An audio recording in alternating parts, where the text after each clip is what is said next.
И мы приветствуем всех, кто к нам сейчас присоединился. Прямой трансляции. Joining us right now in this live broadcast.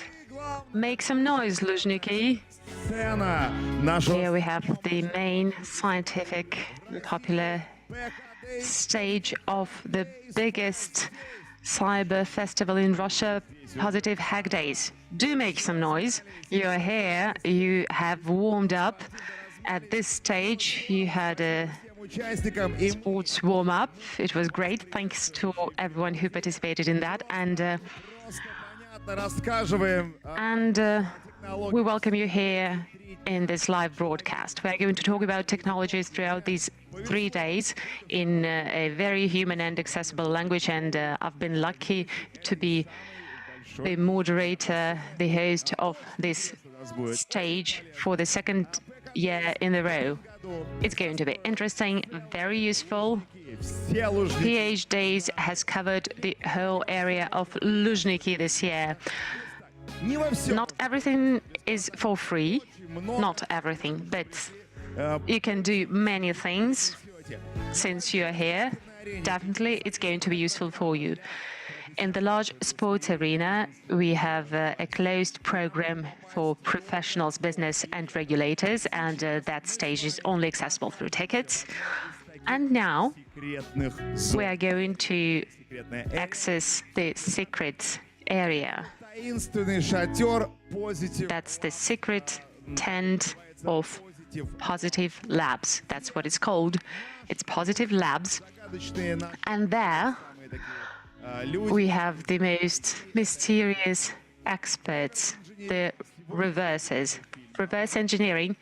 We're going to watch a video, a film about it today. And Интересные времена. without that, we wouldn't be able to go through these hard but challenging times that we do with them, and that gives an additional Реверс инженерии. spur to everyone in Russia. Reverse engineering is very important for our sovereignty. I'm not joking. That's what the situation is. I wanted to make a project about these guys, and I've seen them hacking different hardware that were shipped for them Soft. from Western countries, from Eastern countries. They hack them, they crack them, and right now we can Темой operate these tools. We can operate any ecosystem, infrastructure, anything at all. здесь люди. And without that, you can't do that. Одной кнопочкой откуда We have smart people here, and you are very experienced. So right now, наши you телефоны, can use one какие-нибудь button to extract or switch off our phones, оттуда. power plants, Наши electricity supply. You can do that with one click from there. But our people, reverse engineers, developers, and the others, сами they place this button that you can click. They keep it inside our country and only in our control. questions and answers. And here we have Q&A, questions and answers. После каждой, да положу его, что And I'm going to put my folder. So after every session with our wonderful, magnificent speakers, you can come up to them. They will be интересующих. exiting То есть прыгать from the stage. You can даже приятно это come up to them and ask your question. And I will be jumping затягивать, потому что тайм here, четкий. but we will not be jumping up and down. Although I wear sneakers, because we have very strict timing, but we are broadcasting our program globally. So it's Moscow, Luzhniki, PH Days 2025. Сказать. Ян, What else can I say? который как We have Jan, our да, technology. journalist. Он будет He is also a PT employee, and he's going to talk to us from the screen. He's going to tell us what's happening there along тайны. our program, and he will be broadcasting from different secret areas. And actually, let's listen to him now. We have the first Сцене кулис. Итак, я integration from him at this stage, at Kulibin. из тайн Please meet Jan, нашего фестиваля. joining us from one of the secret areas of our festival. He's in Positive Что? Labs, Positive Secret Tent. Jan, can you hear us? Всем привет, я сейчас нахожусь Dear friends, в Labs. У меня hi everyone. I'm in Positive Labs and I am in the changed state of my mind because I'm surrounded by neon lights, everything's beautiful, and let's look at what we have here. And I will be assisted in that by one of the evangelists of reverse engineering within this event and generally Alexei Gusanov. главных смыслов этого мероприятия. Alexei, one of the main purposes and the main themes of this event, Technologies in Your Hands, it's about reverse engineering. Please tell us Вот это чувствуется. how you experience and perceive that as a reverse engineer Что происходит, with a lot of experience. всегда интересно. Answer: well, I'm actually very interested in how it happens because it's interesting to see people discovering things. Reverse engineering is not the most popular topic, so us broadcasting about it to a large audience is very interesting.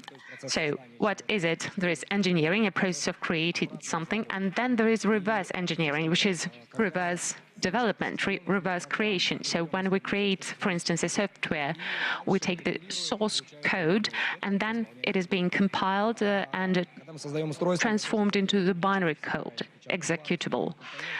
And then if we create a computer, we put together же делают обратно. all the components, and the reverse engineer does the opposite process. It takes hardware, picks out all the different components and looks at how it is structured and what are the components inside, what are its vulnerabilities. Same for the software.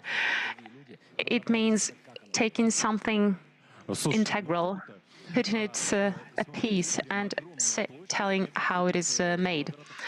Если не больше. Well, sounds great. We have a huge area here, 500 square meters, I think, and on one hand, you can try and see it all, but it takes time. Could you please tell us very briefly what we have here, what are the activities offered here, and maybe you have blocks that you want to highlight? Answer: yes, we are in the Positive Labs tent, Здесь есть 5 разных активностей. and here we have 5 different activities. Number 1 is Она фоном сейчас идет. Это game. на тему своей игры. 3 команды, So вопросы из области IT it's like Jeopardy. We have 3 с подвохом и teams, за ценные призы. questions about cybersecurity, and teams are competing for prizes. Then there is an activity focused on hardware hacking. That's the core activity that we engage in. There we showcase new techniques, new approaches to how you can hack hardware. So that's the most hardcore thing you can see here. Please come. Then there is Dev Space. Конкурс, где нужно It's a competition where you need to assemble a code from a и тот non-extended architecture with very strict restrictions, and the code that works отдельно вот that works the fastest will be the winner. And then здесь находится there is a radio broadcast, летают and there are tasks broadcasted there, and этот радиоэфир. you need to somehow capture this Найти radio broadcast. You need to decode it, decrypt it, позволит вам выиграть. and send your answer, and you can win prizes there too. Then we have the museum area where we have different objects showcasing the history of computing Деньги, чтобы найти. technologies. And yes, this computer is here not because we don't have money. We actually spent money to find one. We wanted to go retro, because, we all feel nostalgic about the old times. And this computer is very warm. It is made with transistors and lamps, and Советские you can see these objects here. You can look at the first Soviet CPUs, and you can look at silicon plates. You can look at how a lift, an elevator operation controller looks like. You can go and see all that in the museum. Точно так же на сайте And then we have a program посвященный with different presentations. These are presentations about the offensive, and people will be talking about different слушать. pieces of hardware, but not only that. So you can look at the program and visit it. Okay, and wrapping up, so we will be talking about reverse engineering for 3 days. That's a lot. What are the takeaways that you want people to take away? Do you want people to start looking critically at the technologies? Well, you're right. I want people to think about how things are made, how they function, because we are very much dependent on technologies, on the technological progress, and very often we use things without understanding how they operate. But in order to understand how things operate. И может быть, кому-то вообще станет 100%. You need to spend a lot of time, but also you can understand it at a very basic level, and that can be the beginning of your way, of your path there. So I hope that we'll find paths to hearts of people, and we will grow new reverse engineers here during PH days. Okay, great. Thank you, Alexey Usanov. But those who have pages that give you access to this pro area, the cyber hub, you will be amazed at what you can see here, and you can win these Связи не обращаемся. things, these pages. Okay, thank you so much, Alexey. У меня лежит Thanks, bye. прошлогоднего PK Days, в общем-то, такой красивый. I have here a piece from last year's PH days, and my daughter loves it. Jan Hachaturov, thank you for this integration for this broadcast. Was it interesting? Do you think about how technologies work, how it all operates? Можно все это The guys are right. We do not understand how these technologies actually function. But here you can learn more about that if you have access to Positive Labs tent. We just had people talking to us from there, and we will have more sessions like that. So let's start with the main topic that we've already announced. And that's the main topic, not only at this stage at Kulybin, but in the world of Russian IT in general.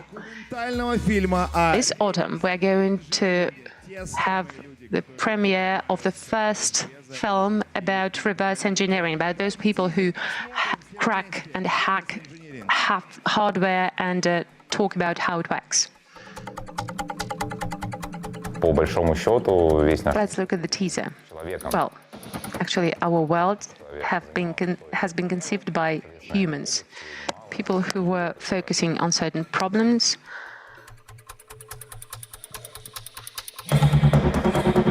вообще реверс — это понимание, как Well, reverse is understanding how a system is structured without access to the initial code and to how it was made. Reverse engineering is a profession which is not taught anywhere. In my view, in order to understand, to do reverse engineering, you need to have a question that you want to get an answer to. Usually, it's like research. For me, reverse engineering is a way of life. I live through reverse engineering. I use this approach to the world, править ее, изменить. finding this bit of memory and changing it and seeing how the software is made. You can actually compare it to an unlocking device. Reverse engineering is a way of learning things that they haven't told you. как получить доступ ко всему. How to get access to everything. Reverse engineering. И те, Isn't it beautiful? мелькал, Those who в сцене. were just on the screen are going to be here at this stage. Kulybin, let's start with the moderator of this discussion, the Главный организатор нашего главного фестиваля. the managing director of Positive Technology and the organizer of this festival, Vladimir Zapolansky. Please greet him. Владимир, ну позвольте я объявлю. Можно? Vladimir, may I announce it? I would like to co-moderate this session with you. I've been Руководитель отдела moderating it Technology. for some time, Dmitry Sklarov, the main Фестиваля в России. organizer of the biggest cyber festival in Russia. Руководитель We've just seen you on the screen. Head of research of security for hardware solutions, the person who's in charge of PopSci Labs tent, Alexey Usanov. Здравствуйте, Алексей. Hi, Alexey.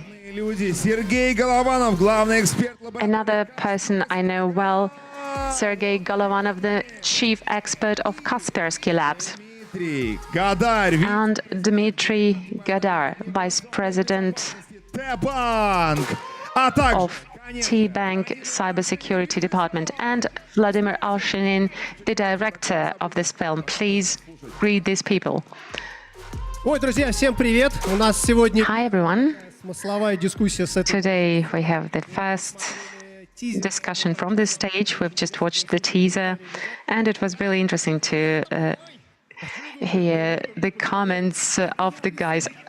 My voice is the вообще weirdest, and I look weird тем более because, yeah, right. It's very unusual to look at yourself вообще что это, from the screen. чем мы это снимаем и And let's talk today about what it is, what the film is, why we're making it, and how to get access to everything.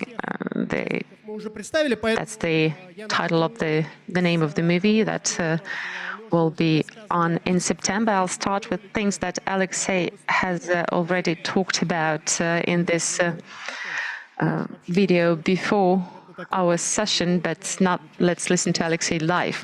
Reverse engineering sounds complex, and we don't use this phrase very often in our regular life. So what is it? Let's try and translate it into Russian. It's reverse code development, reverse engineering. So you have engineering, creation of something out of pieces. A program is a software is compiled of binary pieces, or, for instance, a computer is made of components as well. So we take something that was created by people, by humans, and we are taking that object to pieces in order to understand how this object operates and what it consists of. So it's the reverse process. There's a lot of detail to this process, but basically it's the way of discovering how things are made and why they are made in this way. перед съемкой фильма разговаривали, ты говорил, что есть Question. When we were talking before shooting the film, you were saying that there are people who are thinking in the category of assembling, and there are people who are thinking through the approach of disassembling things. Can you talk about that, about these two groups? Answer. Well, I think there are fewer people who think about the world through the way of disassembling things, because, well, for instance, I like taking things to pieces.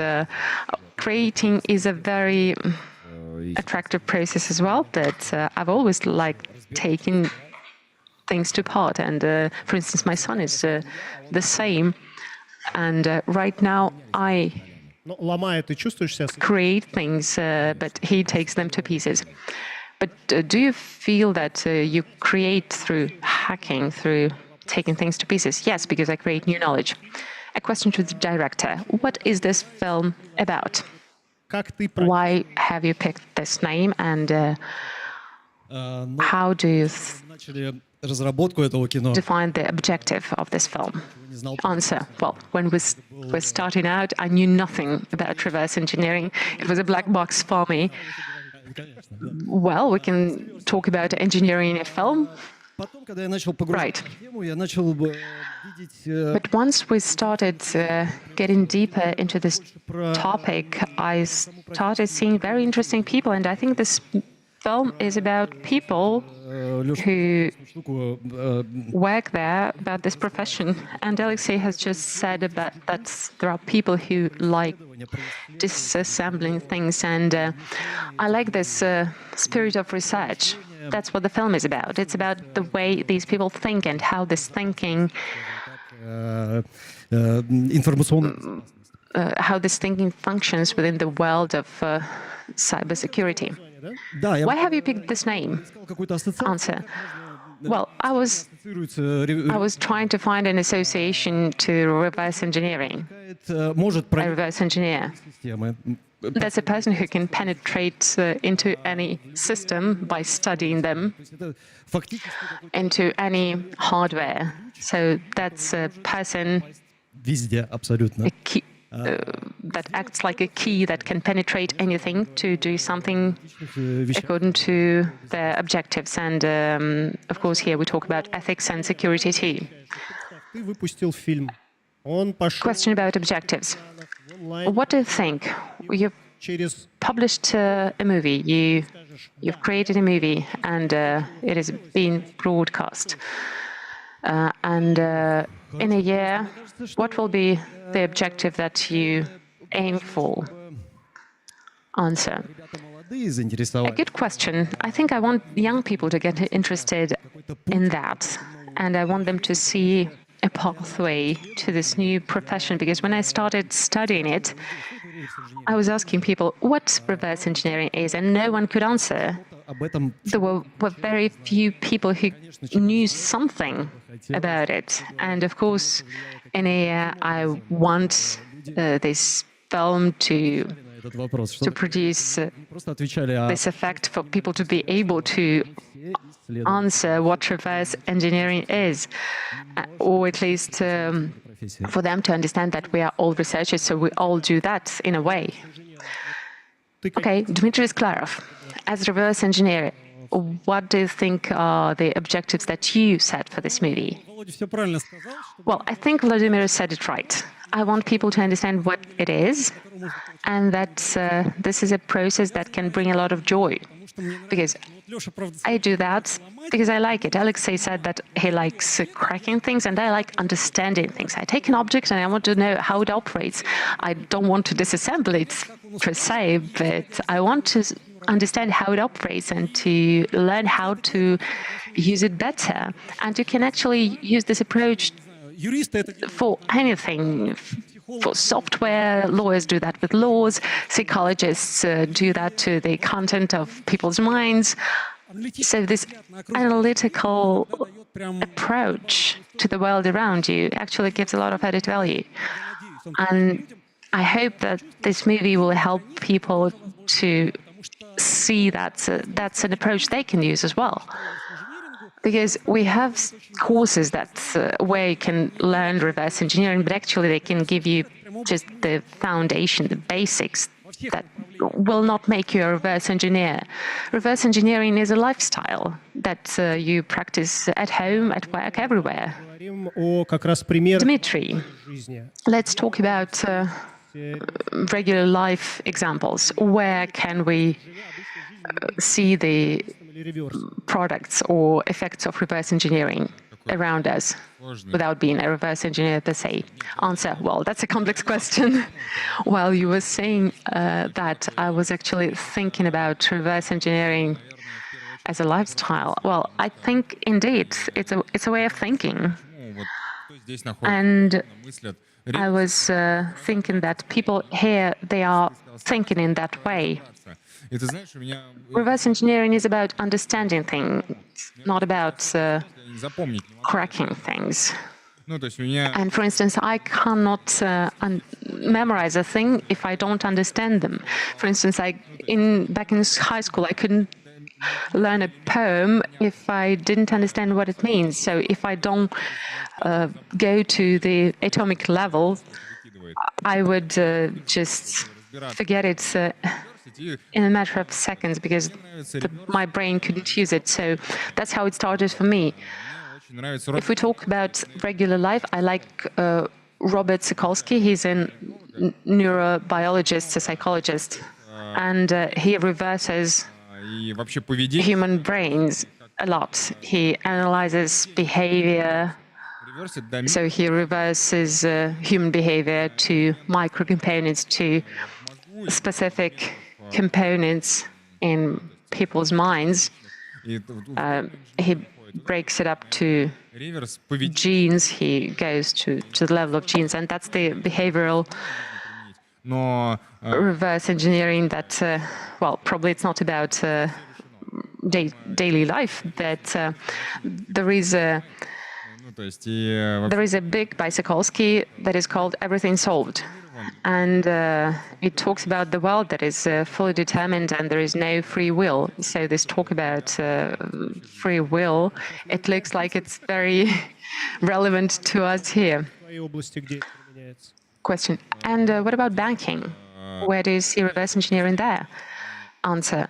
In many aspects. If we take it narrower to инжиниринга the classic definition of reverse engineering, for instance, there смотреть we can look at patch было конкретно. difference, we can look at Система до патча, what was made, we can look at the system при расследовании before patching and after patching, and that can be used for investigations of attack incidents and to writing exploits. That's not a recommendation for how you can search for 0 days, but 0 days actually cease to exist when you have a patch, but when a patch is released, разрез exploit becomes available because reversing a patch to see how to write an exploit, that's not hard. Reverse engineering is something that you use automatically to understand what penetrates through the perimeter. We reverse malware to write our rules. So we use software composition analysis. конкретно в этой бинаре We use reverse engineering there to understand what is it in that binary or in that component to understand how safe they are. I can list things for a long time. We use reverse techniques. We use reversing a lot. Oh, for instance, we have NeuroShield.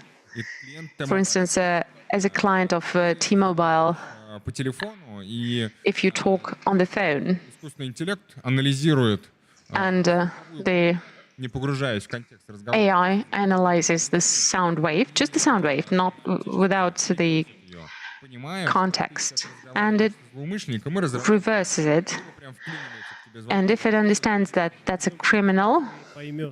the AI either stops the call or скорее. То есть is it the intonation that it uses to identify a criminal? потому что я No, that's не знаю, как реверс a problem of нету reversing реверс инженеринга. models. It's either me who doesn't understand how to do that, or we don't have reverse engineering techniques that we can apply to AI. Probably that's the next generation of problems because we'll have to work with that.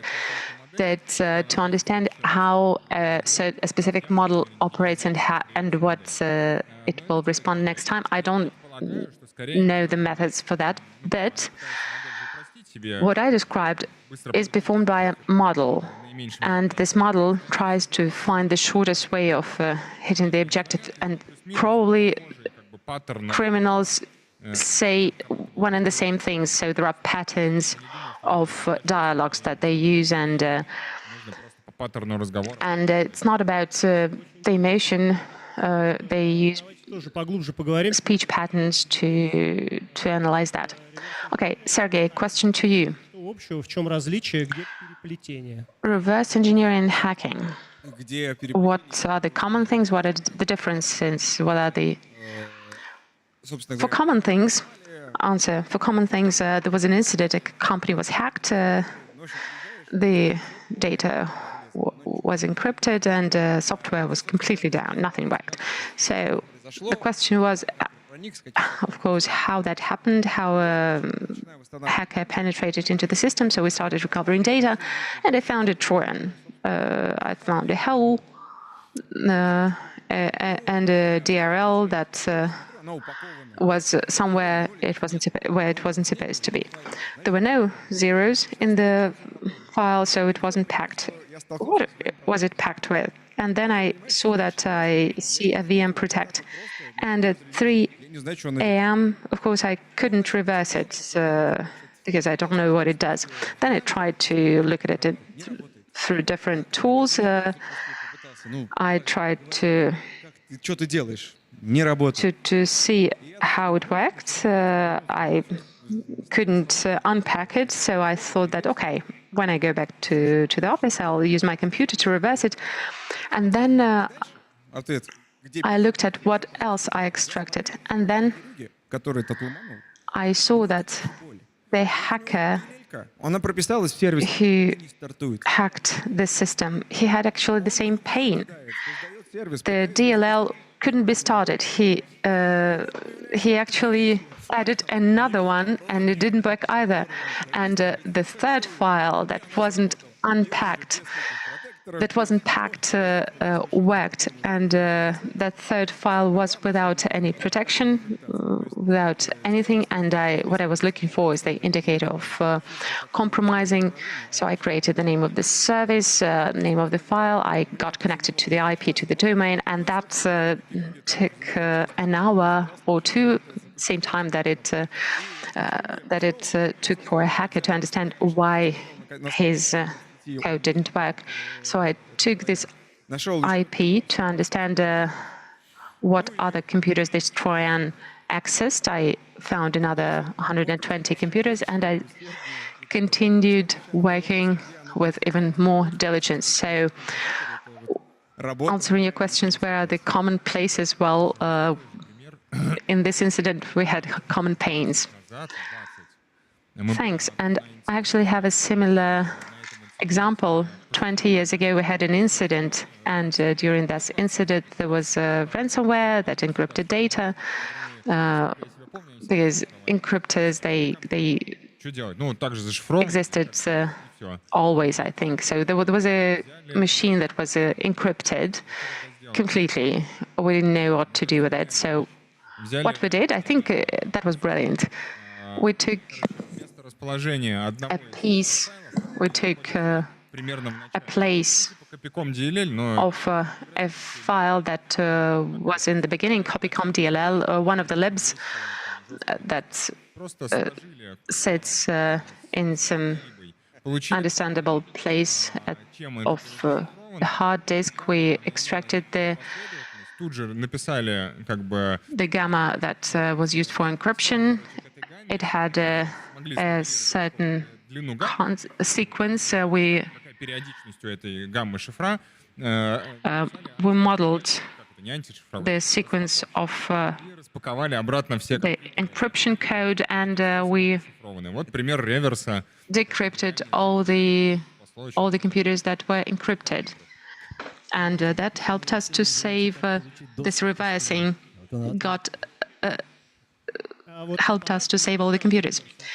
Hence the name of the movie. Okay, программным, каким образом Alexei, you go for hardware reversing, and Dmitry, you do software reversing. And where is the watershed between these two?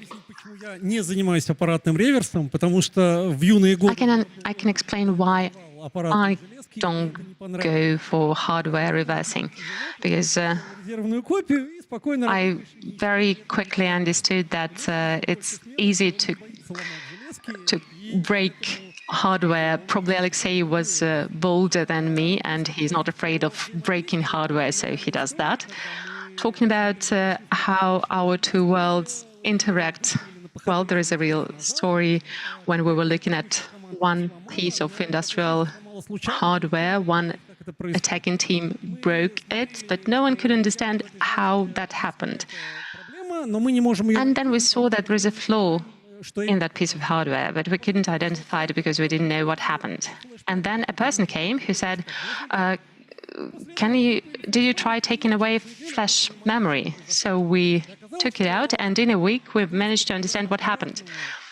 The access to hardware level gives которые занимаются чисто софтовым. advantage for software analysis as well. Боюсь ломать. Я еще и получаю удовольствие от этого. Right. I'm not only not afraid to break hardware. I actually enjoy it.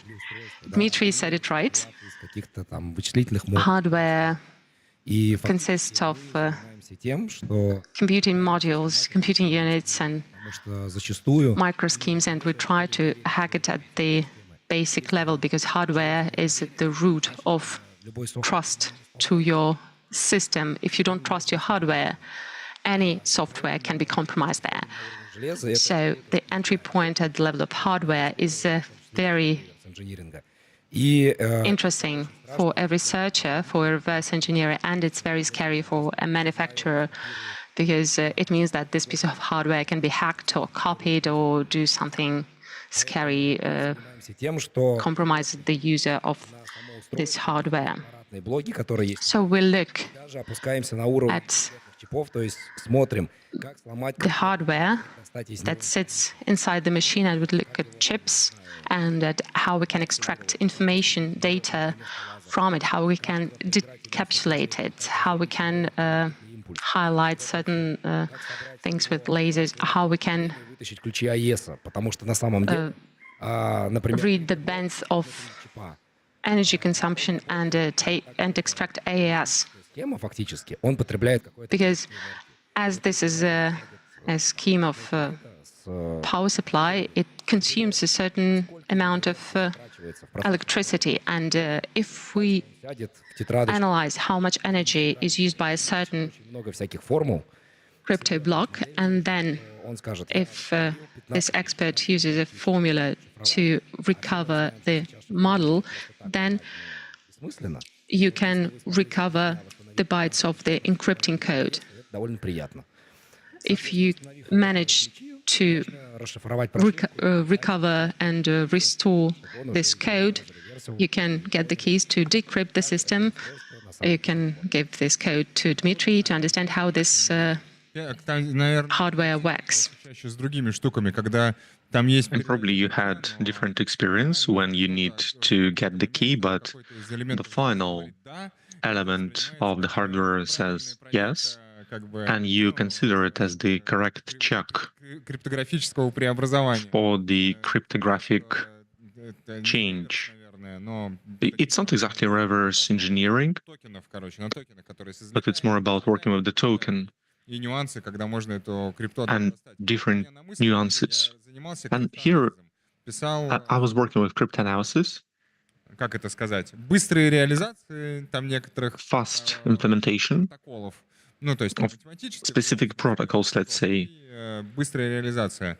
И There is a quick implementation of this encryption, and it so happened that которые быстро очень when you needed to create a single function, этой функции работали a просто separate tags of that function worked 10 times faster compared to other developers. And then you start to work on a different project, and its performance dropped significantly. And probably it was because of the hardware and memory allocation. Well, maybe you had to Глубоко под землей, clear cache and delete cookies. Positive Labs. Я хочу тебя сейчас спросить. Действительно, There is Positive Labs deep down under Earth, лаборатория, которая находится and действительно глубоко под землей. Не знаю почему. минус it's very, very deep, and I'm not sure why it's so deep buried underground.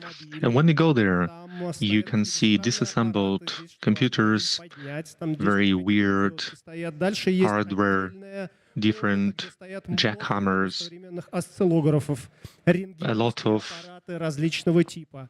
Что вы с этим oscillographs, наслаждаемся. X-rays. What do you do with this? So how does it work? Why do you need this for reverse engineering? So this is Positive Labs. It's a group of laboratories Исследованием, в том числе с помощью реверс-инжиниринга, that uses reverse engineering девайс. for different electronic devices. And cars are actually electronic devices, just a big electronic devices when we're talking about modern cars, modern automobile. Большая часть They have a significant part of the car being an electronic device, not just a mechanical one. мы окружены And we work with machines, we work with different devices, and we are immersed in this world, and we don't really see this. And it's very expensive. контроллер, который It's much easier to take a microcontroller which can work just as good as a 15-year-old smartphone. You get it a battery, and it will work for a few days. And all that will be controlled by a single push of a button. All that is very excessive power, but people are accustomed to this. But if you want to do the same thing that will run the lamp on the specific discrete logic, it will be very massive. So people are just accustomed to things which are way too complex for the functions they perform. And I will tell you about these laboratories underground. We actually had to get into the ATM machine, and you do underground because it's much easier to do these operations underground. ATM machine is actually very heavy. When we needed an ATM machine for reverse engineering, we did this in a cellar, because in cellar you have this concrete, and if anything happens with ATM machine when you try to get inside, it might actually fall down. If you do it in a normal building, it may fall down from third floor to the second floor. It will not be very good. But if you do it in the cellar or underground, there is nothing else to fall down. Well, maybe except to hell. But this is what usually happens.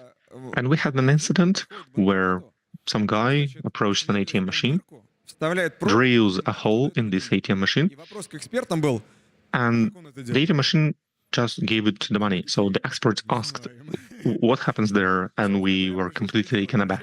We had no idea why this happened. And we had to take a voltmeter, get into this ATM machine, look through this mapping, and it actually works with 9 bits. I know 8 bits because I played NES, I played Nintendo when I was a kid. But ATM machines use 9 bits, and I was not aware of 9 bits systems. When you order the sum in ATM machine, the ATM machine solves a quadratic equation. And the reason for that is that they have 1,000, 5,000 bills, and they had to calculate how do they give you 19,500 if they have different bills.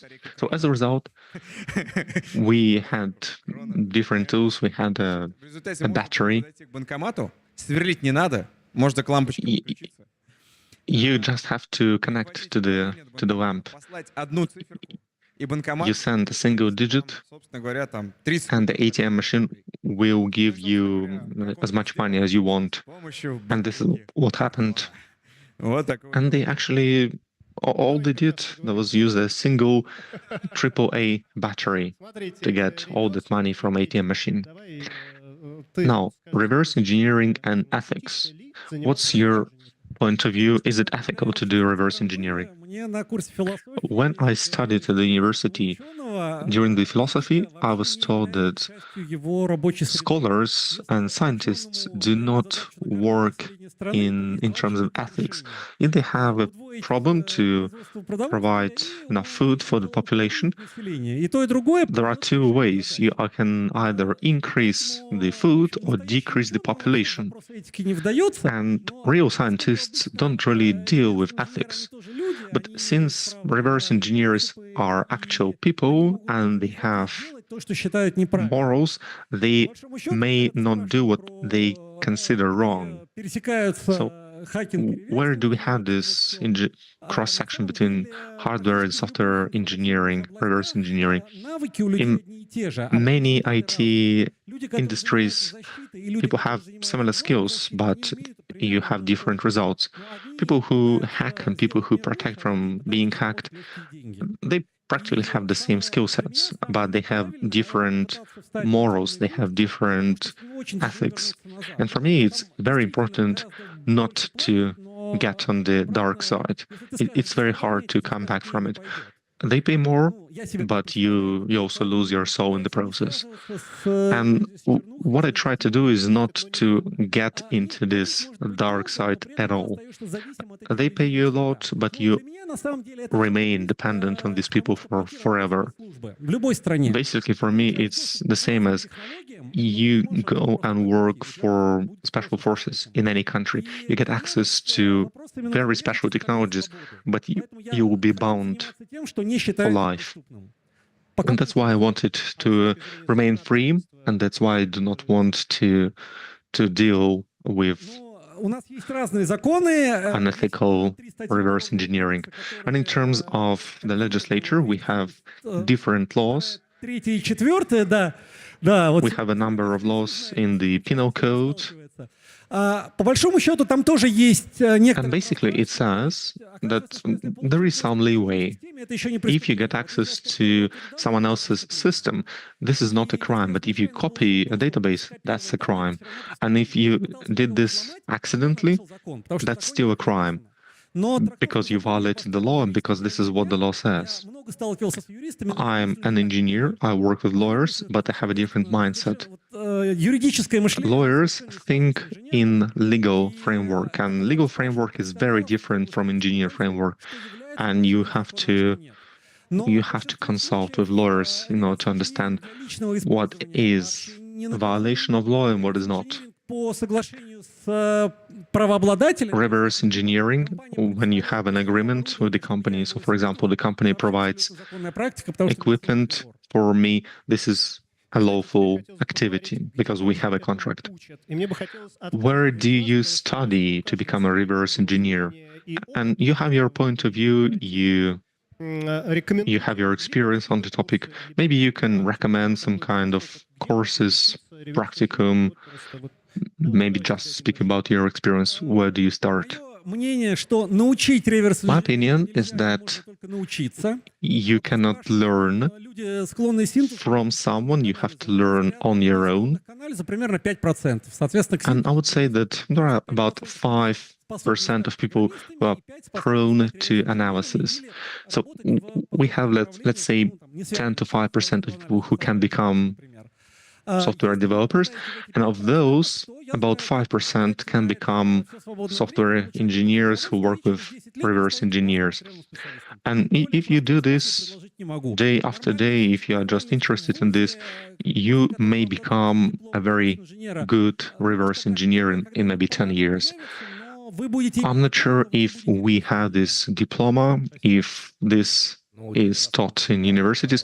Well, maybe they have some courses, you might have the paper, but you will not be a real reverse engineer. And still, if you want to reverse engineer hardware, software, obviously you have to know their components. If you want to reverse engineer hardware, you have to know all the components, how does it operate, basically completely disassemble it, know everything, how it works, and then assemble it. But obviously in practice it's kind of pointless. If you do something you don't like, is not very good idea. And when you like it, you will find a way to how to do this. And obviously you can read books. There are books written by engineers. And I must say that if you do this for yourself, this is not a crime, and it's true. And we have younger generation here. Do you play video games? Well, do we have people who play video games? In your video games, you have different resources, maybe gems, golds, whatever. And you want to win the game and get the unlimited amount of gold. But this is a video game. This is a software. It's a program. How do they calculate the amount of gold you have? Maybe on the phone, maybe on the computer. It doesn't really matter.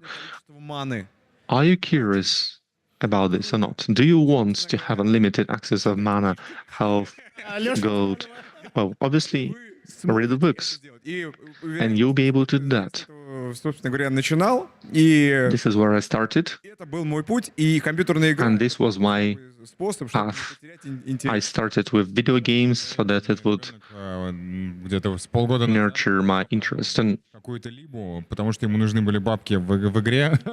my son actually hacked some league because Те деньги.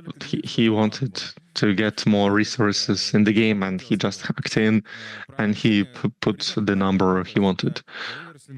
But yeah, this is a joke, and Что такое быть без... reverse engineering is just the same as how do you want to become a security person. You have to be interested in this. It's more about your mindset and approach to life and continuous development.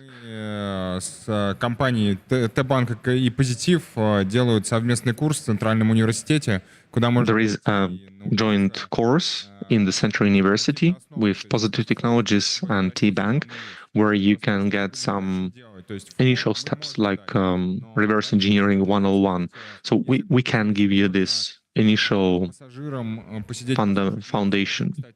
But what will you do later? So if you think that you can become an expert just listening to lectures, well, this will not happen. You have to be very practical. You have to get real life experience. And you can see in our industry, you can actually see who can speak and who can actually do. There are different courses, free courses. Ну, то есть And что это за 160? we had Путь у них дальше будет. about Зависит только от них. 8,600 people who registered for free courses, and about 160 people passed. So I do not really know about those 150, 160 people. We will see about their experience later on. Vladimir, question to you. The final question, can you say that in those few months where you worked on the script, that you were able to get inside of this profession? So what are your feelings about this profession, about the whole situation? Когда начал погружаться в эту всю историю, я понял, что When I started to delve into this story, I understand that I'm also a reverse engineer myself because I study people. I study fates because direction is all about fates, it's all about people. We had Hollywood movies coming to Russia. We watched the movies, we analyzed and over-analyzed movies and scenes and tried to decompose them into different elements. And this is also a way of reverse engineering something. And here I can see a lot of different devices. And I can see that those devices, obviously they have hardware things and software. And I was really amazed and impressed by this. And in terms of security, I saw that you need reverse engineering in this particular case. And there are many different discoveries, and when this happens, I was actually taken aback by the quantity and by the sheer number of experts. I never had this kind of experience. So many smart people in the same room, and yes, thank you. And we had a look at the reverse engineering profession from the technical side, from the directing side. And it is true, maybe we are reverse souls and minds of people.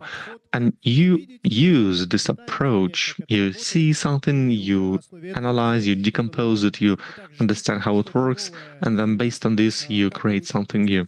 So look for the movie, how to get access to everything. It will be available in September online and in cinema. The first movie about reverse engineering. And we had many experts in this movie, and thank you for your attention. Еще раз вас представлю. Друзья, вам разреверсили... Ladies and gentlemen, Что же было? Как вы говорили там до матча? it was great. We had a оказывается, существует. Я думаю, что в радиусе... I actually learned about 9-bit systems, and it was great listening to your panel.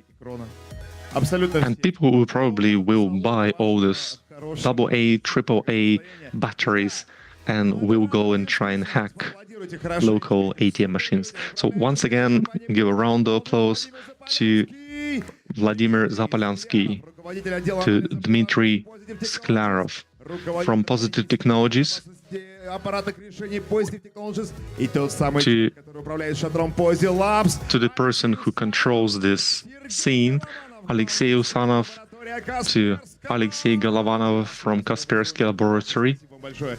Дмитрий Гадарь, настоящий рок-н-ролл. Dmitry Gadar, Директор департамента. Vice President, Director of the Department of IT for Terbank. I am Vladimir Arshinin, Director, the person who I really am jealous of. And thank you very much for your attention. Wait for the premiere in September and have a great time. Да, вот это я понимаю. Yes, this was a very interesting panel.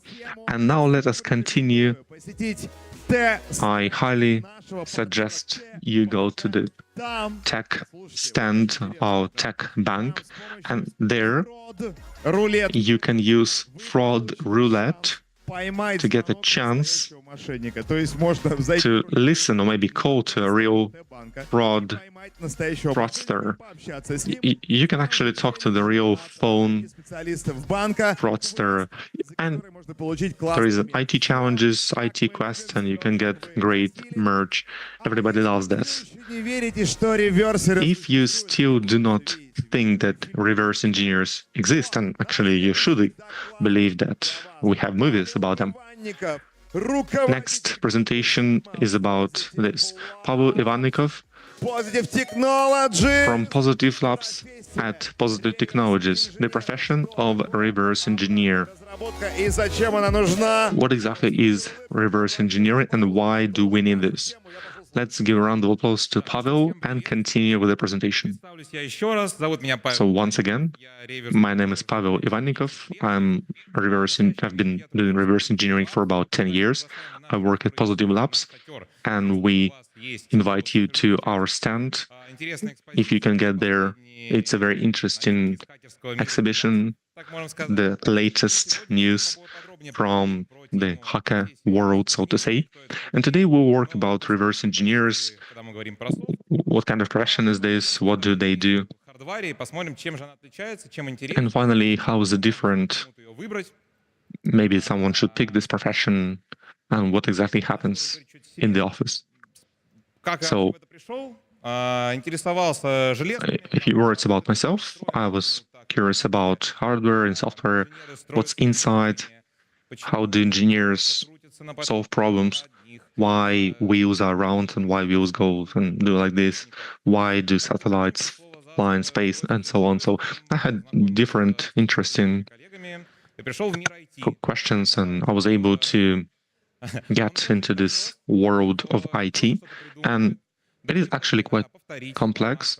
Что они должны Some работать. people invent new things, some people hack and try to destroy new things and try to analyze it. So as a result, I was Ставит перед собой цель, curious ставит перед собой about задачи reverse engineering, обычной разработки. what kind of goals it has and how is it different from development. So let us use Russian language. Я думаю, понимаете, Development. что это. Это когда вы берете, придумываете Well, what exactly is development stage? When you на выходе получаете продукт, проект, have a certain product, maybe project at the end, so you program a software, maybe you have some какие-нибудь клики real changes, physical и changes подобными вещами. as a result of the implementation of this product or project. And then you have Оборотная сторона медали. a reverse side of this medal. А как же Sometimes you want to see устроено? Или как what happens inside of this product, what happens inside of this device. Why do they give такому термину, and который return these specific errors? обратной разработкой. And that's where you need Давно, я думаю, reverse engineers, момент его появления. where we want to кто-то начал track показывать, так кто-то начал смотреть, как другой это делает. So somebody starts to invent somebody starts to invent something, and then somebody else starts looking at this activity. So suppose we have a car, and you want to change it. You don't like a new e-car, and you want to create your own electric vehicle. Where do you start? Probably you will get an existing car, you will try to disassemble it and recreate it. And you will face a lot of problems. For example, a normal car. Is it difficult? Well, you have the main body, you have a few devices, you have a few wheels, and that's all. And then you want to go and actually to get into gears. And the gearbox is actually very complex. And you go deeper and deeper, and it's very hard. So, and you get to the small pieces, to small elements, just a simple cog. But what kind of cog do you use? What kind of metal do you use? What kind of properties do they have? And then you also need to pay attention to the size. And then you have even more and more details. And then you have to ask yourself, how do they create this particular detail? Was it reinforced, the metal? How was it treated? And we can go deeper and deeper, basically ad infinitum. If there are some things in real world, like the cogs, and we don't know how it works, it should be simple, because it's not something philosophical, it's very objective. And people would think that IT world is very deterministic, but unfortunately it's not. There are many moving parts, and it's not always clear why and how it works. So here is an example. You open your favorite IDE, you write the code, ask ChatGPT to improve the code, compile it, and as a result you get, almost always you get some kind of binary code. It's a simple program, doesn't really matter what kind of program. It's simple, it's clear. Next, we create a device. So we need software, but we also need hardware. How do we create this? Well, we paint some schemes, we know how those elements work. We will create the scheme, we will get it to the factory will procure all the necessary motherboards and all the necessary elements. They will do this and they will deliver it. Here is one of the devices developed in the lab. And this device is our badge. So once again, if you can get to our stand, you can actually use this badge and get there. It seems simple, but it actually went through a very complex way. It took several months for this simple badge to appear. And now imagine that you want to recreate it. So what do? We've uploaded our code on GitHub, but suppose it was a commercially useful, commercially viable product, then you will not have access to the code. Reverse engineers look at the software. You would open some kind of disassembler or decompiler, maybe you would use Hider, maybe something else. You take a look at it and you try to put together different elements in a single picture. Usually you try to not to pay attention to unnecessary elements. You just want to have a bigger picture. If it's a badge, I want to understand how it works with the lamps, with LEDs. Obviously, on the slide, we have why reverse engineering is a simple work, and obviously this is irony. When you analyze software, you know quite a lot about the device, so that it's not just a black box. Usually you know the architecture, you know the operating system, if it actually has the operating system or not, and many other details. Sometimes developers even leave this information that allows you to take a look at the source code. Все подписи остались. Что, например, вот функция, которая So, включает... for example, here's the function that works with LEDs, and here's the function that's responsible for power, and А вот теперь мы переходим к it's so clear and so simple. лаборатории. And now this is what we do in the lab, Тяжелее, чем and why our lives are a little bit more complex, and why we can say that вы получаете на руки устройство. that's not that easy. So you get the device. What do you know about this device? Установлено. Usually, what kind of components they have, Потому что and this is the best case scenario. Because sometimes you do not really know about the developers. Sometimes all the markings are removed and you have no idea what's exactly inside there. задачи. And you have specific tasks. Первое, надо получить прошивку. То, чтобы First, you need to get the firmware. реверс-инженеру, либо самому посмотреть. So you either give it to the software engineer or you do it yourself. You get the firmware, Вам сразу непонятно, but you have что же это была... the chip block there, and you don't really know about the architecture. Думаю, что если я скажу, There are quite a lot of different architectures, я не совру. hundreds, maybe even thousands of different CPU architectures. Then you don't really know about the operating system. Подобное. These could be Unix, Linux, Microsoft Windows, Просто написал на macOS, or it can be a custom operating system, something unique, and you will not find it online. And you can, this list goes on and on. невозможно. И мы действуем, And you don't really know, you cannot know everything about the device. когда pытаемся When you want to ровно настолько, paint the picture so that it's exactly enough to answer the question you have. So for reverse engineering, it's more important to have the correct question. Why do we need reverse engineering in this problem? And answers can be different. да, когда-то была PHDS. Сейчас это такой общий киберфестиваль. Ну вот начнем. Это был поиск уязвимостей. Basically, now we have this PhD festival, and we want to hack a device, for example. Или что-то подобное. Вирусные аналитики занимаются Or анализом. to sell it or something like that. Оставляют Virus analysts analyze how viruses operate, and sometimes we analyze compatibility.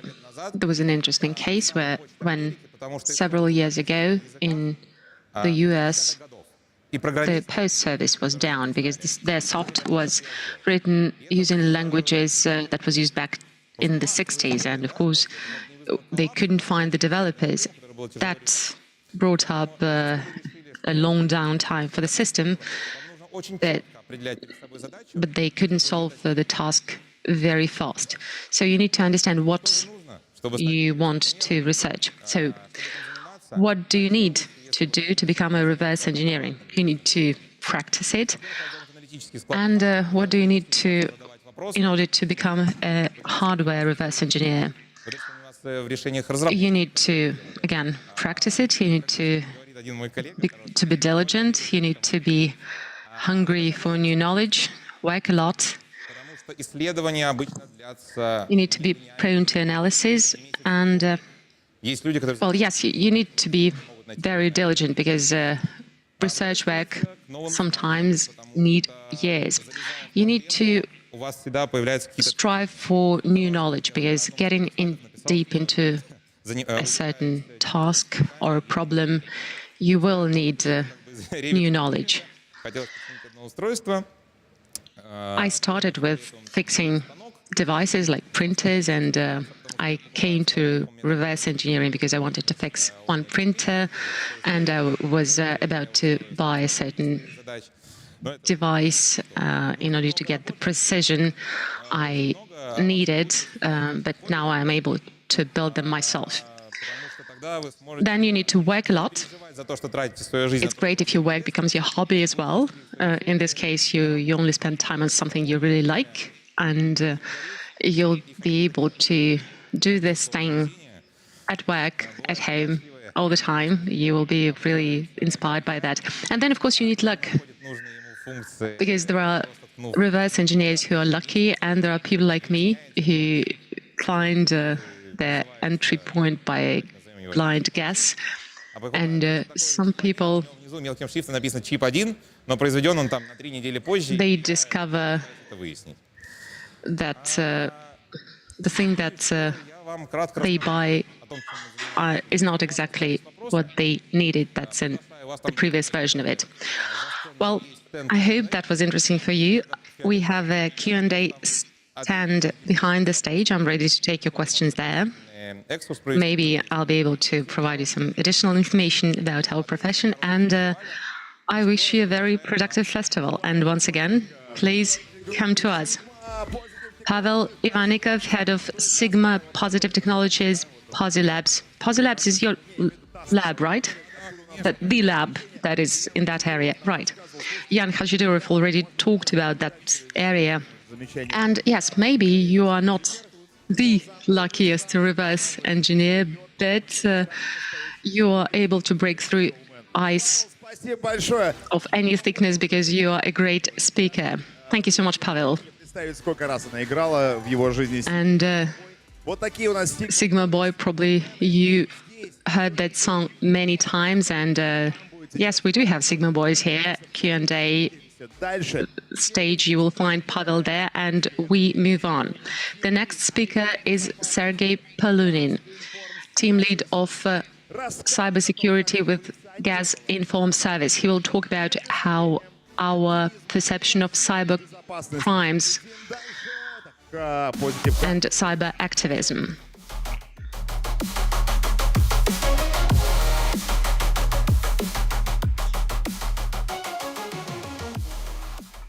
Всем привет. Спасибо, что пришли. Hi, everyone.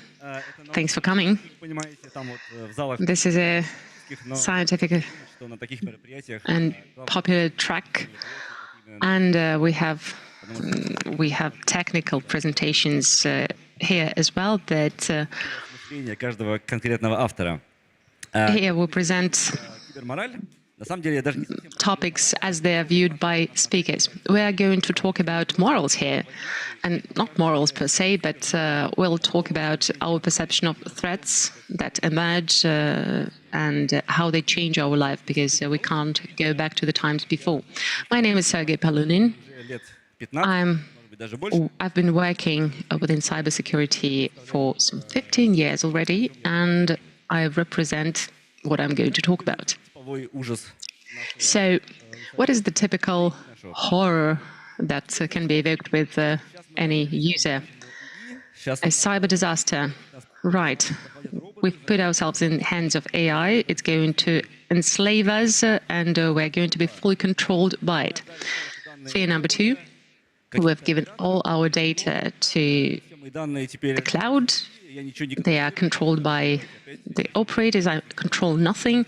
And yes, IT guys broke everything once again. And fear number three, я не могу уже a digital без QR-кода. concentration camp where when Токены you невозможно. can't go and buy some bread without a QR code, tokens, all these state-controlled services, and so on. So all these three fears can be compiled into one, and it is called losing control.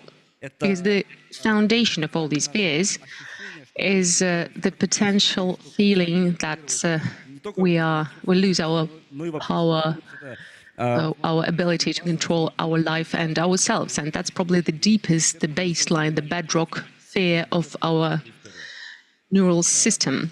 При этом So we probably need to understand that too. история At the same time, security is an по менеджменту людей. old Вы обязательно найдете вот matter. If you take any book about psychology or получение будет в самой базе. management, you'll find the Maslow pyramid, and security will be at the bottom of it.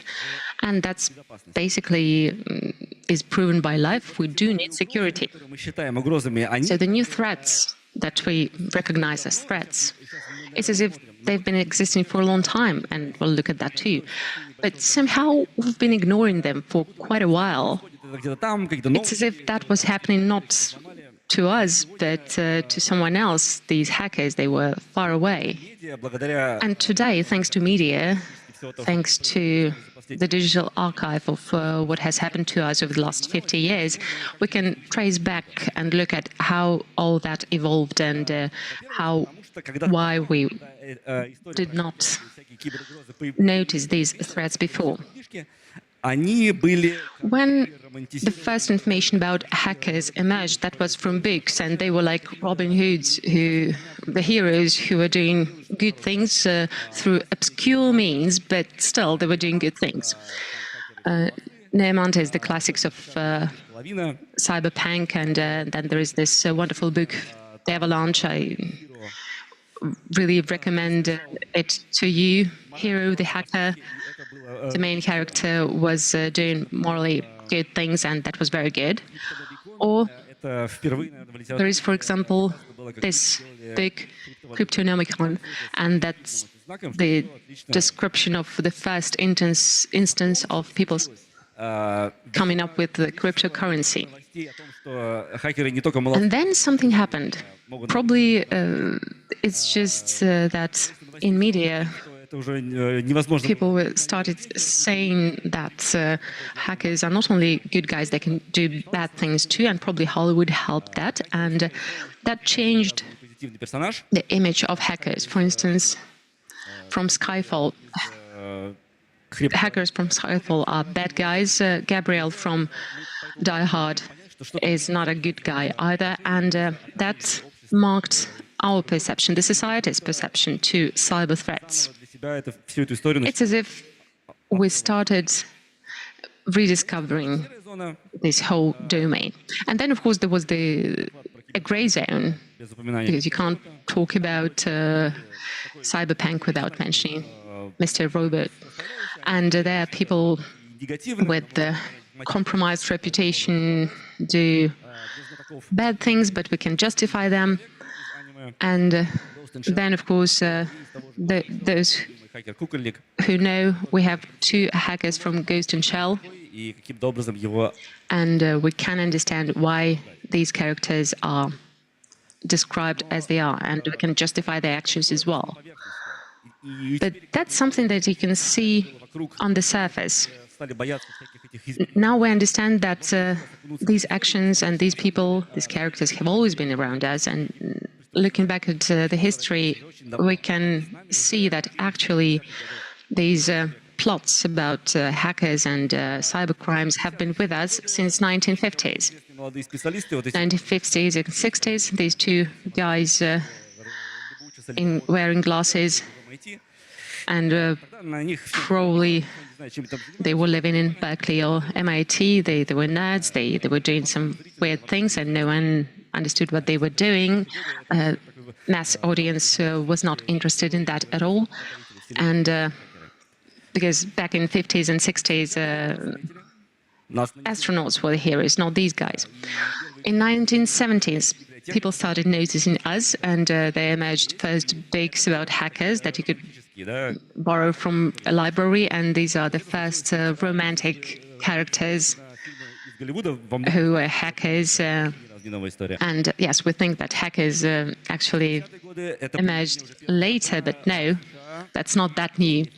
In 1980s, we saw Abuse Act, the first меркам кажется наивным, law это about hacking, CFAA, пытается Computer Fraud and Abuse Act. That was the first информацию. piece of legislation that banned illegal use of digital information, and you can go and look for that US Act, and that changed the image of hackers and computer experts.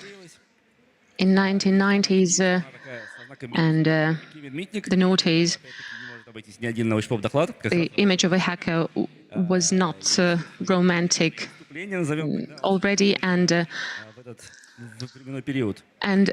actually this person Тоже надо взять committed his crimes in the noughties. за этой чушью, можно Then видеть, как люди видят a screenshot from the hackers probably it shows some weird stories, but behind that you can see может быть, кто-то узнал actually the reflection of your own perception of hackers. буквально 20 лет And назад. then this guy. It only happened 20 years ago. It feels as if that was a long time ago, but no. Edward Snowden did what he did 20 years ago. And then game over. Это вполне профессия, люди могут 10 hackers are employed by state services. People can get a degree in cybersecurity. You can become a penetration tester or a hacker, and it's not romantic at all. You can go for hacktivism if you feel that you can change the world with that, or get something for yourself. You can work for the government, for your government, or some other government. That is very impossible, provided you share their values. There are good career paths there as well. And if you start exploring similar careers within other states, it's completely identical there.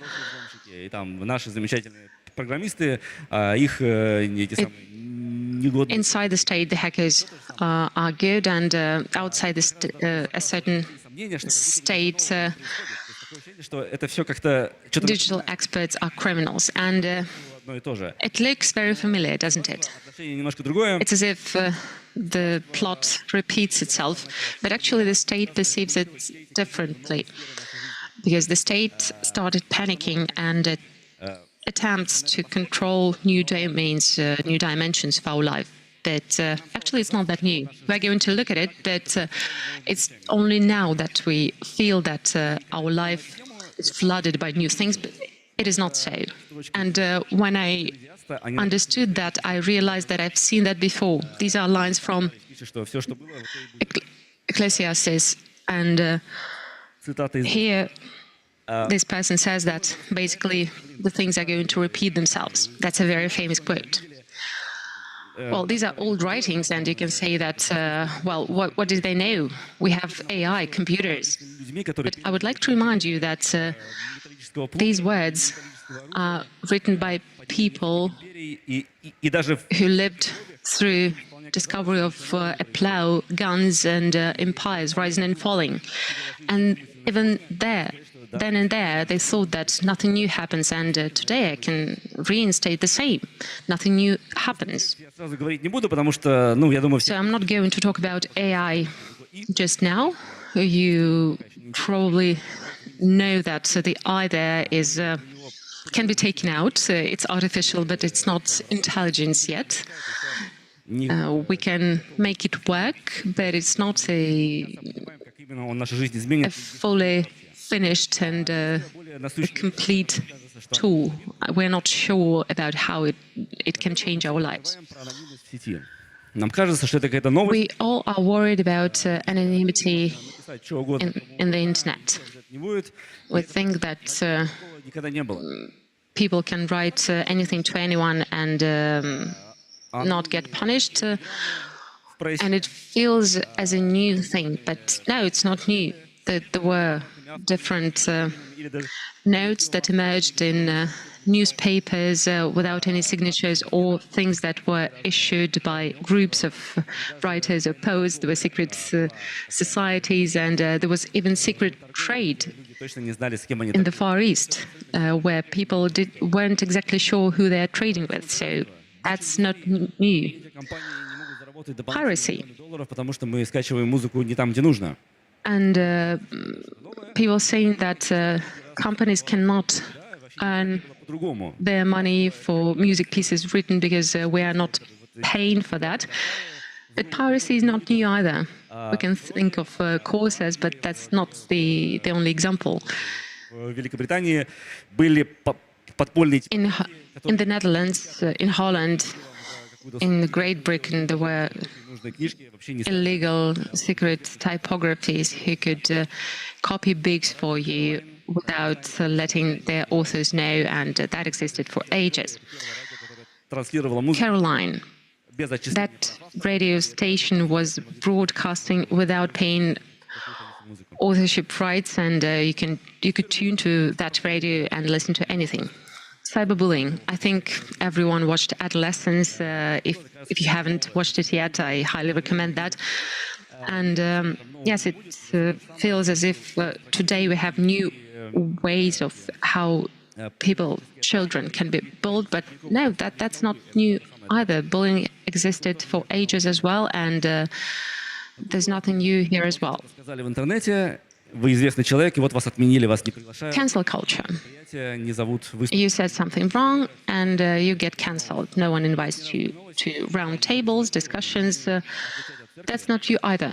Такая культура отмены на уровне вообще We всего actually мира. already experienced as a society Всякие суды expelling from и разоблачать всё. church. We had inquisition, we had tribunals for На Диком Западе вас могут объявить вне закона, и тоже ваши someone who was named the enemy of the people, or look at the Wild West. So that's not new тоже как будто either. такое, что нужно зарегулировать, потому что Game is ethics. It feels as if this is another domain that has to be regulated. And I heard talks about people discussing how moral it is to steal things from another person, another player within a game. рыцарские Actually, that happened to the humanity as well. Look at древнегреческие Олимпийские игры. knights' codes or samurai's codes, or even the Greek Olympic Games also were held according to the established rules. Кодекс у Codes for duels, которые они сами для себя. or for instance, in Russia, in the Russian Empire, there was a code of Почему так? Почему вот как будто вроде что-то новое? of merchants associations, and right, these things Мы продукты seem to be new, but actually they are not new ничего. at all, because В любой новой people легко найдете are still the same. когда-то. We do not create Э, completely new things. You can take anything and see that it's a reverberation of something that happened before, because we can't just go and flood the world with new things. Our vices продукты миллионов and our сделаны для чего-то. virtues are the products of millions of years of evolution, and it cannot be changed by someone coming up with a box with a screen and some buttons. Our DNA hasn't changed for 50,000 years since we became Homo sapiens, or maybe it's even older. So over 100 years, nothing can happen within the technical progress to change us for good and to call for new methods for dealing with things. So our morals is pretty much the same as it was 100 or 1,000 years ago. So don't worry about that. We will be able to adapt to any challenges we face with AI or without it. Спасибо. Если Thank you so much. And that was Sergey Polunin, Безопасности Газинформсервис. Слушайте, team lead of IT security with Gas Inform Service. из, Sergey, as a teacher, могу сказать, что вот as a сделали то, as a professor from the самый humanities, вот это the domain of the humanities, you actually tried to merge все the рассказали. technologies, this magic around us, with Христианство. history, with the Bible, with things that were invented way before Christianism. You've done that within 20 minutes. That merits a round of applause. And Пушкина, смотрите, какой that lives up to the reputation of your artistic surname. врага из самого You mentioned Pushkin by evoking his ironic poems, and that actually makes me think of us. объяснили, что все было и We're thinking about morals, and you've explained that very well, quoting Pushkin and the Bible. But still, нужно узнать. Приходите там. things are Что там нас ждет? very interesting here, and we can learn more interesting things at your stand.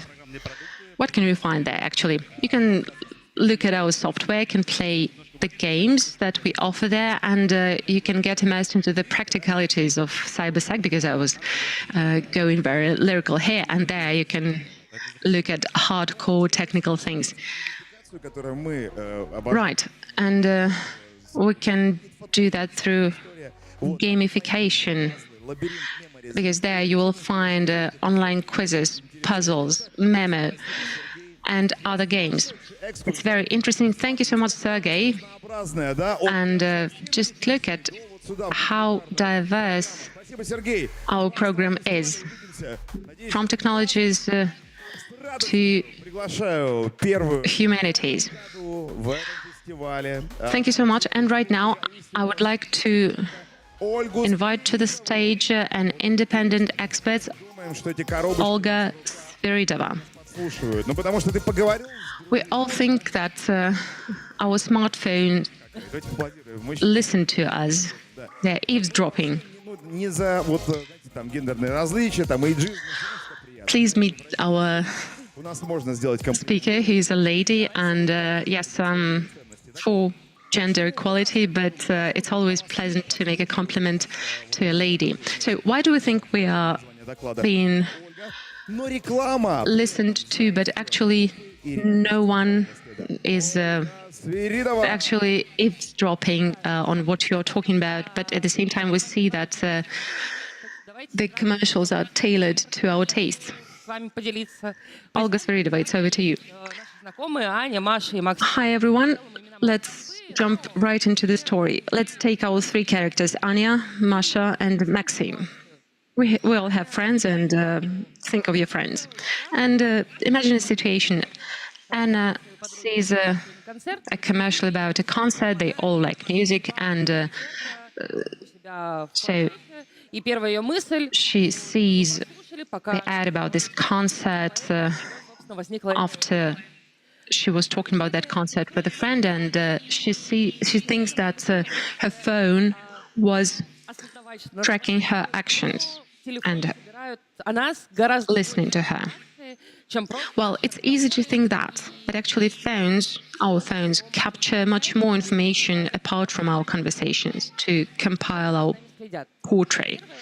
So how are we being tracked? First, through mobile apps. We all like social media, games, some kind of apps that we use in life, and all these apps collect information about us. They collect information about the phone we use, the battery charge, the level of lightness, our mobile network operator, whether we use mobile data or Wi-Fi or home internet. They collect our IP addresses, identifiers of devices that are produced by Apple or Google to define commercial that is sent to every device. All that is collected and sent to companies who aggregate data for commercials, and they all have our profile. So any innocent game where you put those gems and then they disappear, even that game collects a lot of data about you and defines your profile. And then, of course, a thing that you know well, cookie files that are collected from us. And your cookie files, they contain information about your baskets with e-shops. They store information about the pages you visited, the feeds you scroll through, the posts you're interested in. All that data helps them to build your profile. But as the majority of browsers right now protect us from cookies that help to track your actions, another thing that is used now is the mirror of your browser, and that actually speaks even more about you compared to what cookies can tell. And thanks to these mirrors of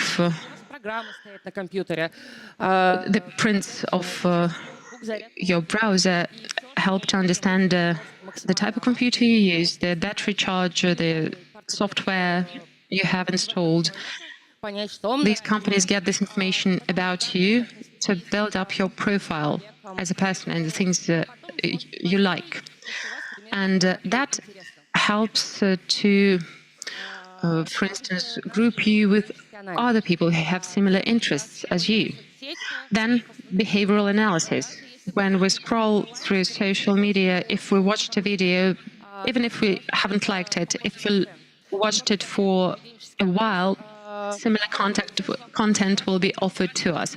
That's behavioral analysis. So в интернете all the activity that you engage in можно, во-первых, спрогнозировать, что вам with your phone or in the internet is added to your profile to define the things you like, and in order to compare your behavior with behavior of people who, for instance, have the same applications installed, and probably the goods that can be offered to both of you will be interested not only to that other person, but to you as well.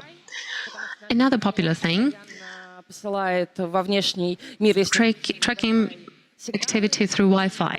Our phone sends signals through Wi-Fi networks, and your phone discloses your geoposition in that way. If you don't use closed MAC addresses that you can use in your phone now, your geolocation can be tracked when you move around the city.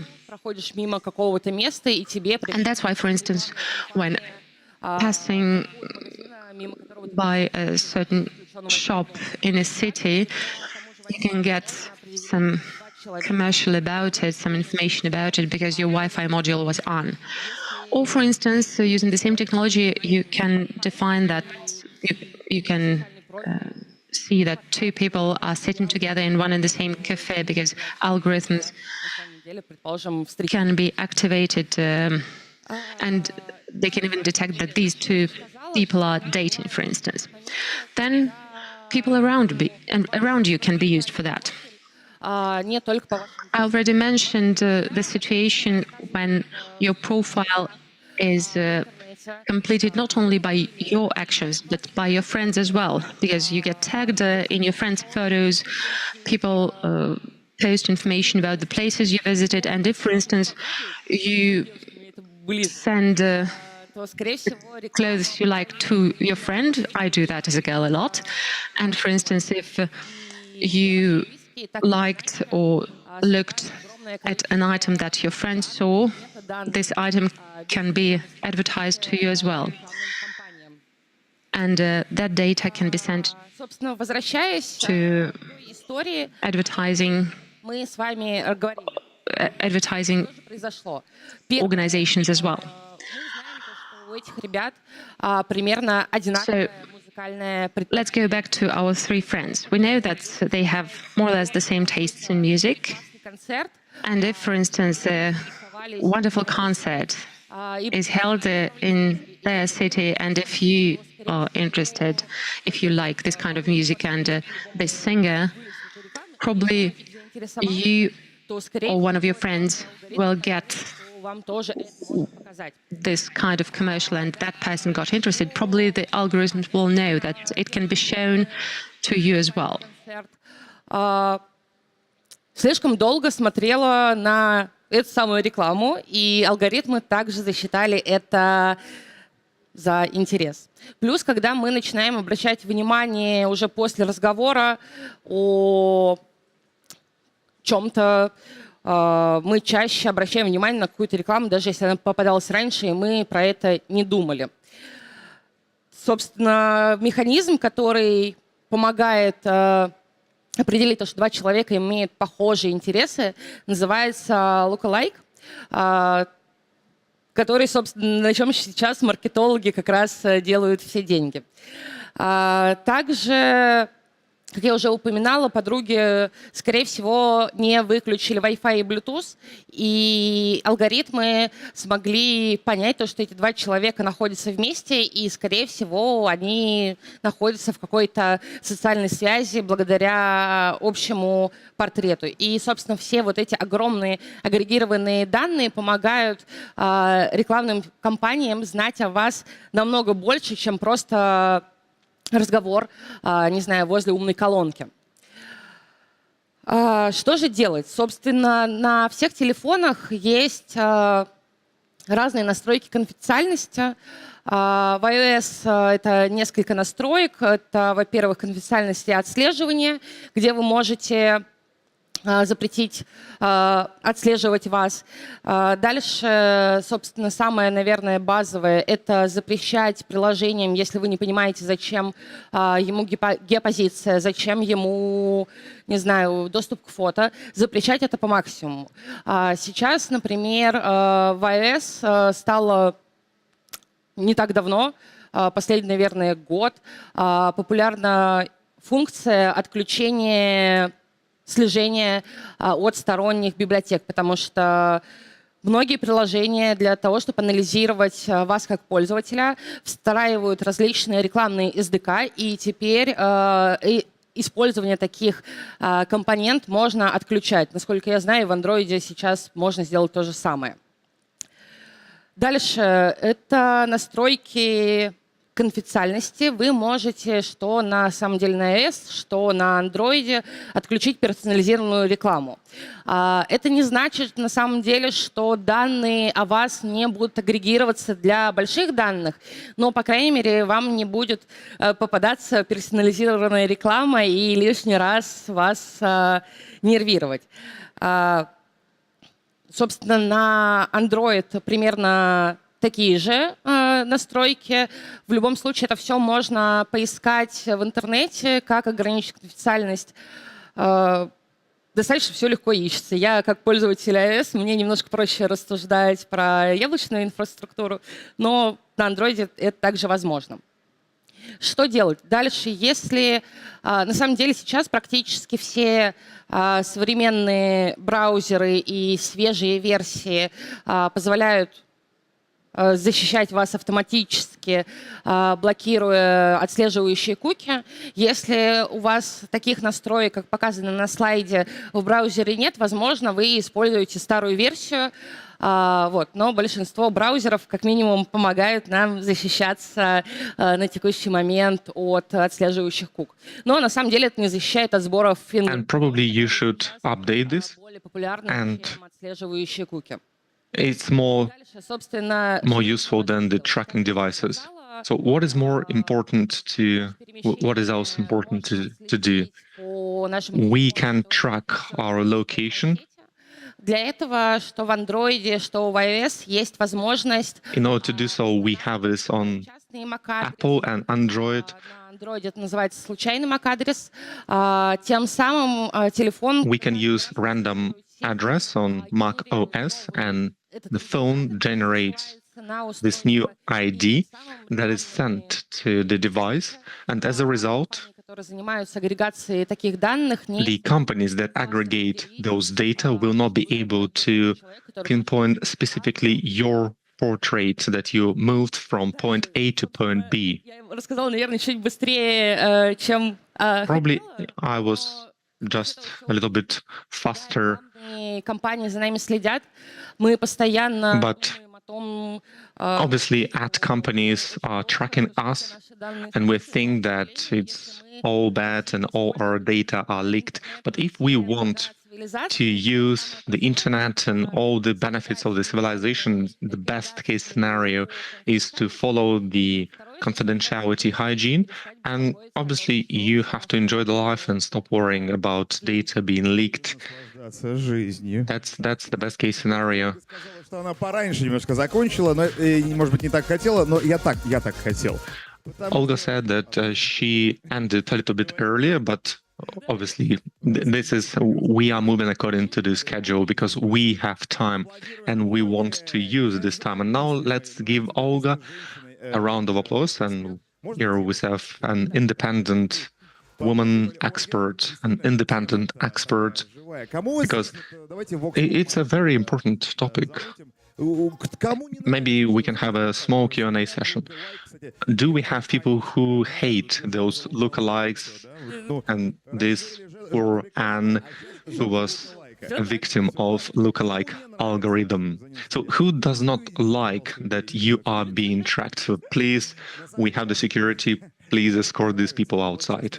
So even though, yes, maybe you do not like this, but I've been here on the stage for about 20-25 years, but so it happened. And I do understand that I so do not care about my data being leaked. And I really like when I have about 20-25 minutes all those guilty pleasure, I go to Киножурнал на букву И. И I go to a certain website which is now not вот эти штуки available here in Russia, Даже где-то я заснул, как у нас. and I go through all those different elements. I go through different websites, and usually this is what happens, especially when you have nothing to do late at night. Somebody played video games, somebody watched movies, and this is what I did. And in a few years, this algorithm was very robust. I go there and I do what I want. I have my English, I have my German, I have books about Sapolsky, books about psychology by Sapolsky, books by Yuval Noah Harari, and everybody talks about this, and I listen to this, and I really like that this is tracked, and this is what I do, this is what I look for. So basically what I'm saying is that I have my lookalike and they give me what I want to listen to. So do you care? Does it bother you?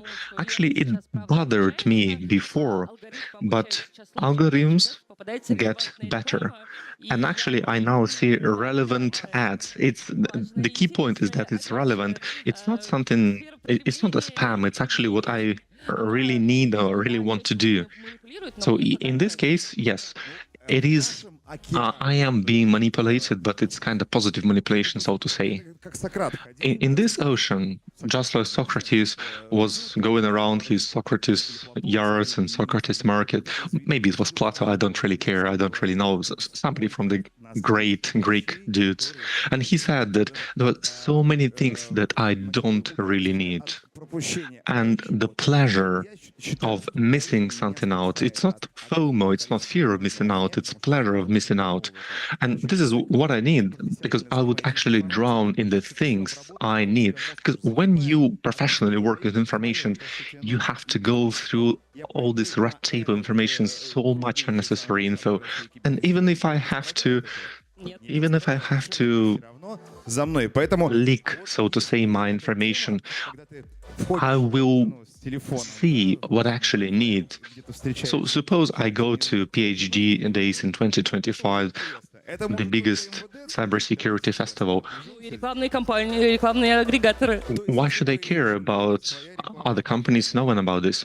And another point, so suppose I have a wife, and would she learn about me being somewhere, maybe through ads? So suppose if you look at someone's ads, you'll be able to learn that somebody cheated on you because of the contextual ads they are being presented with. So if something changed in their behavior, this can be seen in ads. So maybe it's a little bit sci-fi-ish, but I think it is also possible, and it all depends on the quality of the algorithm.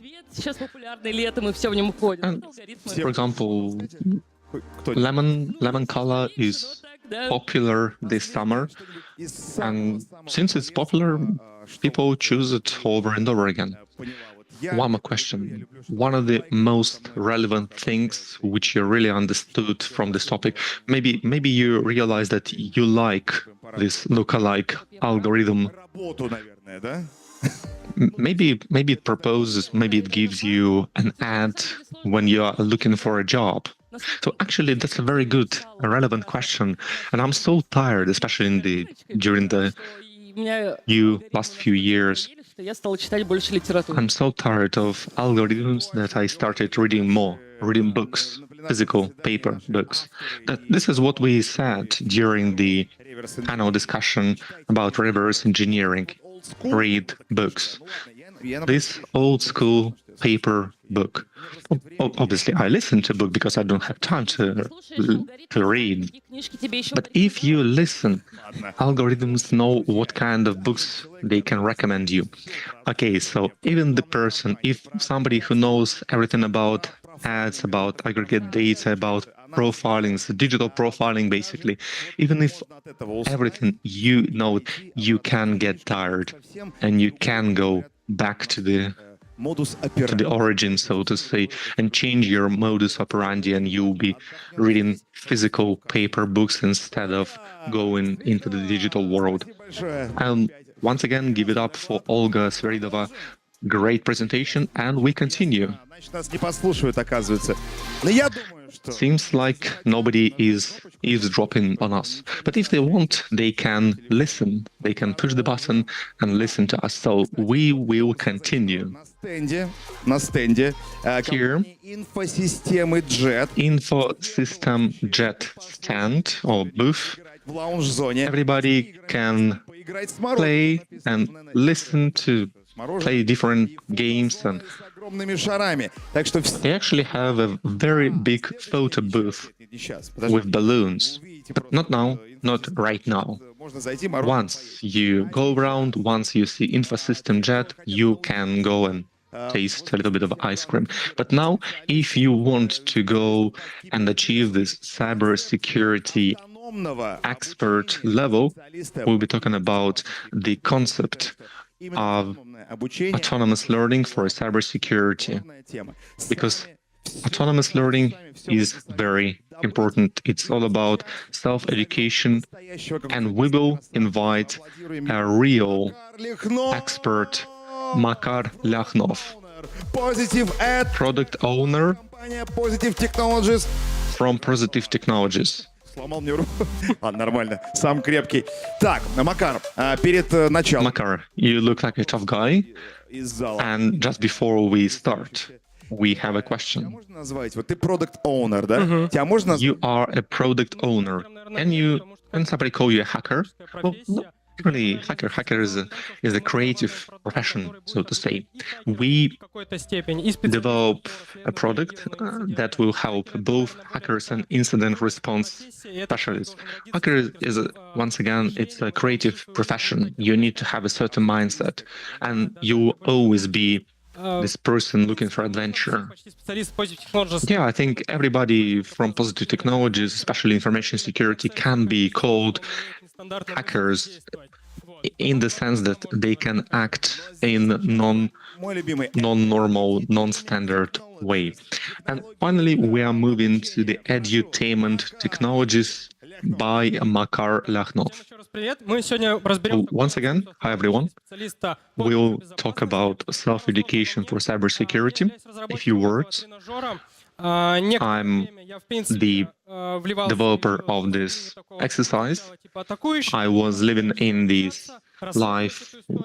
First you're on the red team, then you're on the blue team, then you try to analyze this story from both sides and look for solutions. And as a result, I ended up in the purple team. We analyze something, we respond to these incidents, and this is the concept of purple team. We also took part in different standoffs, Olympiads, contests, competitions, and so on. From all those years of experience, we decided to create a tool. It's not really just a training tool, but you can use it without an educator, without a professor. So let's take a look at how it started. First, we have about 50,000 people. We lack about 50,000 people in the cybersecurity sector, and it will only increase. Next, we do not have any practical knowledge. So when we're talking about universities, and it's probably the pain point of all the Russian universities, students do not get practical knowledge. They get a lot of useless theory. You need practice to become an expert. I need to have practical knowledge, not understanding of how these might be relevant. I want to learn how to work with defensive measures, the defensive tools right here, right now. I want to learn how to hack it. I want to learn how it can be hacked. I don't really care about these philosophical things which go for years in universities, and it's really a big pain point. When we study, we depend on professors, on universities. If your professor knows something, they can tell you. If they do not want to talk about this, they might choose not to do so because maybe they don't care. Как что-то ломать или защищать. Я не хочу One of our professors played punks online instead of actually teaching us, and I don't really care about this. просто мобилке играл в какую-то игру.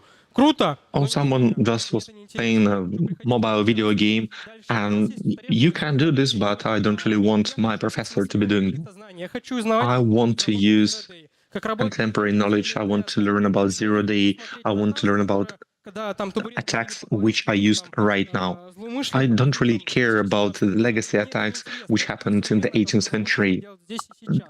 You don't really care about what happened before. This is very old. This is legacy. You don't need this right here, right now. Maybe I want to learn about this later, but not now.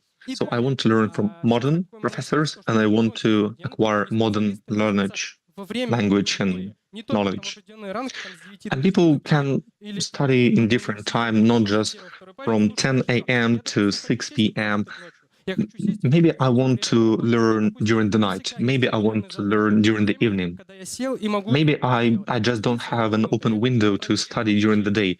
And if I have была заданная какая-то 10-15 minutes here, 1 hour there, интересно. I can choose and I can study. Не получается And нормально. it's very difficult for me to find time to study otherwise. На данный момент. В принципе, из таких Let's take a look what we have now. форматов и прочего. Очное обучение Basic, different technologies, different. So we have the normal education at university, the best top universities, ITMO, Innopolis, свои какие-то, допустим, там киберполигоны, Moscow Physical Technical Institute. You have cyber ranges. You have really good магистратуры в вузах. Вы все знаете, professors. запустили онлайн-магию. Вот МО, например, You have online уже крутая история, когда мы bachelor's degree, you have online master's degree, and it's really good when you can learn online and different time, but still you depend on the professor. ровно определенный промежуток времени и зависимость от преподавателя. Вот, круто. Next, Не очень, на самом деле говоря. Асинхронные курсы. Вот это уже интереснее. Когда мы приходим... synchronous courses where you also depend on the эксперт нам на что professor, ответить. Но опять-таки, and we can choose different time when we want to learn. у нас, конечно, такое And obviously, you will not get reply в Центральном on midnight or maybe 2 a.m. университете в 3 ночи Sometimes it happens, but usually знаниям.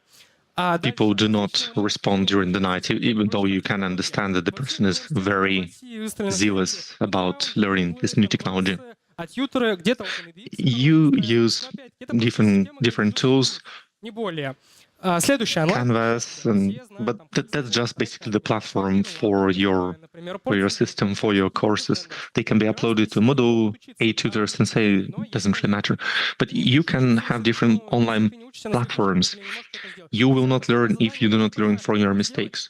So you solve a problem, you don't really understand how you solve it, and you need really to understand how it works. There are people who don't understand right up, and you need this explanation. So you need the explanation from the person who went through this before, so that they have this experience. Cyber ranges, standoff, Hugbase, CyberMirror, Cyber Polygon, Range Force, and so on. But cyber ranges are just virtual structures that emulate real processes. It's infrastructure. You cannot study this. It doesn't really give you practical knowledge. And finally, there are cloud platforms, Skillbox, Geekbrains, Skill Factory. Well, maybe, but not for cybersecurity. ту концепцию, которую я хочу. Finally, autonomous education, Где у нас обучающий limitless education. единственный ответственный за свое образование. The person, student, is the person who is responsible for his or her education. And the main goal is that the knowledge is automatically checked, and when you learn only through the real-time modern cases, and when you can choose your time. If we take a look previously, what was autonomous education, self-education before? This is the time, this is the approach when the student is responsible for his or her education, and the person who can learn whatever and whenever they want to do this. So, for example, they can choose a few of the courses. Maybe they need some parts of cryptography, but they do not need 100% of cryptography. And you choose too much information, so you don't really need all that information. So when we're talking about autonomous information, is not to say I do not need a professor, I do not need a teacher. This is not what I'm saying. What I mean is that in this case, your professor, your teacher becomes your mentor. You are not explained in details what you have to do, like what happens in university. They give you the track, they keep you intact, and they help you move. And obviously only on real cases. 70% practice, 30% theory. It is very important for the person to choose what they want to do. There are multiple modules, and you pick and select what you want to learn, and you basically compile your own education. And we also need the same approach to the same education. So we have the same program, we have the same specialty, but for some reason, different universities, they have different levels of education, even though the approach is the same. Next, only experts from a profile company should provide the practical experience. If it's not a practical expert, if it's just a professor, if it's just a teacher at the university who only read your lectures, they will not be able to create really useful practical cases. Only then it will be good and useful education for any topic, but obviously including cybersecurity. Scaling, we are limited by resources and by teachers. In most cases, by both. When we're talking about self-education and cybersecurity, we have new threats every day, hundreds of new threats all the time. That is why these materials have to be updated all the time. We need to work with real tools, with real infrastructure. Sure, the free time is very limited, and because of that, I want to study whenever I can, so it should be available 24/7. There is a lack of teachers with expertise. As I said, not everyone understands what they have to do, usually simply because of the lack of experts.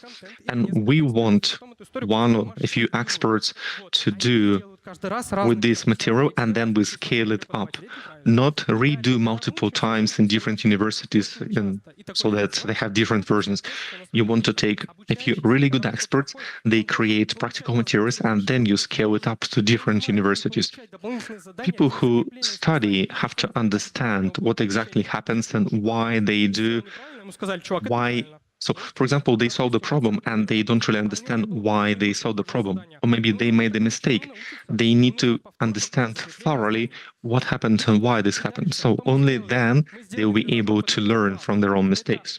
And that's why we're able to create a simulator, an ecosystem for self-education for cybersecurity experts, where you get this feedback, you get commentary from experts, and you can choose the time when you want to learn, and only when you need this education. So, for example, you want to take this module and you get information, but you can decide and not choose that module, and you will not get that information from the program. It's the whole ecosystem. It's not just a testing range, it's not just a range. So as I said, cyber range is a virtual environment. It's an infrastructure, that's all. You can use it as a tool, but it's not exactly the place to learn. A platform, you can upload theory, but it's lacking practice. When we're talking about online platforms, that's actually better because you have the combination of theory and practice, but usually you have limited infrastructure, or you as a developer, you'll be wasting a lot of resources to maintain this platform, and you will not be able to deploy this infrastructure for each single student. In our case, we use this simulator, and you can use real life tools. So how can we use it? We can use it for blue teaming, red teaming, and purple teaming. In this case, first we understand hacker mindset. We realize how they hack. Once we understand how they hack, we can do useful incident response and incident investigation. Suppose we have only one information protection tool, and we try to see the reverse connection. Maybe it was connected to one of the ports. How do we know if they increased the privileges or not? If they escalated the privileges or not? If they try to use the reverse connection to the port using Linux, then we need escalated privileges. Still, this is what malicious users do. Once we understand how hackers want to get into the system, we will be able to learn from both blue team and from red team. Only then we will be really good blue team member if we learn from hackers. A few words about EdTech Lab. So first we start with blue team on the synthetic traffic. Then we work with red teaming. We provide them with infrastructure. We give them access with practice, with knowledge, and they try to analyze this information. Next, blue. In real time, they are generated with databases. You need infrastructure, and the blue team members have to get inside and analyze certain incidents, and they have to control everything here. And finally, extended version, where we have both blue and red, when there is infrastructure, when red can hack something, and when it can be investigated at the same time. And this is where we become purple team professionals, people who can both hack and protect. But it's not just a person who can be on either side. It's actually a blue team member who knows how red team people act, and they know how to counteract it. As I'm at the end of my presentation, I'd like to talk about the meta platform for autonomous learning. We are in the process of designing it. So what we have today is, everyone knows that there is LMS, NGE, and that's a number of modern formats for learning. And then there is the new concept that we came up with, EduCase. That's a good thing, but what we want to go for is MACO, the universal platform for comprehensive learning in the domain of cybersecurity. We've compiled many modules into this one engine. Why do we need that? Because it looks like we have LMS, NGE, NGDLE, MACL, and we have one course as a basic unit of these platforms. So we upload courses there, and it looks like this is LMS is just a storage of courses. LGE is a gamified format of digital courses as well. NGDLE, this is a system of different courses already. And when this system came about, many universities already had their LMS, and the idea was to bring them together. It's an interesting concept, although it hasn't evolved fully, but there, indeed, you have different systems connected. And then MACL came about.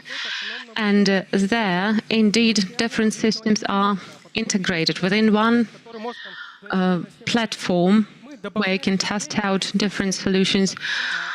And there, as we go on, we add solutions На платформе утекли персональные данные. to scale it, solutions up. Подключить блокчейн как раз-таки. And there were different ideas, for instance, to add blockchains there.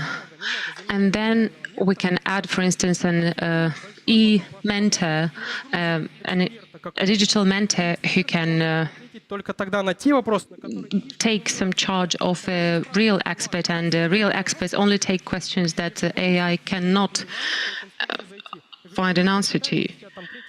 And people do not get questions at 3 a.m., for instance.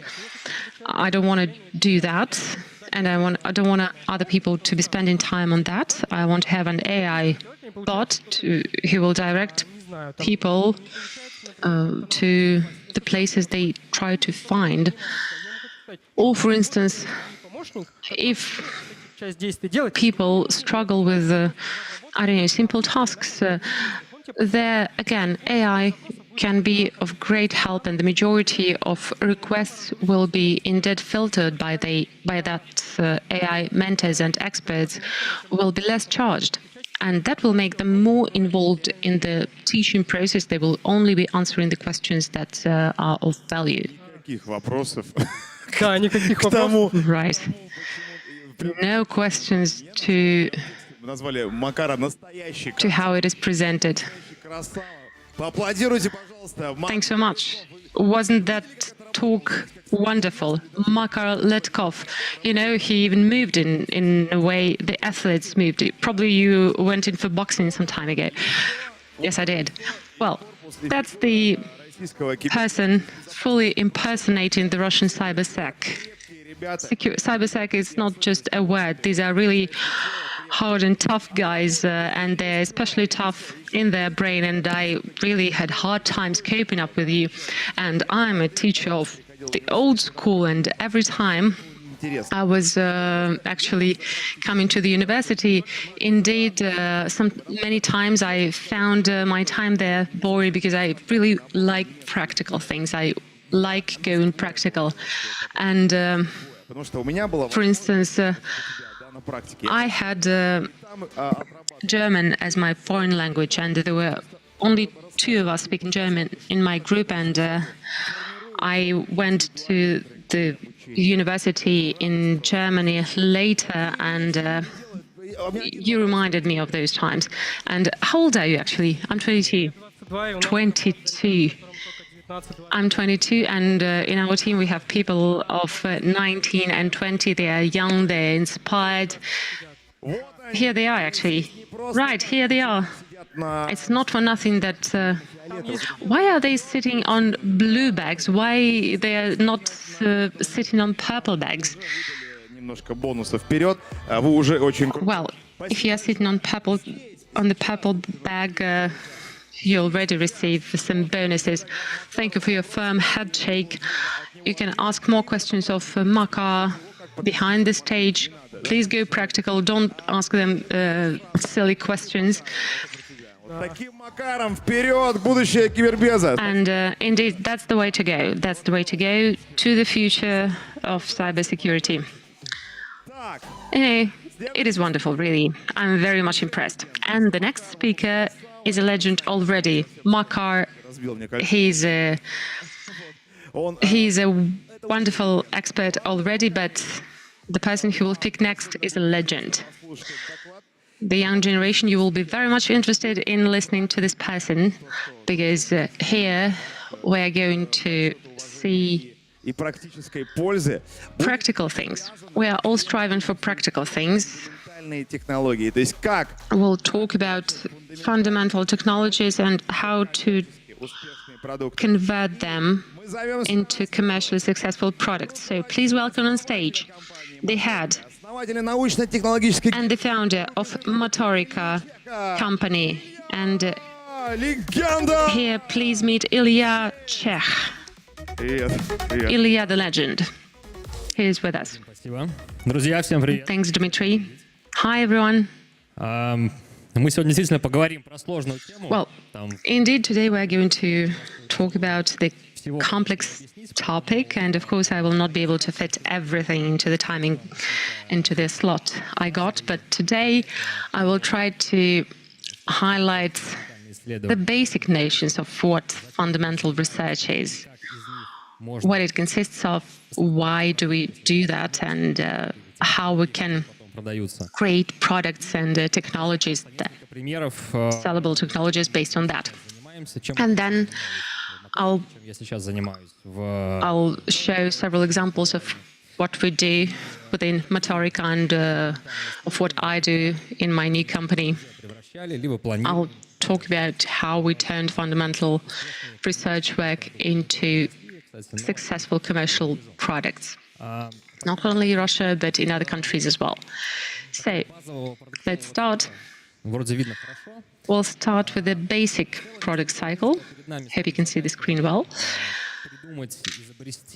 If we task ourselves with coming up with a new technology, discovering a new technology, and then converting it into a commercial product, then we need to split all the phases into 3 large blocks. The first block is the research itself. Block number 2, finding the niche or the product that corresponds to the discovery that we are making. And after you find this product market fit, when you understand that there is a request and you can close this request of the market with your product and suggest a solution, after that you can switch to development and commercialization. Going deeper into details, let's take the stage of fundamental research. The notion of fundamental research, every user, person, and scientist takes it differently because we have different level of understanding of what fundamental is. Some people think that fundamental is the foundation of the universe, the Big Bang, how all that happened, and that's fundamental for them. For some people, discovering a new technological process, discovering a new type of coating, or coming up with a new chemical formula, that's fundamental for them. For other people, when they come up with a new algorithm and a new method of machine learning, that's fundamental for them. That's their definition.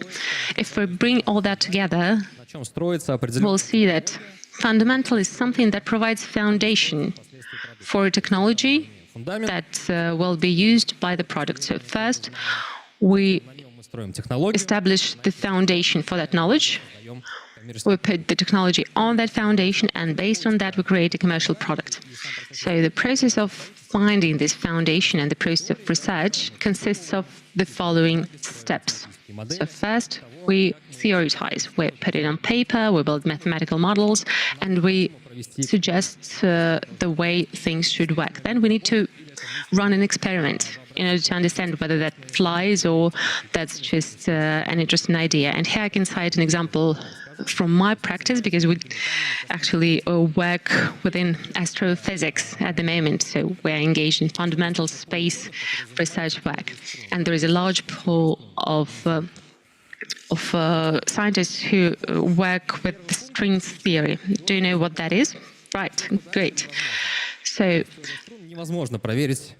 the theory of strings, it's fully developed. You can't run an experiment that can debunk or prove it. So in our process, we need to switch to experimenting to prove that the process we suggest is valid. So we validate through experiment our theory, our hypothesis, and with that we close the stage of fundamental research.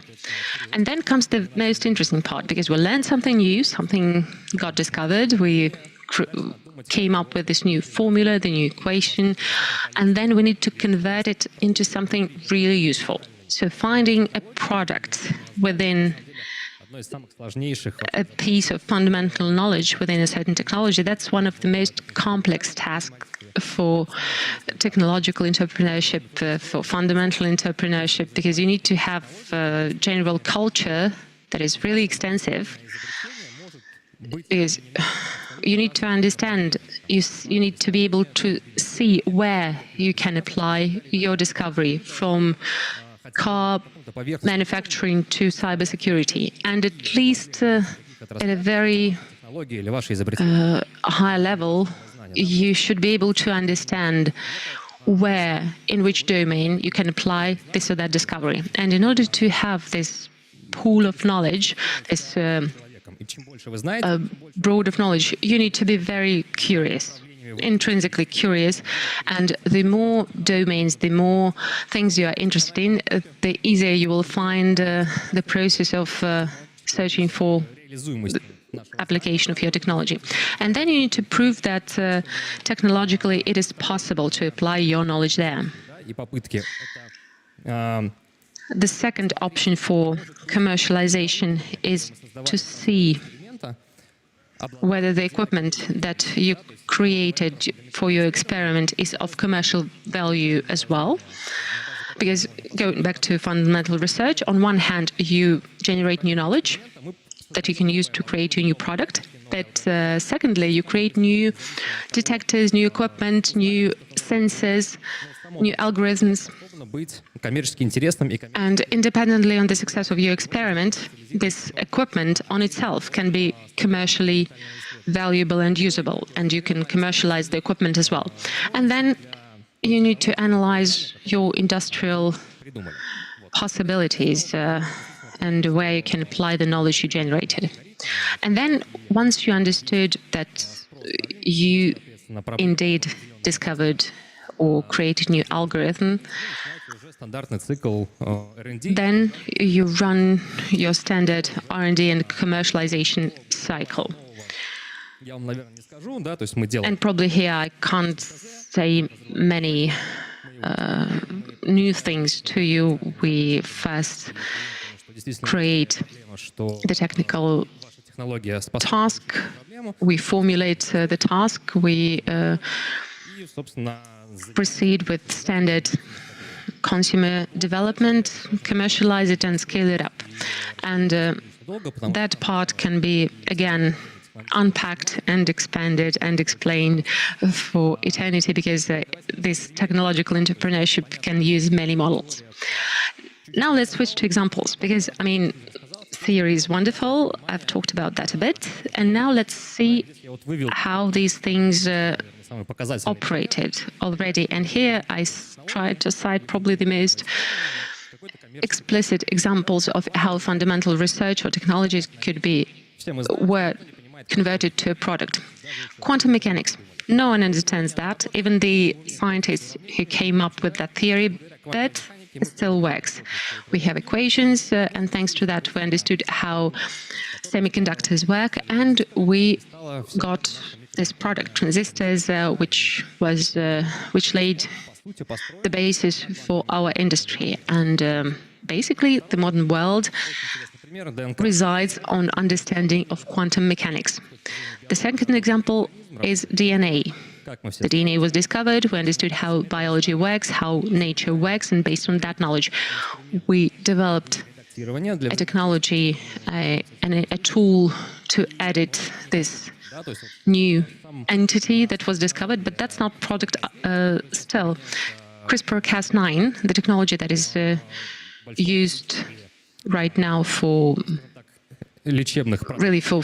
many medical processes for therapy, but CRISPR-Cas9 is not a patented technology, and any scientist can use it. So the product in this chain is gene editing for specific to cure a specific disease, or to change the color of your child's eyes, and so on and so forth. Example number 3.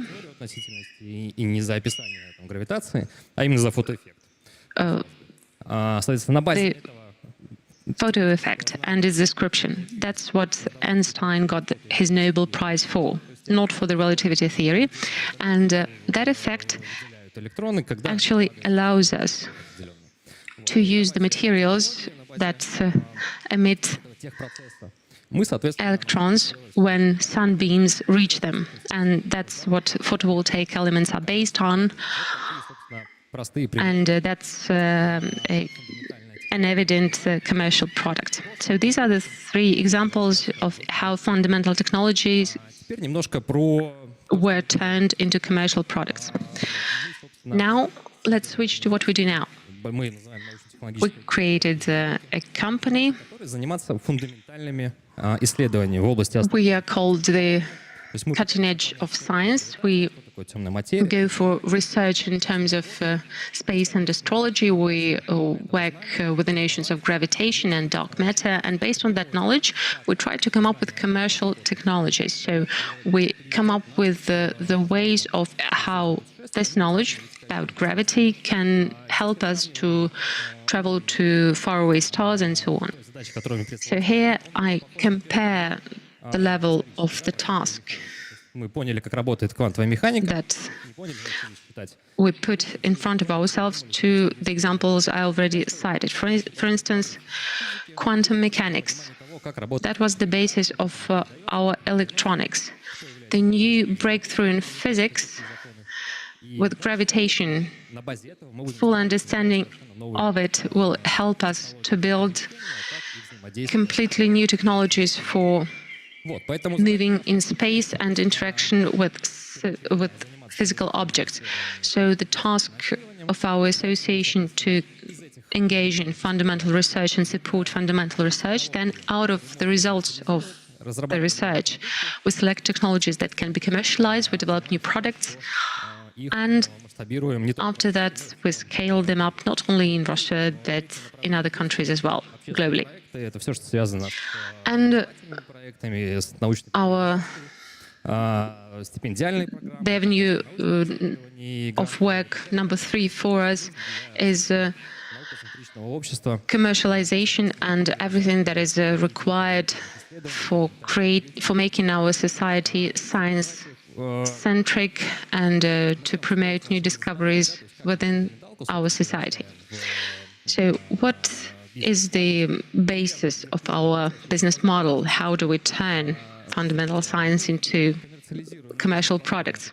So what we do is we commercialize scientific equipment that is used for scientific research, for fundamental research, when we create satellites, when we build Заказные R&D, потому что у нас different pieces of equipment, we perform исследования R&D because we have good developers and we can go for not only the research we are interested in, but we can take orders for research from the Russian Space Agency and other agencies. And then two more additional elements is venture investment and commercial investment. инвестируем в технологические компании. Thus, we act as well as an investment foundation. We invest into companies whose technology Может быть, or technologies can be used for our fundamental research of the future. фундаментальная. Да, мы For инвестируем. instance, if we need to build a facility on the moon, we invest into startups that get us closer to that point. Технологии, которые мы делаем. And now let me cite several specific technologies that were created back in Motorica and that we work on now. One of our main advantages when we were developing prosthetics То in Motorica, starting from внедрение, вживление the simplest items, we started передачу чувств developing the technology of introducing electrodes into human body and transferring the sensitivity. So to специальные электроды и periphery разрабатываем, nerves, то есть это микротоки. we connected electrodes and we developed the mechanism of nerve stimulation, the microcurrent, and stimulating certain zones of this nerve evoke Правильными параметрами электростимуляции, senses or соответственно, за stimuli within human body that are close to полтора года работы мы real и создали такую physical senses. технологию. Да, то есть это еще не продукт. So we performed several operations and created this technology. that wasn't a product, that was the process of studying the stimulation itself. So that wasn't commercial yet. And then we started the commercialization side of it. And there we came to three, here I cited two conclusions, but we came to three conclusions. First, we discovered the possibility of feedback. So the person could perceive something from the external environment and send a feedback. That was a very good advantage of our products comparing to the competitors. Then we could create a new class of human-to-machine interfaces when, for instance, fine motorical signals could be picked up from a human body and used to operate prosthetics. And that our technology could help us to solve that problem. And then a side effect of this technology was that we understood that thanks to this kind of interface, thanks to the methodology of stimulation that we created, we could use it to cure phantom pains. If, for instance, a person lost their arm, this person can face the problem of phantom pains, and thanks to that kind of stimulation, that problem, that symptom could be cured. So that was the third result for this fundamental research. Today, what we do, and one of our biggest projects is the one that we do together with the Moscow State University. We have the lunar phase wave meter.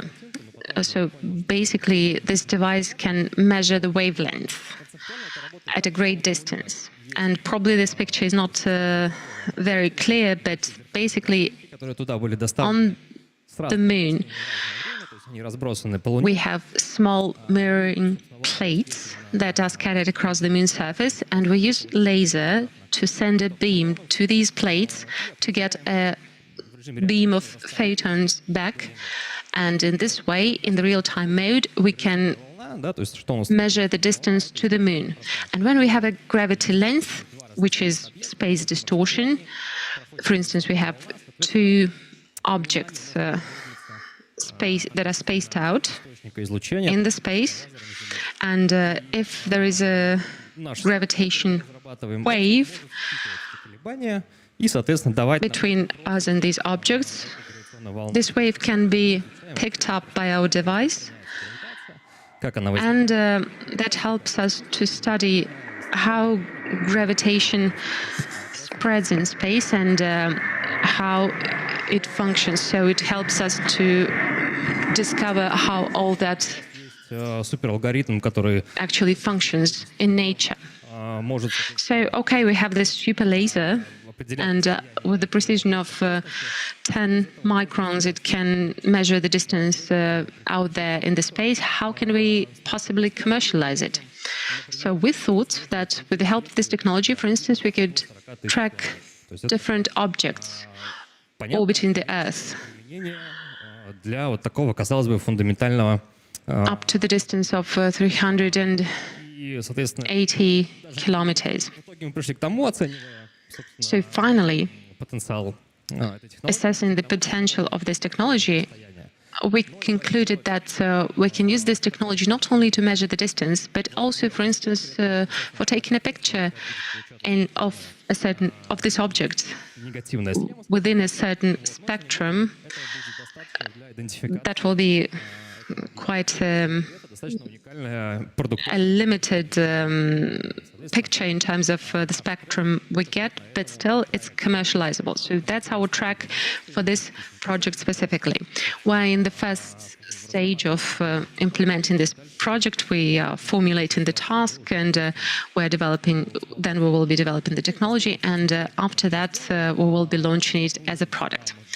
And finally, the product and the project that we're developing now. We will need it for lunar stations and for stations on Mars. That's a That's development of a closed-circuit, closed-cycle system based on bioreactor. There is a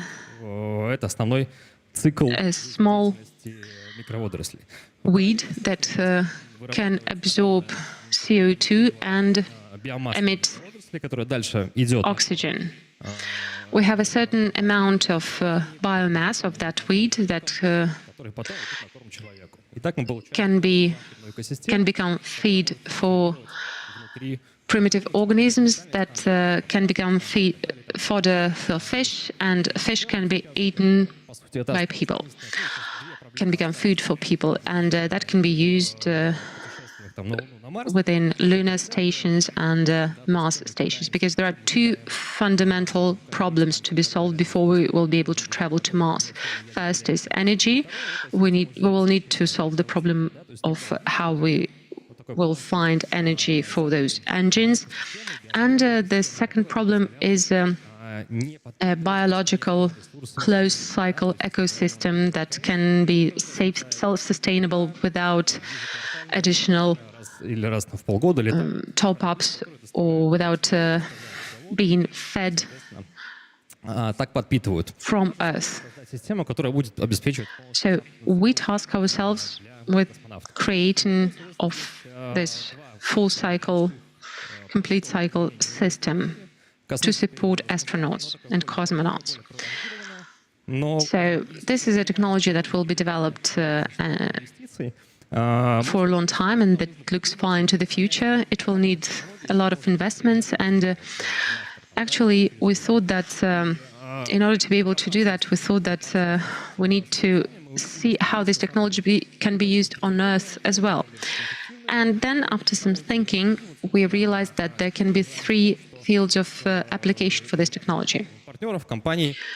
So right now we are working with several partners, with companies, to test out these hypotheses. What are these domains? First is water treatment for cities, because microweed can be used for water treatment. Domain number two, creating biomass as fodder for fish farms. And number three is producing food supplements. And then finally, another large domain is air purification and CO2 processing. And that's very interesting because all the existing air purification facilities, they do not produce oxygen and they do not capture CO2. And our advantage is that we could take a large office building, and in skyscrapers there are always problems with air quality, and we could, for instance, loop all the air from the ventilation system to our bioreactors. Our reactors would produce pure oxygen, which could improve air quality inside the building. So all the office workers within this building would get air of better quality. So these are the examples of how fundamental research can be turned into first technologies and then into products. And that basically ends my very brief overview of this topic. You can subscribe to our channels to see in real-time mode how we develop all that, and have a wonderful day. Этого дня. И мы не знали друг друга до этого лета. Кто не знал Илью Чеха? So once you can see that Ilya Chek, the living legend, and only two people here didn't know about Ilya Chek before. So do you really understand who this person is? Do you want children from this man? Oh yeah, obviously he's one of the best. Yes, true. Next, we have a Q&A session. At the same time, you'll be able to get a few more children there. Yes, obviously. But sure, I'm joking around. But with your palette, with your range of potential products. What you have lasers to define the range so that you can learn the range to the moon or to other celestial objects. And actually, I worked at the university for a company that is very active here in Russia, especially during our times, and they create prosthetics, and actually saw people for the first time with these prosthetics. And you cannot really call this, you do not really, I thought it was a real glove, and it was a Russian produced prosthetics. They take impulse measurements, they take the fine motorics, little movements of your fingers, of your hand, and they actually take all this information, and it feels very natural. So yeah, but for currently, with these glasses, with the haptics, there is not enough feedback. And maybe you can actually create an event agency. Yes, so you obviously you have an event agency, you have products, and these kind of people we have here at PhD 2025, and it's great. I believe about 100, maybe 200 people here. Just you can see here on the broadcast, obviously. Everyone can assert that we have hundreds of people here in front of the stage. But here we can see that this is the ticket to the future, and we will use this string theory to get into the future. So what do we have now? We have 10 minutes break.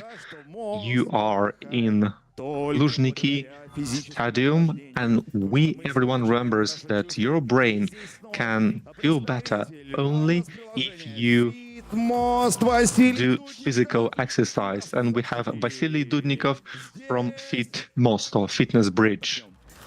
And now let's take an active rest. Okay, guys, we listened a lot to very good things, and now we have to move a little bit. Obviously, we want to stand up a little bit, and we will have a few active exercises, and then we will continue listening to great lectures. So now, just a little hand movements. Counter-clockwise, clockwise. We rotate full hand sweeps, full hand rotations, and then we go outside, and you basically can just repeat the exercises after me. So you have to get involved, you have to be in the process a little bit, just to get this oxygen to the brain. Now we do those circular movements of the upper body, go on left side, go on right side. Obviously, if you give me any support, I will take it, because we need it during physical exercises. Now we have going up and down, touching the floor, maybe touching the toes, and then we're stretching upwards all the way. Next, we spread the legs and we touch the floor. It's like a windmill exercise.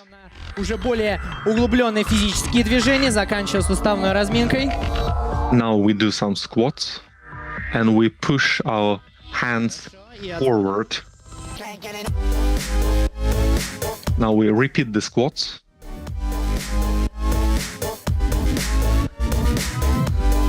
Отлично.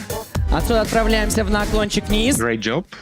Now we do a few inclinations, going down for the hamstrings. Хорошо. Встряхиваем все наше тело через глубокий вдох-выдох. Хорошо. Поддержка очень интенсивная, но я пока продолжу. Раскрываемся. Okay, we continue with our exercises. Хорошо, и вовнутрь. Now we do this on the inside. Leg swipes outside and the inside, with knees going up. Через круглую спину проявляемся здесь. И выполняем уже более длинные движения через подъем на мысочки. Опять же. And here we take our arms on both sides and we connect our hands at the top. You can do this standing, you can do this sitting, it doesn't really matter. Хорошо. Удлиняем наше движение. And one more time. Now we do a prolonged movements with our hands so that we stretch a little bit more.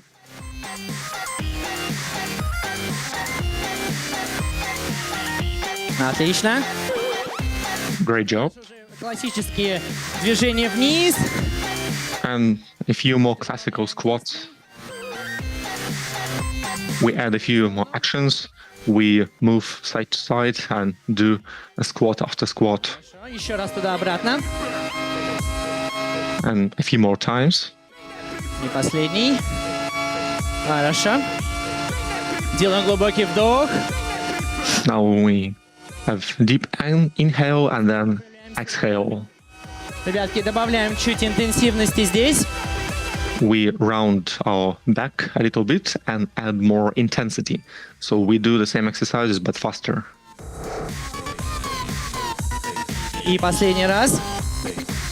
And one more time. Возвращаемся на спину вниз. И And we again go and do the exercises for the hamstrings. And now we also move our hands to the top. И последний раз. Хорошо. Отправляемся на более координационные. Now we do a few coordination exercises. It's almost a pistol squat when we use only one leg as a pivot. And we do this kind of exercise. Now we do a few lunges. So it's like a big step into a lunge. And now we shift the leg and do it on the right leg. It's as if we are taking a ball from the ground. And now we continue with the lunges with the left leg.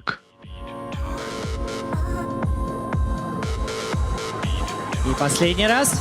Здесь нашим традиционным образом скидываем ручки, вдох-выдох. And once again, the combination of deep inhale and then we forcefully exhale.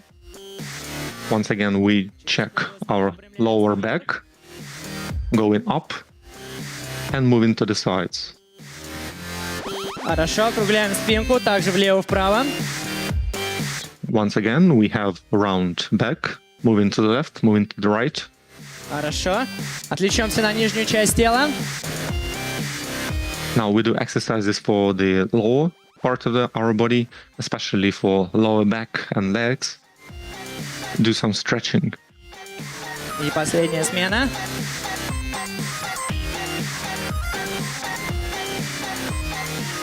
Выпрямляемся здесь. Now we do some full body squats.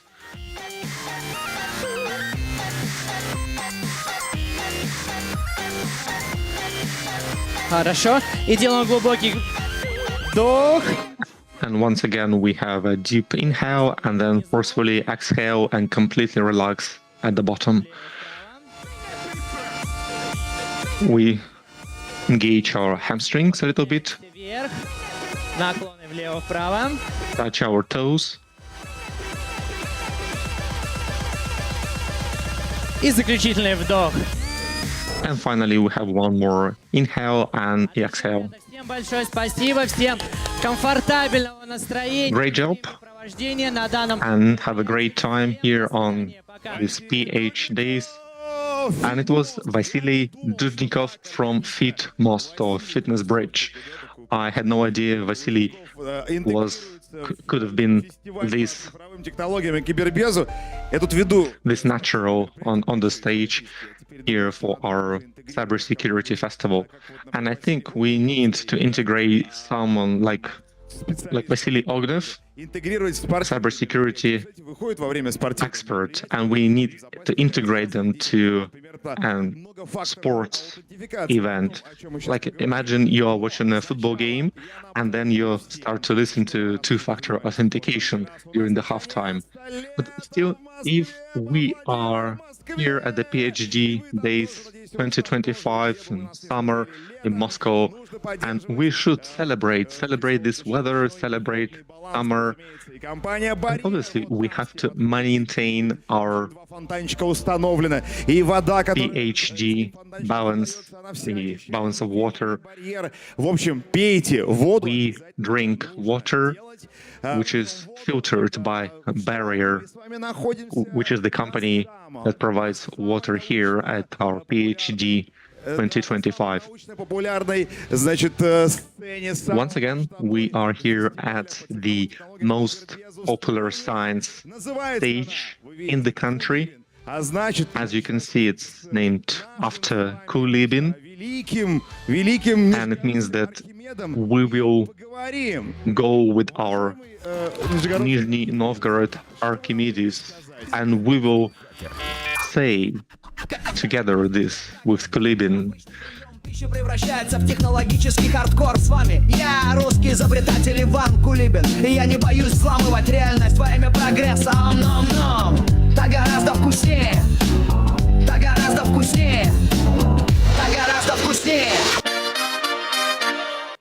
Ой, напомнил мне Иван Петрович о том, какой я вчера... This Kulibin rap was very similar to burger I ate at Amovniki. So we have great food, we have great weather, cybersecurity, everything's fine, everything's great, we have water.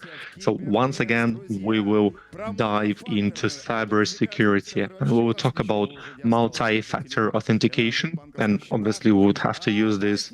Otherwise, we would lose everything, our phones and our banks. And let's give it up for Vasily Ognev. Ognev, which is fire for Russian. He works in Red Security, lead for identity management, identity direction. So, Vasily Ognev, please welcome. Добрый день, меня зовут Огнев Василий. Hello everyone, my name is Vasily Ognev. I work as the lead of identity at Red Security.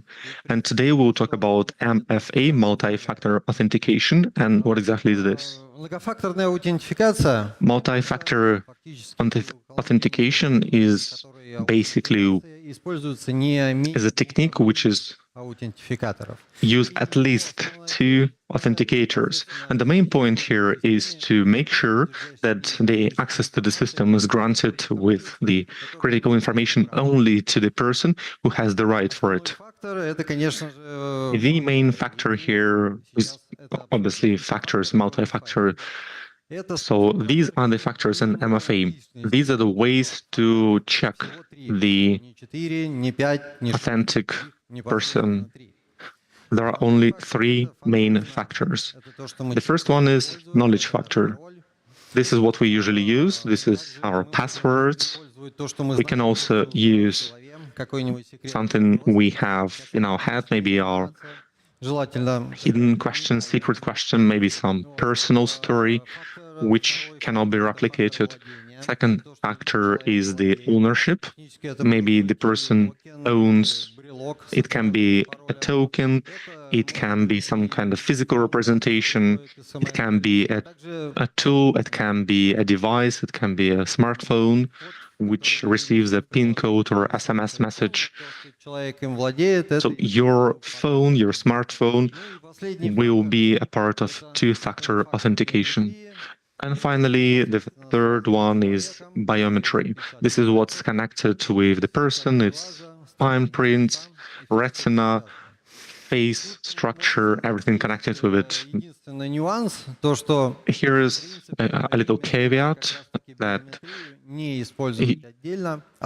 it is recommended not to use biometry only on its own. It's better to use it combined with either of other two factors.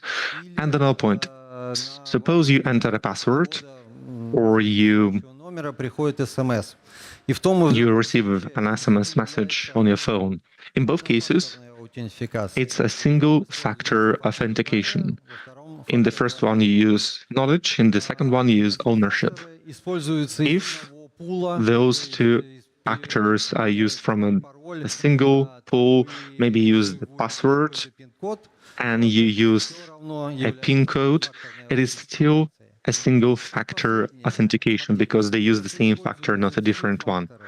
And finally, if you use all three, knowledge, ownership, and biometry, and that will still be multi-factor authentication. It's not 3, it's not 4, there are just single-factor authentication and multi-factor authentication. And here we will test you a little bit. I took a few factors from very old age. So individual, someone sent, personal sent, what kind of factor is this? What do you think? Is this biometry? If it's a secret roar with the correct sequence of sounds, yes, this is the knowledge. And if it's some kind of ammonite passed down the generation, yes, this is the ownership. If it's picture from old times, this will be knowledge, and scales would be biometry. A stone token with unique scratches, that will be an example of ownership. So these are simple but still very effective ways to define different factors. Now we'll go back a little bit in history, and I would like to give you a few examples how MFA developed. But I will go in big leaps. So obviously we used passwords for quite a lot. Usually they were used by sentries or by military personnel to tell friend from foe. But for the first time it happened somewhere in 1960s at the Massachusetts Institute of Technologies, MIT. Armando Carbata dealt with computers based on IBM, and in order to use them correctly, he created this password protection. But what usually happens, his own assistant was able to copy all those passwords in order to use the system outside dedicated time. So once we started the age of passwords, at the same time we had the age of, let's say, hackers who stole the passwords. And ideally we do understand why we want to put down the passwords on a paper and put it right next to the computer, which is protected by this password. And this is actually not a very bad idea if you hide this paper with the password and you do not put it in your notebook on PC or smartphone. In the 1990s, we have the first glimpses of single-factor authentication, tokens, and secure ID. And by the way, the tokens themselves gave an old name for multi-factor authentication because it was a factor of ownership and it was combined with PIN code, which is a factor of knowledge. Previously, it was called two-factor authentication, but multi-factor authentication basically now becomes the main name, so to say.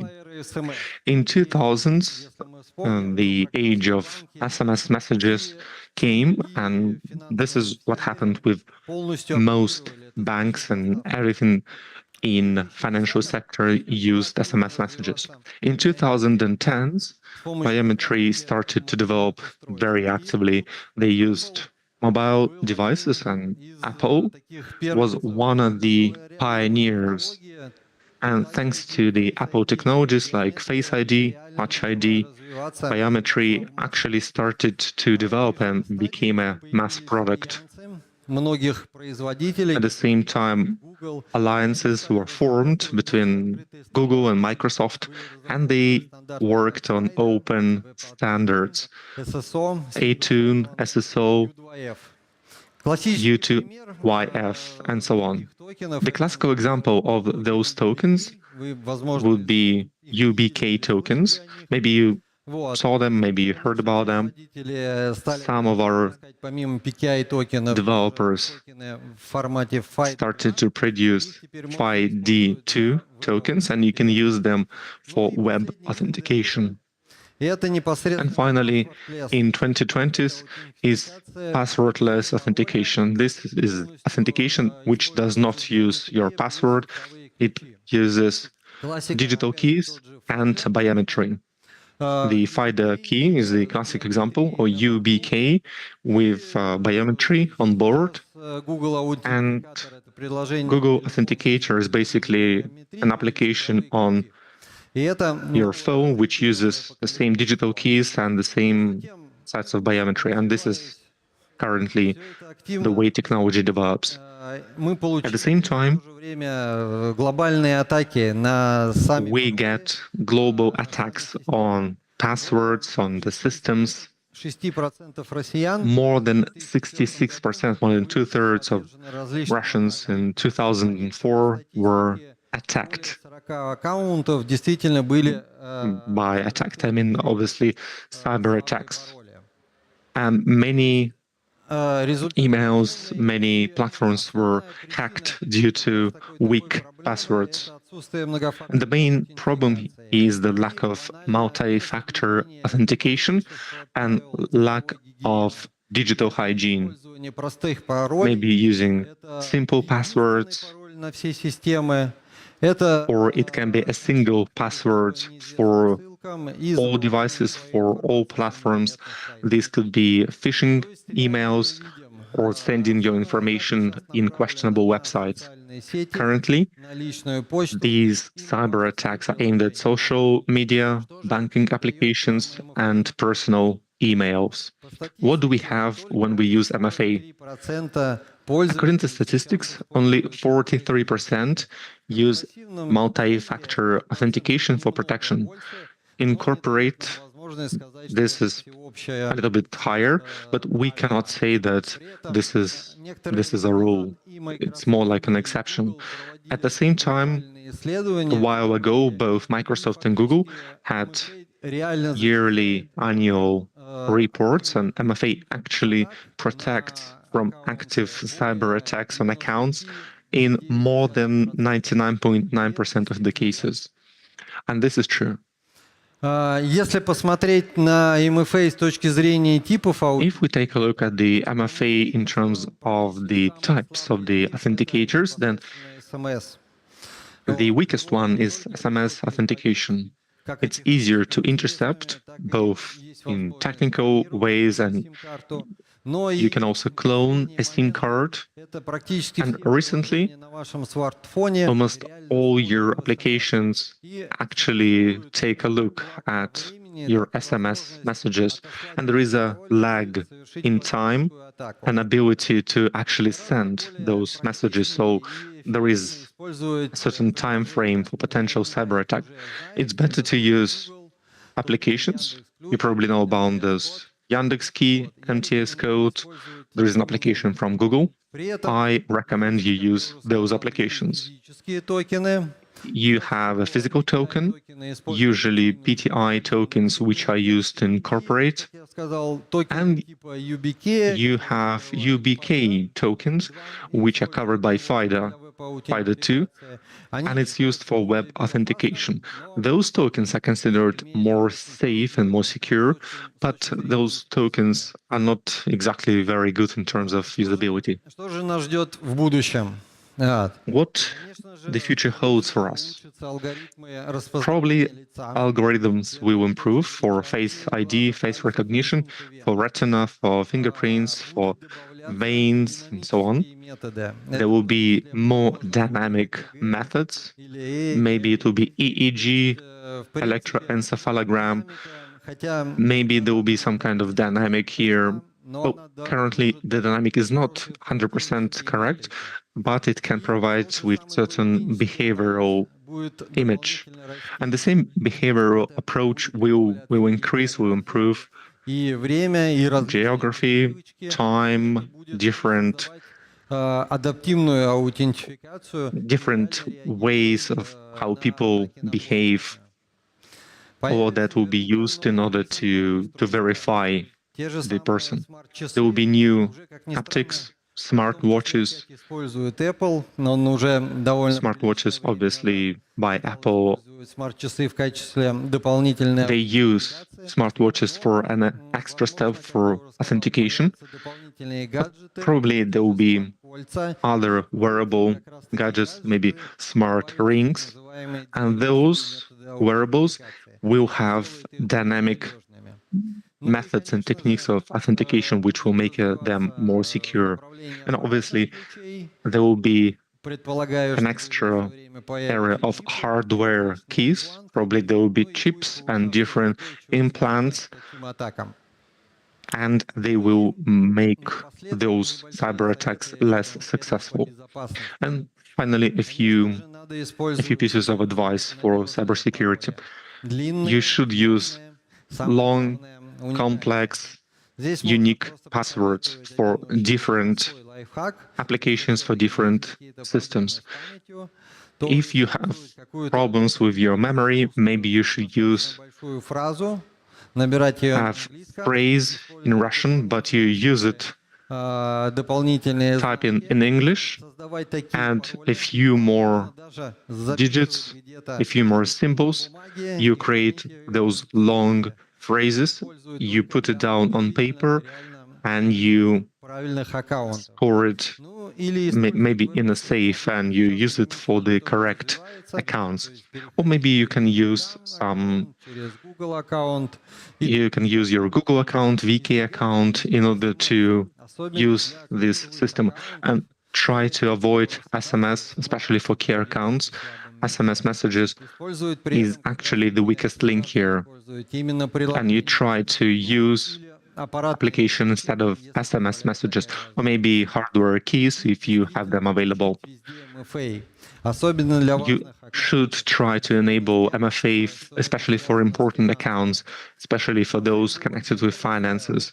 MFA should actually be top-tiered. But I would say that big, long, complicated password is the best way to protect your system. And finally, you can have antivirus, where you can do so and update your operating system so that you will cover and you have patches for vulnerabilities and exploits. Usually this is the way to go, and by doing so we can protect your device. And that's basically all I wanted to say. Thank you very much for your attention. I hope that this small but presentation is actually useful. This is exactly cybersecurity. This is what we want. This is what we love. But Vasily, this was fire. Thank you. Thank you. Red Security, Vasily Ognev, lead at Identity. We have a few spare minutes here. From what I can understand, and I actually really like this, from the beginning of this year, we usually work as contractors. For us, it's very important. This is what we earn. This is what we maybe want to send it somewhere.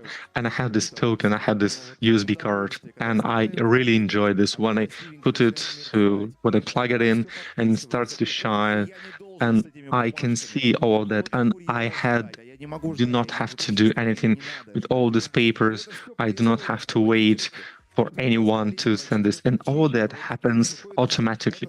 You're talking about chips, you're talking about this. This is what the most secure one.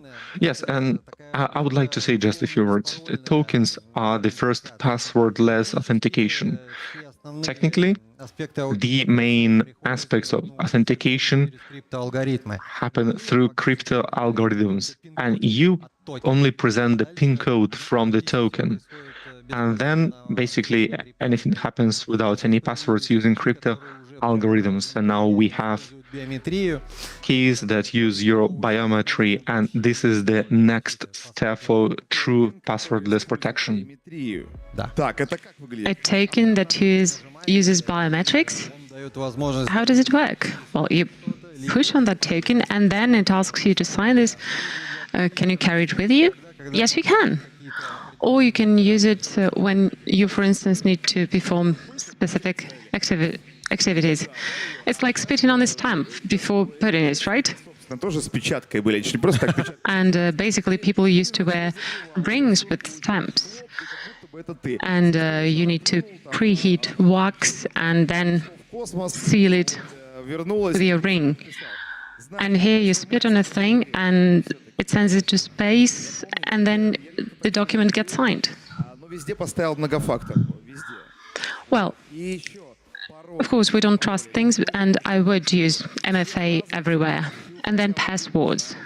As a linguist,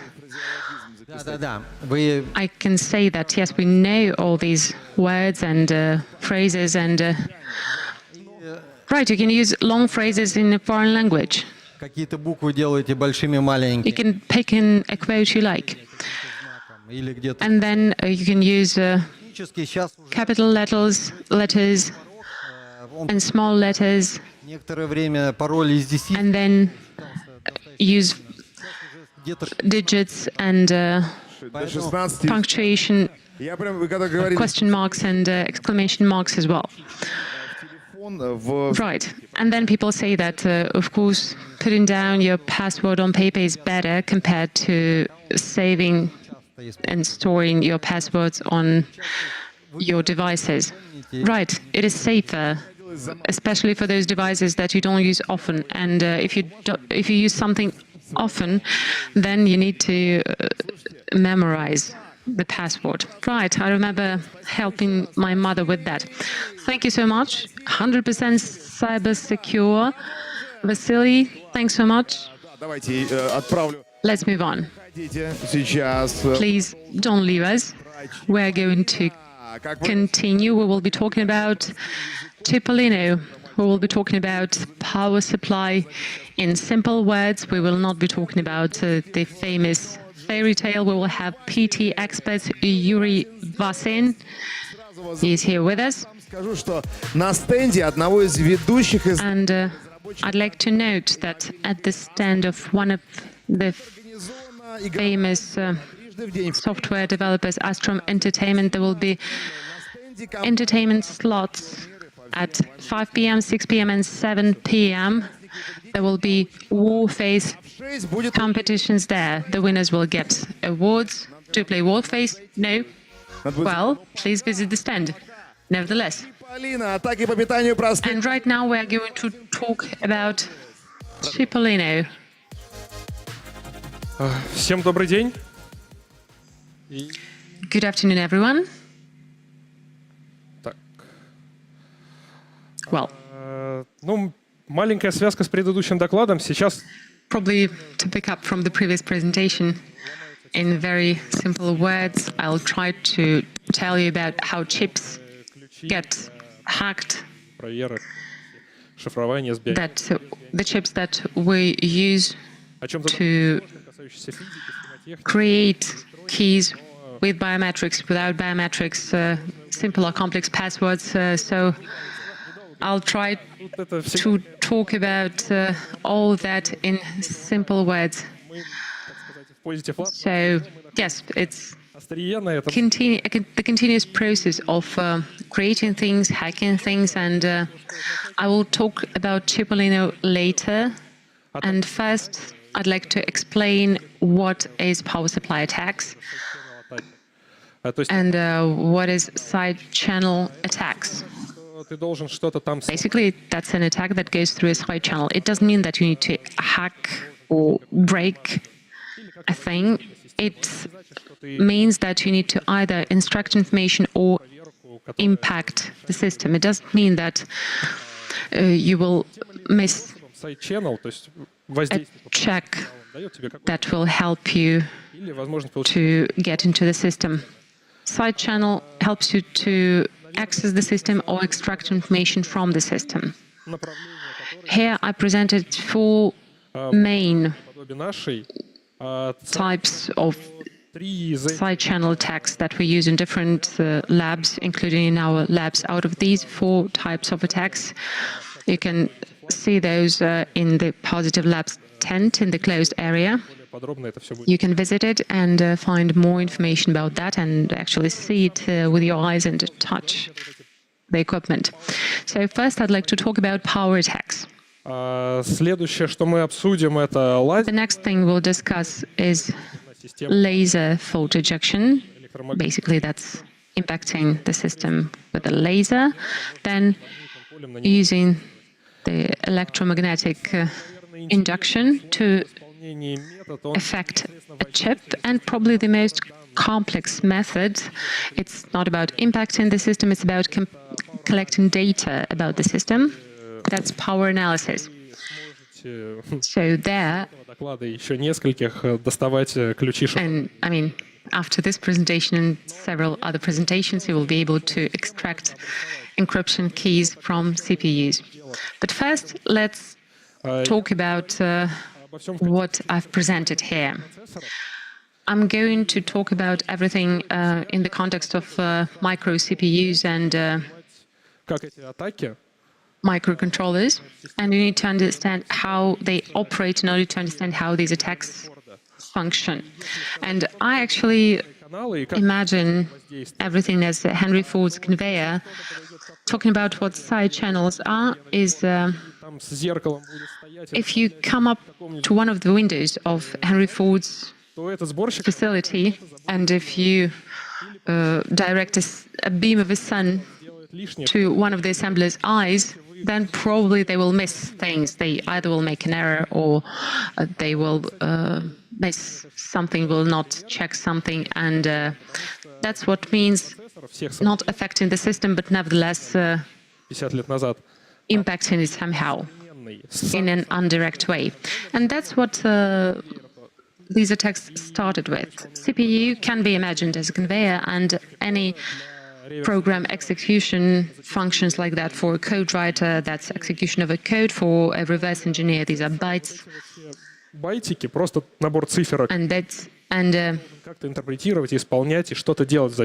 every CPU interprets all these bytes depending on the value. And if CPU processes these symbols, this code, by every bit, by every digit, then it would take a long time. Для процессора внутри, которые совсем неявные, ты отсюда скопируй в какое-то промежуточное. The processor decrypts this code to understand what it needs to do, what should be transferred and saved where, and then processor takes time to decode the code. So inside every processor there is a conveyor that picks up the code. То есть команда может быть and потом это все дешифруется, first декодер. Executes this code. So there is a decoder first that decodes the code to следующий шаг, чтобы он взял to tune all the parts of the microcontrollers после чего это все как бы in components for it to be able to perform the operation. So it operates in this way, and this metaphor for conveyor is applicable. And once one operation is completed and the next operation starts, the next bit of the code is decoded, and the microcontroller starts thinking about what it is going to do next. So once we understand that this microcontroller is a complex system, there is this conveyor, the cheapest methods to affect it is a power attack. Every CPU, every microcontroller consumes power, and usually it's through 1, 2, or 3 lines. This attack method and this method has been used by reverse engineers for a long time, and if during executing an algorithm you cut the power for a tiny fraction of time and you bring it back. What happens? Well, what happens is a very good question. And my colleagues very often try to understand what actually happens. You can't know it for sure when the system is closed. But anyway, you will have a disruption. But that is why we call these attacks power attacks or a glitch. A glitch, which is a sabotage of the system's operation. So basically, the transistor that you can control can be used to cut power when you need it. When do we need it? When we need to bypass or skip one check. When, for instance, the system is not protected from this kind of attacks. Usually people use disruption of the main line of power supply that goes to the controller, or sometimes when manufacturers bring out power supply to add more components to this power line. The manufacturer, for instance, need that to optimize the distribution of components in the case, but that allows the attacking team to get to the system to attack it. And for instance, you can disrupt power supply of a core. Or, for instance, you can do that with flash memory. It consumes quite a lot of energy, and sometimes it is supplied with energy in a separate way. And for instance, sometimes you can opt to do that, especially if the microcontroller uses the flash memory core, and that method actually had been the cheapest and the easiest to disrupt the operation of a system. And now we'll talk about a more complex way of affecting the system, and it does take some effort, but the effect is great in terms of time precision, in terms of positioning, and it's very difficult to protect yourself from it. It's laser fault injection. Going back to Henry Ford's conveyor and sending the beam of the sun to the assembler's eyes, but here you can send a laser beam to one of the parts of the controller. And in this way, the energy is conveyed to the board directly. And the value of a certain cell within one contact can be changed from 0 to 1 or from 1 to 0, and that can cause disruption. And it's very easy to use that method to skip one of the check stages. And in order to be able to do that, you need to open the case from one of the sides. You need to have direct access to that silicon plate, to the board. And basically you need to have an opening, usually from the bottom of the board, and that gives you access to the piece of silicon. You can do that with a simple cutting device and use a laser to shoot a beam into that component. You can do that in this way, but you can do it even better to have stable impact on that element. To be sure that you can repeat tomorrow what you did today, you need to control the thickness of silicon that remains. And it means that you need to make that layer of silicon finer. And once you got it thinner, you need to polish the surface for laser beam to be able to get through that layer of silicon. Silicon is almost transparent for the infrared beam, and almost means that it is not completely transparent. If it were transparent, we would just skip surface treatment, but here you need to do that. A laser, you can obtain it, you can buy it for 200,000 rubles, but still, to use this method, you need a lab, because you need to tamper with the case and you need to prepare the case.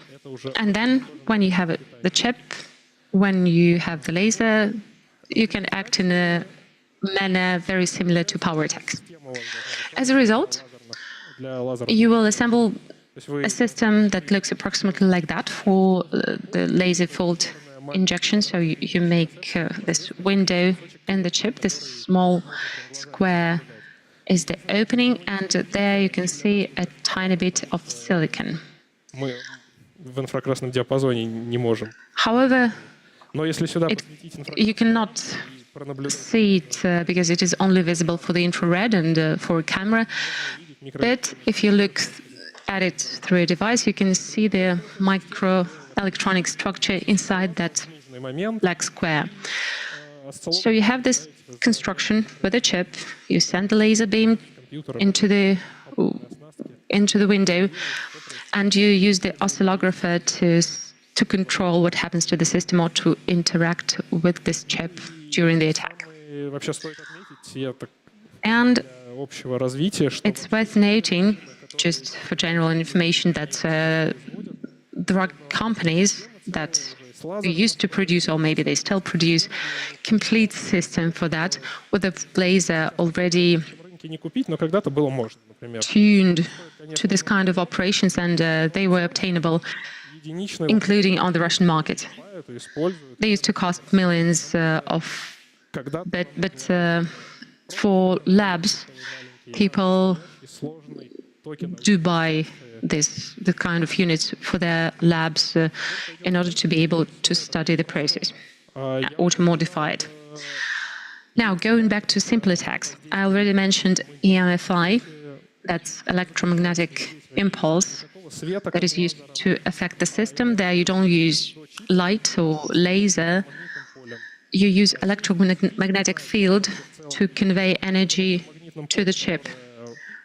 From our physics classes, we know that the electromagnetic field induces electric current in conductors, so inside the microcontroller. In this way, you can change the value of one cell if you really impose an electromagnetic field on that chip. And that system is very cheap. It works on basic physics. You need to create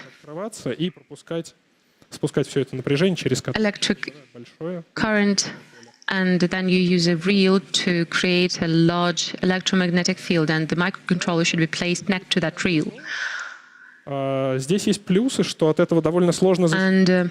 Well, it looks like a simple thing, and it's difficult to protect yourself from this kind of attacks. From other attacks, you can find protection means, but to be protected from EMFI, you need to have a screen, and it is very long to bring a microscheme to the market. To get protection for that, usually it requires more than a year. When it takes less time, I'm ready to applaud that. And in terms of the drawbacks of this process, the reel should be quite large in order to create that reel. So this technology lacks precision, but inside our our laboratory, we do have positive results working with this technology. So you can go to our lab and see how it works. There is a reel there, and it gets discharged above the chip, and its behavior changes. So you can see all that. And wrapping up, the next thing is not about power attacks, it's power analysis, rather. And it's worth your attention. This interesting methods is really at the cutting edge when these blue and red teams compete.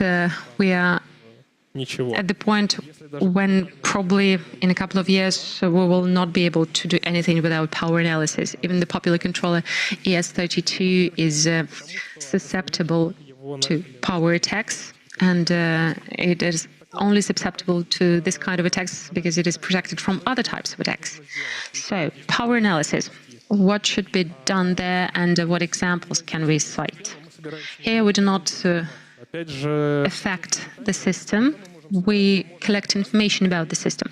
In terms of power, what can be collected? We can look at power consumption, at the power consumption by the microcontroller within certain spans of time.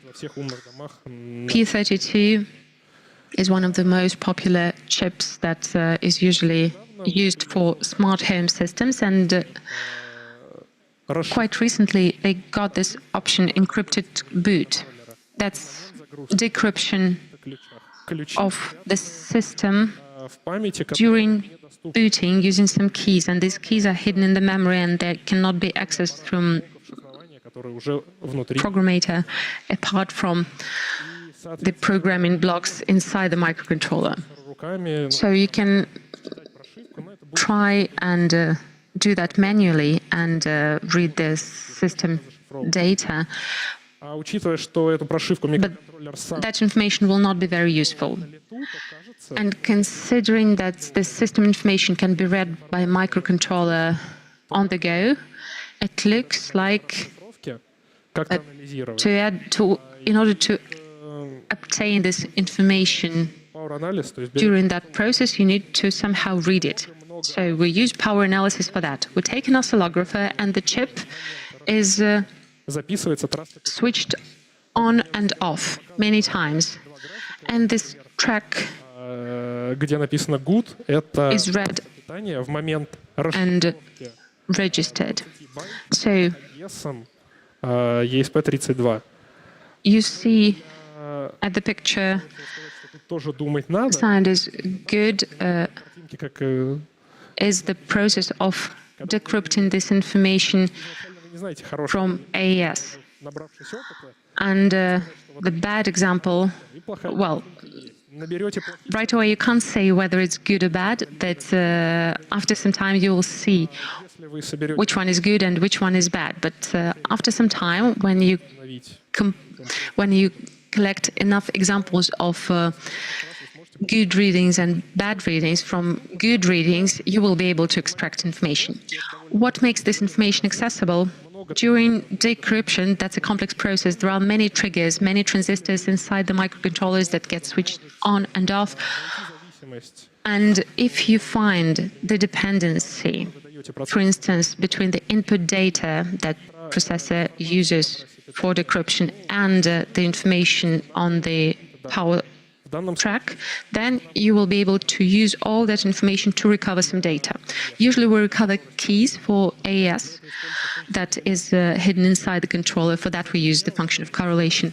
And behind me you can see this function of correlation. Well, basically it's a function of, it shows whether there is some dependency, some correlation between one and the other.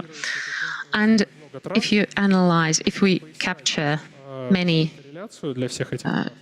tracks, and if we calculate the correlation, this dependency on the input data from these registered data, then you'll see these peaking values. And these peaks show us that there is a leak of power that later you can treat and interpret. This peak says that you capture not only just some tracks, but that this track contains information about how microcontroller functions. So I'm not going to make it more complicated. The only thing I want to add is that the Positive Lab stand is over there. You can go there and see and touch things for yourself. And here's the useful links. Yuri Vasin, Positive Technologies. Well, that's the case when even my brain, that is used to treating lots of new data, it pleads for mercy. And just imagine what it takes to actually speak about that. Well, you know what a layman can say that actually this technology is wonderful. Even power supply tokens can be hacked, and that makes us vulnerable, and that's a very good lesson for anyone who's interested in cybersecurity, because you can get attacked at any point. It gets more expensive and more complex, but still. Thank you so much, Yuri Vasin. That was amazing. Really, that made me travel through different worlds, and here we are moving on. We move on. And first, let's talk about T-Bank, our partner. T-Bank is pure cybersec. Dmitry Kada was here today.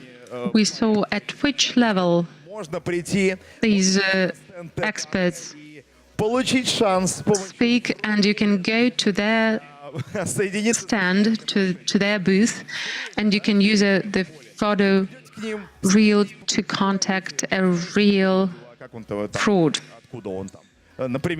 So you can talk to a real fraud and ask this person where are they from, and that's very interesting. And you can fish there for quality merch as well. And now we're switching to the AI.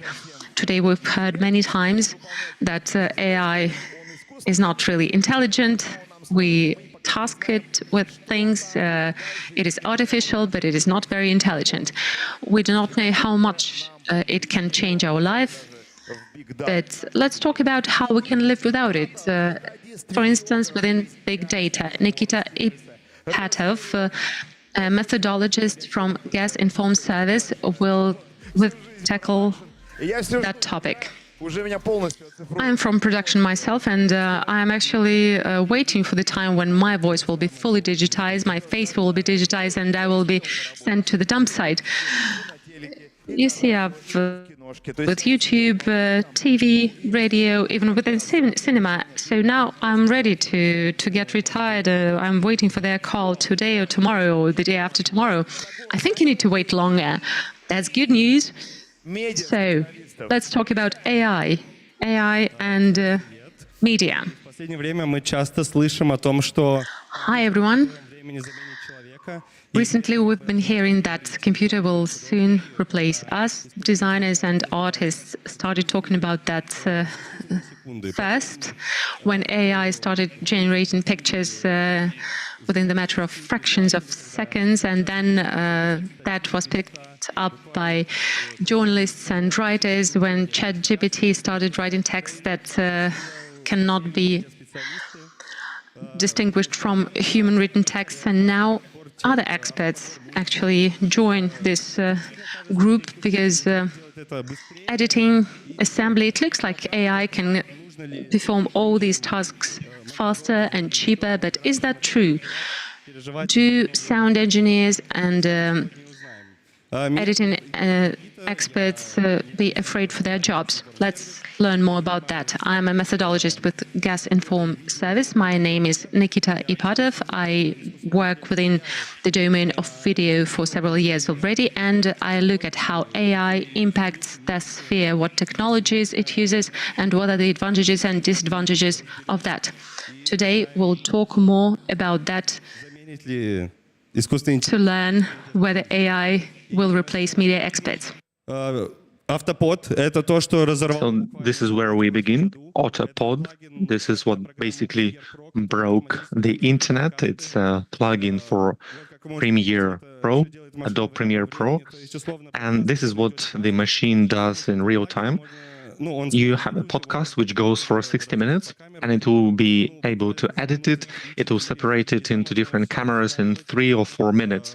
You can input different settings, the number of cameras, the frequency, how often the cameras change. But you have to understand that this original product you get after using Autopod is not the final product. Because Autopod is as a helper, it's an assistant for an editor. In any profession, there are so many things which drive you completely insane. And this is what we're talking about. This is the routine work when you have to take the whole video and you have to split it into multiple videos. So you might be into fashion, you might be into technology, then you get a new gig. And maybe you have to work with the politics of ancient Rus, but you don't really care about this. You have to go and delve deeper into this topic. Because when you want to create the final product, you want to create something which will be interesting to the end user. And nobody really wants to do something they do not care, they do not love. And if they do, this work goes on and on forever, and editors basically burn out. Autopod removes this routine and leave what you really love in this profession. This is creating dashboards, this is creating animations and transitions, different pop-ups, elements, and here at the backdrop you can see how it looks before and after, and how it can affect our impression, how we see this. And people now changed into TikTok mindset. It's all about dynamic presentation. If we take Mr. Beast challenges, they have 300 days challenge in a shop or maybe in a store, and they compress 300 days into 10 days of experience. Mass consumer wants it to be very fast, very quick. Most people do not care about hour-long videos. And because of this video editor assistant, video editor helper, you can actually enjoy your work and you will not burn out.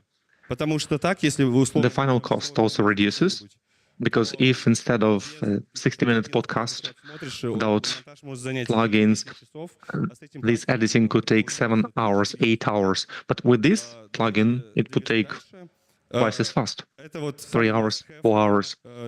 So next, Adobe Enhance.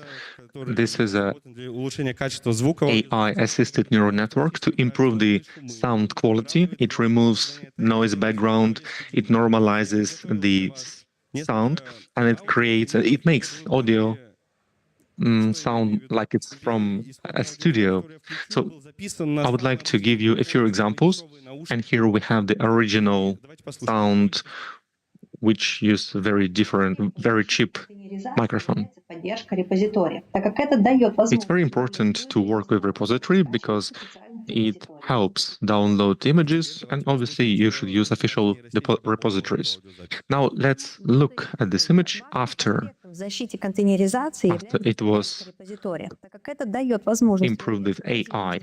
Скачивать с официальных репозиториев. На сегодняшний день мы поддерживаем репозитории GitLab и Nexus. То есть как раз мы видим то, что... So as you can see and as you can hear, neural network removed background noise and it made the sound as if normal, good quality microphone was used and not some cheap $5 microphone.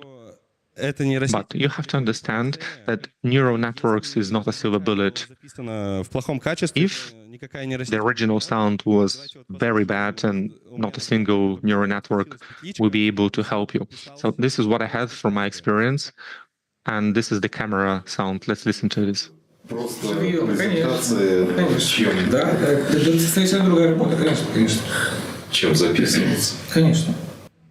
И вот давайте послушаем, как что. And now let's listen to this after neural network. Просто презентация, конечно, да, это совсем другая работа, конечно. Чем записывается? Конечно. Я буду рад, если вы хоть что-нибудь поняли. If you can understand what was said, well, you are, let's say, a superhuman, because the AI removed background noise, but it also removed human voices, and it mixed all of them together. So if the original quality is bad, if there is no sound engineer on the venue, no AI will help you. In Medium, people become like experts at multiple things, and they have to work with the camera, they have to work with the sound. Obviously, these should be different people, and I can see that here at PhD there is a big team and there is a single person responsible for what they do. But you can have maybe media specialist, and this media specialist have to be responsible for every single aspect of video content, for video, for image, for script, for sound, and this is just too much. I know something about video, I know quite a lot about video, but I have some problems with the sound. So if you use this AI, you'll be able to get you'll be able to get the final result. Next, we go to the text generation. And first of all, ChatGPT is really good at generating text. It can compile different texts, but it's basically a compilation. It's not really a text, it's a compilation of good texts that were written before. Can this replace scriptwriters? Well, I hope that we are very far from this point in life and in history, because it's very formulaic. It uses templates. When people create scripts, they use their emotions, they use their experience, they know specific points, maybe emotional points, maybe pain points, and then other people watch this, and those are trigger points for the plot to move forward. But AI cannot do this. I must say, though, that ChatGPT was invented when it had to be invented. Many people started working online, hybrid work. The topic of solitude became very important for each and every one of us. The topic of isolation even. TikTok, ChatGPT is something you can talk to, is something you can bounce your ideas off. Maybe you have a script and you have some kind of vague idea. You put it on the neural network. Yes, 50-70% of what it generates is complete nonsense, but you get the truth when you discuss it. And when you discuss it with ChatGPT, or maybe you watch some TikTok videos, you will get some core idea, and then you can improve on it. So by saying this, I want to say that ChatGPT or AI neural networks does not replace media specialists, but they augment their activity. Obviously, there are many other AI systems, but let's go into their advantages and disadvantages. So, first of all, they're fast. This is what usually happens when you send some kind of task to one of your colleagues that something must be done, and they might reply in an hour, in 2 hours. If you do this on Friday, you will get reply on Monday. And in this case, yes, obviously AI can replace people, but obviously it's a joke. Regarding the minimization of errors and accessibility, this is also true. So many people, especially children, they use CapCut to edit your video to upload to TikTok. You just select a few photos and you click edit, and that's all. It's not cinematographic, it's not about art, but it became very accessible, and all you need is a smartphone. And that's all. I think this is very telling. And finally, decreasing costs. I think this is also very true. When the less time we spend on editing, the less is the cost, obviously.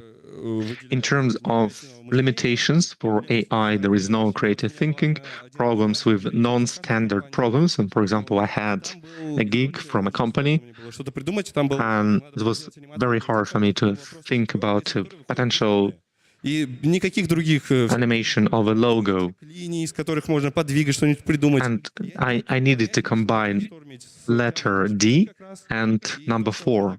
Больше походило, I wanted to talk to ChatGPT, and what they proposed was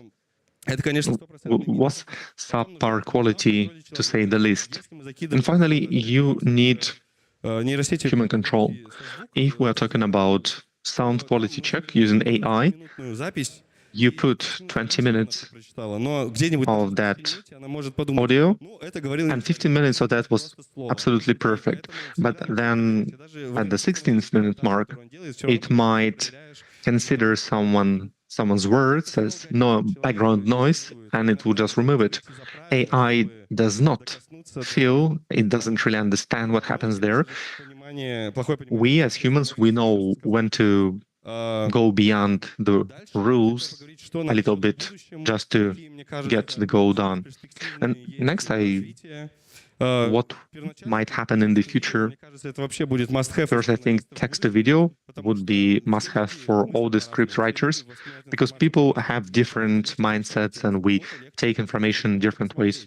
It's easier to read for someone, and it's easier to listen for other people.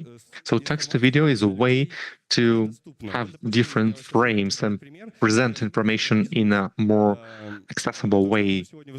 For example, this is my presentation in AI, and let's listen to what it gives me.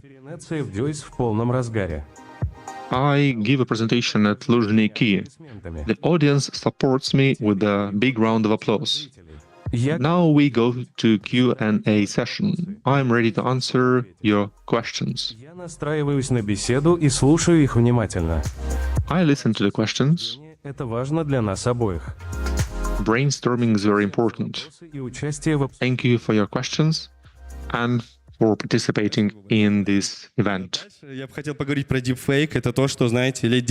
I would like to talk about deepfakes. And maybe 10 years ago, it seemed like a sci-fi book or movie. And Fast and Furious movies probably are one of the most famous ones.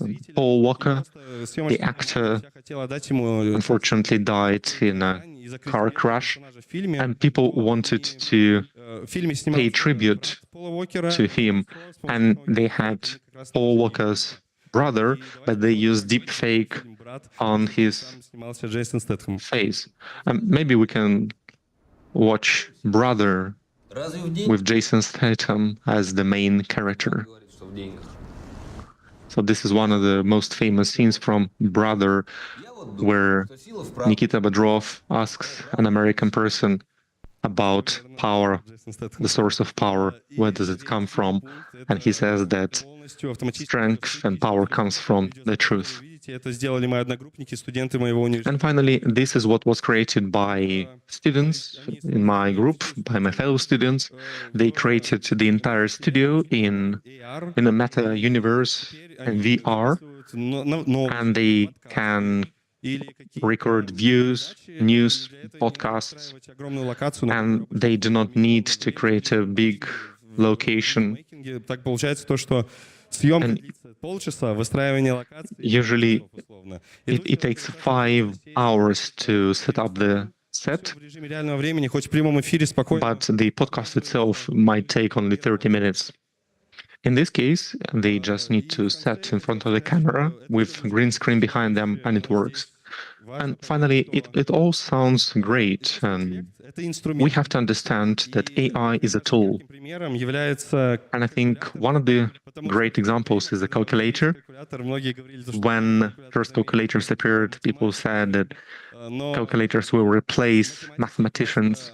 But mathematicians started to delve deeper into more difficult and complex problems, which cannot be solved by calculators, in order to solve more useful problems. So that's why I believe that AI will follow us. It has to have humans and we obviously need AI. Спасибо всем, что пришли, выслушали. That's all I wanted to say. Thank you. Я буду готов на них ответить. Спасибо большое. Thank you for your attention, and if there are any questions, I'm ready to answer. Мы еще запишем его. Obviously, И наложим. we are ready to. Большое спасибо. You can answer the questions right there at the booth of Q&A. Давай. Во-первых, Maybe we should continue together. So first of all, thank you for saying that it's now I feel a little bit better. Image generation, text generation, just a few years ago, they had very weird hallucination. During the last year, maybe 6 months, the video generation is very, very good. There is a tremendous progress. Yes, there is actually a video, Делают, показывают, как нейросеть развивается, где он ест. and they show how it changes. It's a video of Will Smith eating и все вот эти вот eating food and движения, и тени, и прочие структуры, это еще называют. Да. and especially the movement, shadows, fingers, small and thin objects. These are very difficult to track.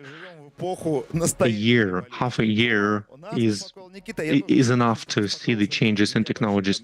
And Nikita obviously told us to calm down a little bit. And this is this is my experience too.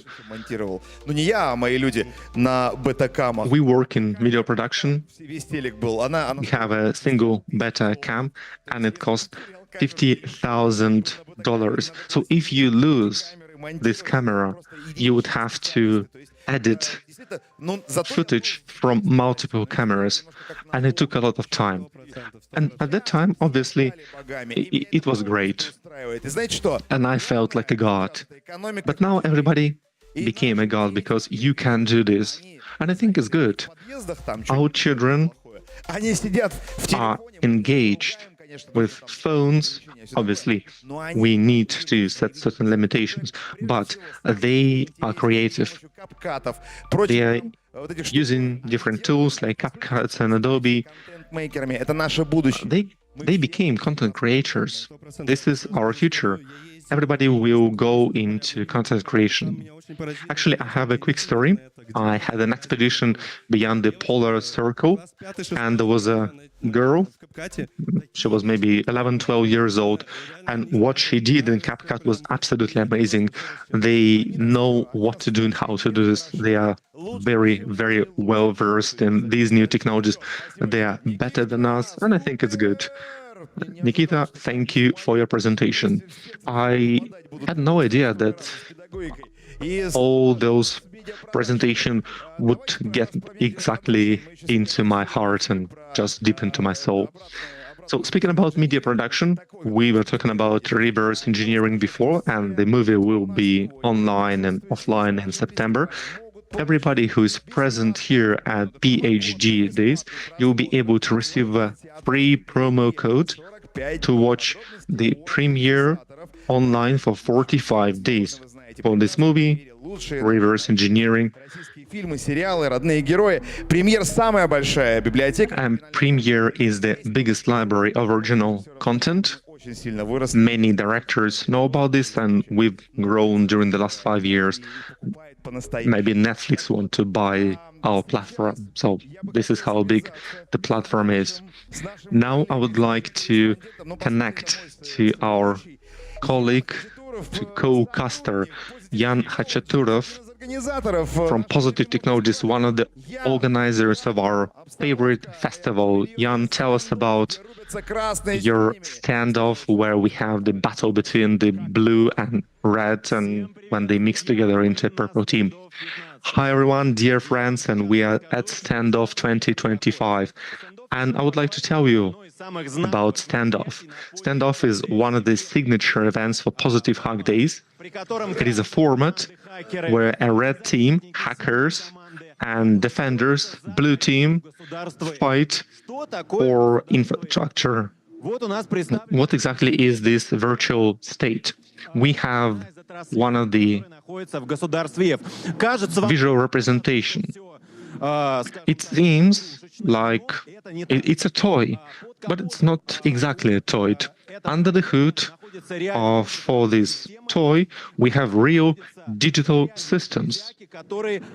They have real hardware, and they completely represent digital systems which are used in these industries. And we have a theme park, we have oil and gas, airports, and so on. All that is real, all that authentic. So hackers, we have 40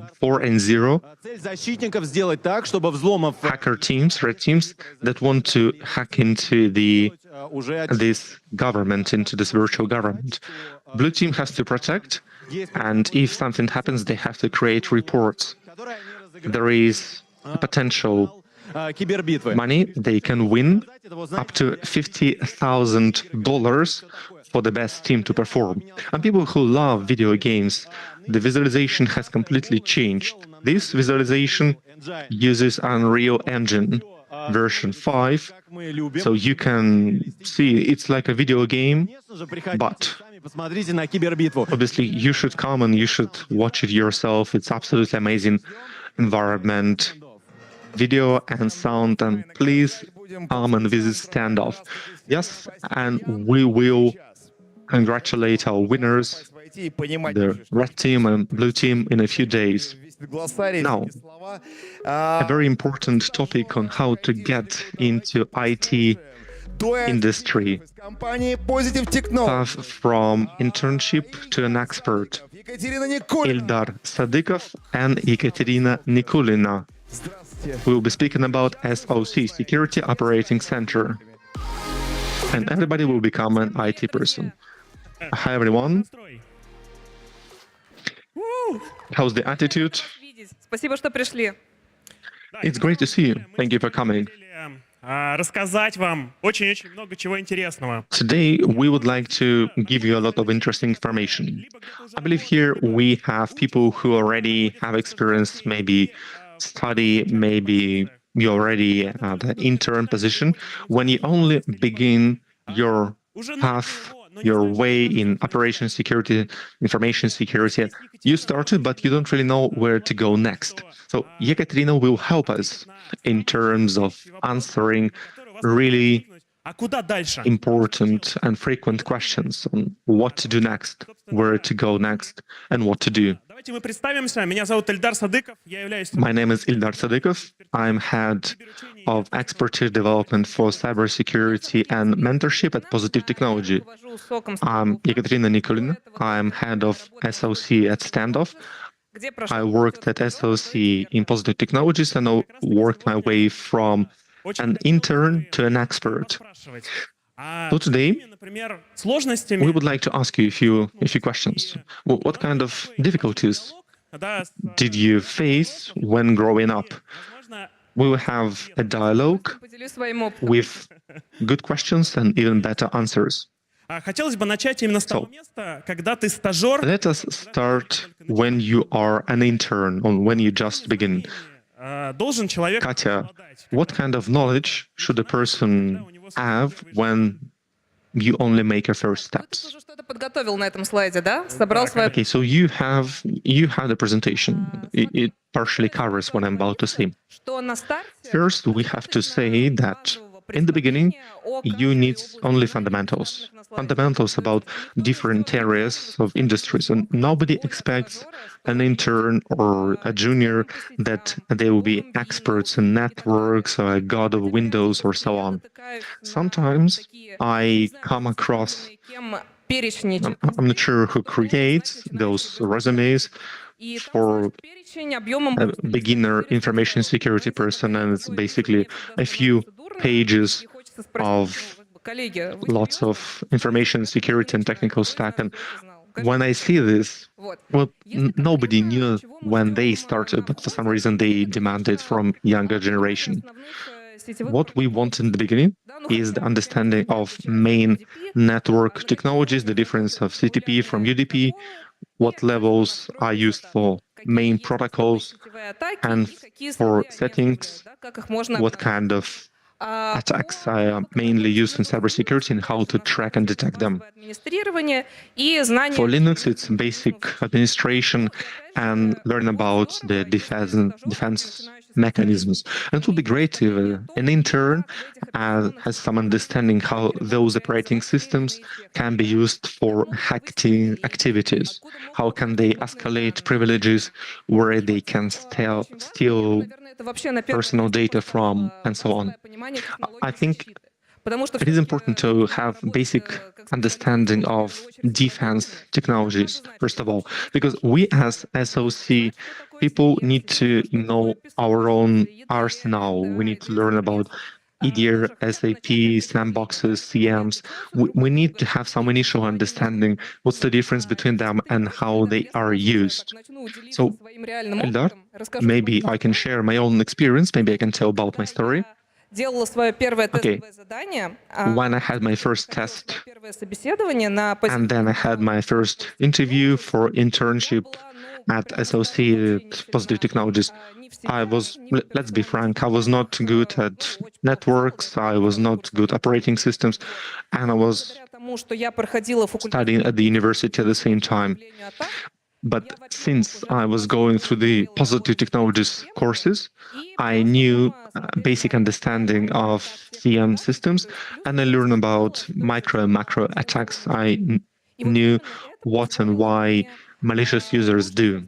And because of that, I was able to handle the test better compared to other people. We were about 5 to 6 candidates, and I was selected. Maybe other candidates knew Linux better, maybe they knew networks better, but learning about attacks was more important. Then we asked Yekaterina on what an expert should know, what kind of knowledge do we need to get right here, right now. And actually, you can use this QR code and take a look at the program created by my students, by my colleagues. It's a PT Start program. Maybe you've heard about it. I think the majority of people here probably heard about this. And please raise your hand if you believe that that's an absolutely amazing program. I completely agree. So, next. You became a part of SOC. What do you do next? What do you want to improve? What kind of skills do you want to acquire? And where do you get this knowledge from?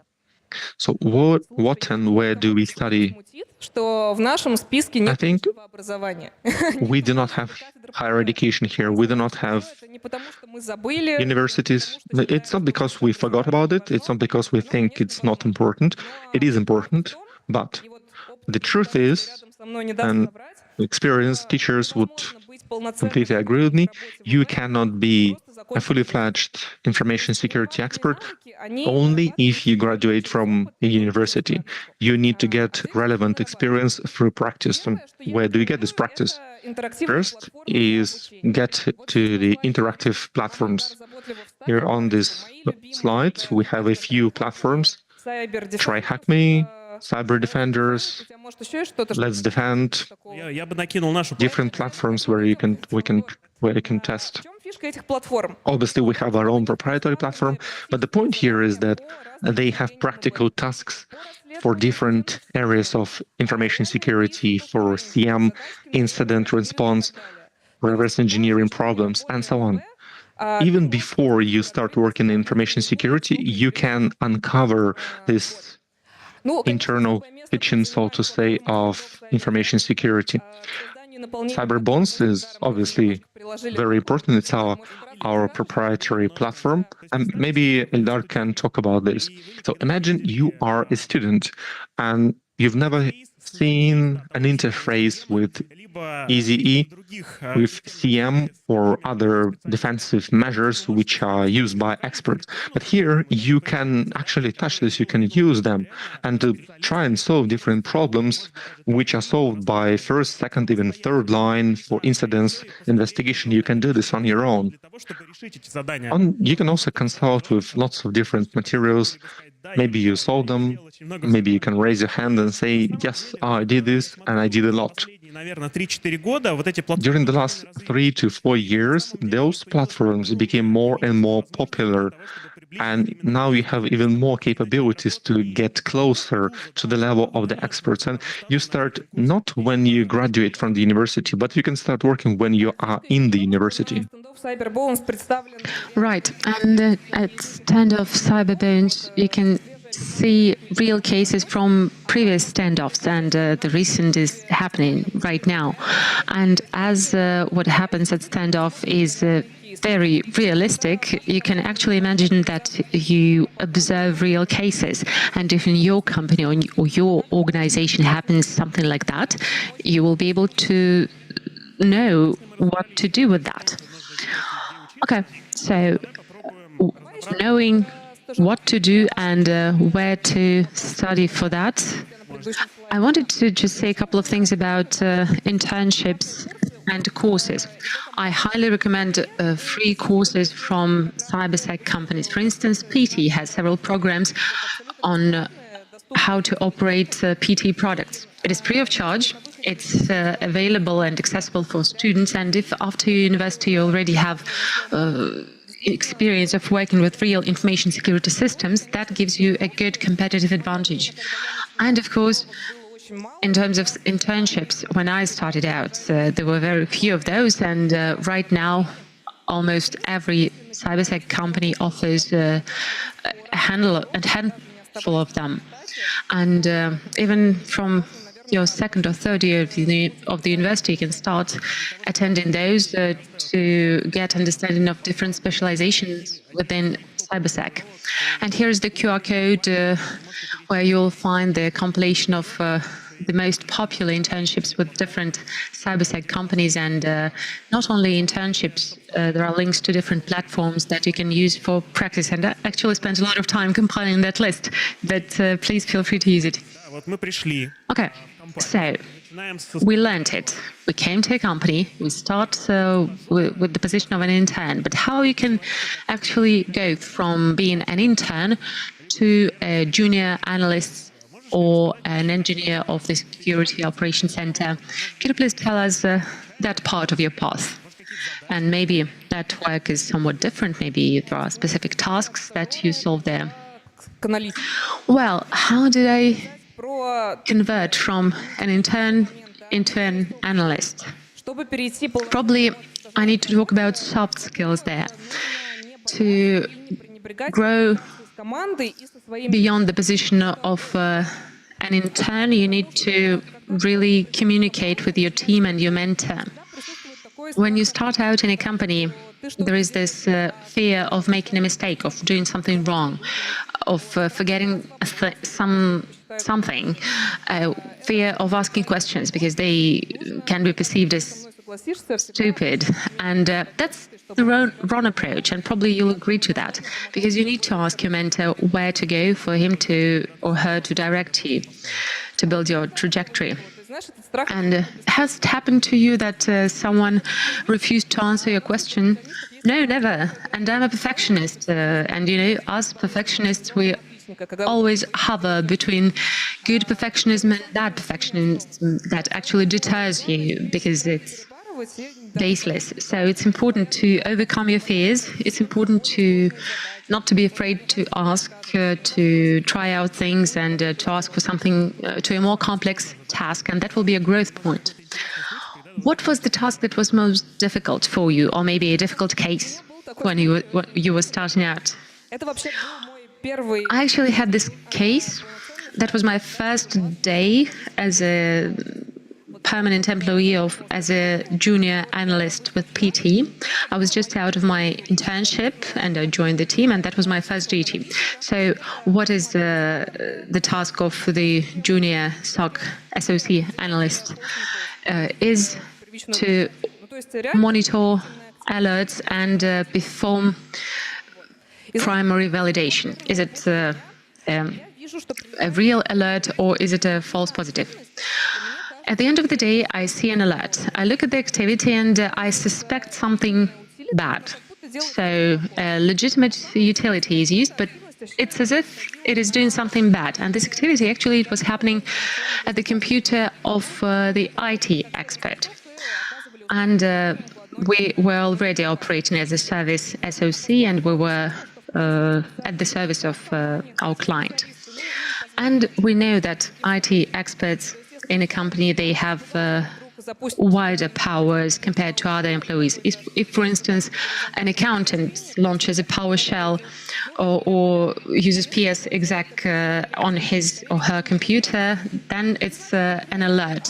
For an IT expert, that's permissible. So I'm looking at that alert and I was thinking, like, is it good or bad? And that's my first day.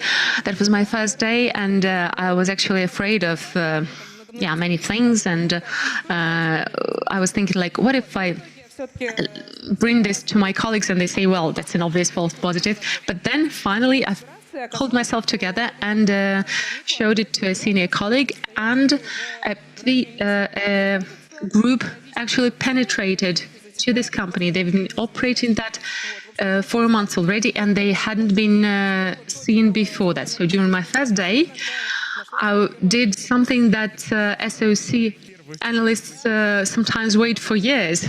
Okay. Right, just imagine she detected an attack during her first day. Okay, we've talked a lot about SOCs, but cybersec is very wide. And if you're an intern within an SOC, that's okay. But what if you specialize in some other domain? Do you think that you would love to develop yourself as an SOC expert, or would you go to some other direction? Answer: well, the good thing with cybersec is that it is very multipolar, and there are many domains that merge from one to the other. SOC experts, they know many things, but at a very superficial level, and they grow their knowledge horizontally. The SOC experience can help you with specializing in something else, in threat hunting, forensics. You can become a digital detective, but that never tempted me. SOC is something I like, and I'd like to debunk one more myth about SOC being a routine work and that there is no career there. No, you can grow there as an expert, and you can become an SOC lead. You can structure processes, manage teams, and so on. Right. Not everyone copies or repeats Ekaterina's trajectory. And we saw many people who started out with SOC, with understanding everything but at a superficial level, but then you dig deeper in a specific domain. So we decided to map different domains to just identify different domains, and then you can use internships and try out working in different domains and see the things you like or don't. So, at this stage, when you're in a young specialist and you work with an SOC and you work at the front line, and then you want to specialize in something, but what do you do next? Do you go to the second line of defense or the third line? But how to become a real expert, to be proud of yourself? Okay, so what makes an SOC expert a real expert? First of all, it's the experience. It's not for nothing that we say that you learn from your own mistakes and not from someone else's mistakes. After working through several projects, after meeting and facing different difficulties, after solving practical cases, you accumulate experience and you become a real expert who can tackle real projects. So it's all about experience, what makes an expert. Secondly, of course, it's specialization. You can't be expert in everything, just physically. So you need to pick several domains you are most interested in, that you like most, and dig deeper there. Maybe it's threat hunting. So you detect threats and you write rules for the ISS. Or you can go for forensics, collecting incidents and response measures, or reverse engineering. So you need to do something you really like. There is nothing worse than doing something you don't like, and cybersec is not the domain where you can work from 9 a.m. till 6 p.m. and forget about it. Usually, no, you remain alert throughout the day, you learn new things, you read new things, but if you don't like what you do, it's going to make things hard for you. Okay, and actually people often think that SOC is boring work, you just look at the system 24/7, but what makes it interesting for you? Where is the aspect that drives you most to become a real expert? Well, I think I'm actually inspired by being useful. Of course, the majority of the activity that we are engaged in is detecting false positives. That's legitimate. But then there are those few cases when we catch a real hacker before this hacker exploits vulnerabilities and creates unacceptable incidents for the company that we protect. And then it's important for me to generate some content and create some detection rules on my own and helping my colleagues in this way. That's important for me. Right. And then imagine you can look at how hackers operate. Where can you actually do that? Either through a company that is being hacked or during standoff when people come to hack a thing on purpose. How can you access a standoff? There is a cyber bonus where you can come and look at what hackers did. That's a unique opportunity for any SOC expert on this level to see something illegitimate being performed and to see how that situation evolves. And I think that's a great growth point for any person. Right. I actually am in charge of an international SOC at the moment, and my team monitors everything that we get from the participants at the senior level, and it's incredible to see what vectors they discover sometimes and what approaches they use to prevent unacceptable events. And sometimes it's very interesting to see how Blue Team operates and how they run investigations. Right. And actually tomorrow we're going to speak from the professional stage with colleagues, but yes, we will be talking about a case when we discovered several interesting utilities where hackers penetrated the infrastructure. It was impossible to detect them. And it's interesting that they did the things that even experts, they were seeing that some activity is going on, but it looks as if it is still okay. And we're going to look at this case tomorrow. That's a very rare, a very interesting case. And these are complex and interesting utilities that you can use for your learning, for your studies.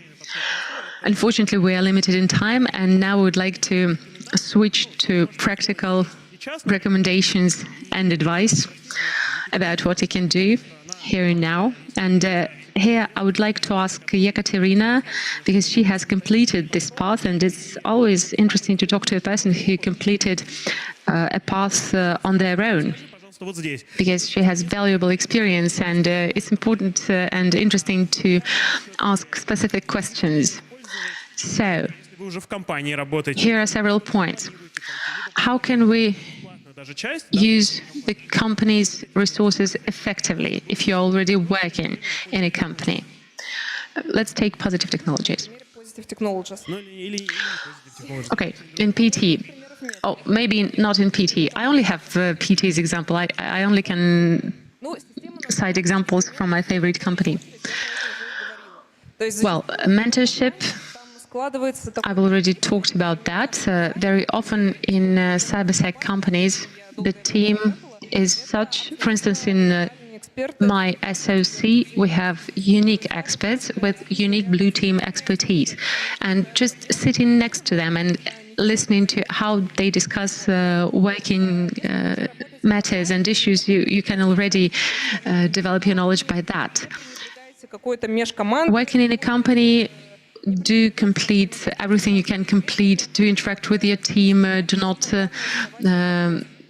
evade from communicating more with your senior colleagues, and no one is going to say that you're asking silly questions and you're boring them. So it's important to really get the most of your community. And also, colleagues like a lot when you research things. And just imagine, if you have a question, but you run a pre-research, you look at one utility, but then you look at it from several sides and you detected some nuances of it, and then you bring this case to your colleagues, they will look at you with different eyes. I remember my early days with my company. I remember that people were looking at me as at a person who knows nothing. But then when you show your results, when you research things and you analyze things, then you start talking to the other experts on their language. Cybersec is probably this specific sphere where everyone, if they understand that they are talking with this other person in the same language, they will be open to you. And I think you can only confirm that. 100%. And about other things that you can do now already, probably if we have people who do not work anywhere yet, you can start practicing. You can register with Cyberbonus or Try and Hack Me and practice there. Then look at the open internship opportunities, and even if you don't get there from the first try, don't be discouraged by that. Another real case. A wonderful colleague also was studying at my department, and he took an internship with us. He wanted to detect attacks and work in SOC, but he didn't get through. But that didn't discourage him. So on the second try, he got in, and I think for already 18 months, he writes network detection rules and develops expertise on our products. So don't be discouraged by failures, and don't be afraid of trying many times. Right, I know a guy who actually got in after the fourth try. Just imagine that. The first try, second, and the third. He really opted for one specific domain, and he only got in on the fourth try. And then there are several aspects about the mistakes that newly coined experts make. If you know about these typical mistakes, you can work on them and actually just avoid making them at all. Ekaterina, can you think of some mistakes you did? Эффектно. Вот. Ну, тут, наверное, есть две крайности. Well, probably here we can talk about two extremes. First is the fear of making a mistake. You just do nothing because you are afraid of everything, and you do not take up complex tasks because you're not sure whether you would be able to accomplish them. Without practice, you will not grow. The other extreme is when fresh specialists overestimate their level of knowledge. They do not listen to their mentors and senior colleagues. I didn't do that, but I saw such instances. That's wrong as well. So you need to listen to someone more experienced than you, because that helps.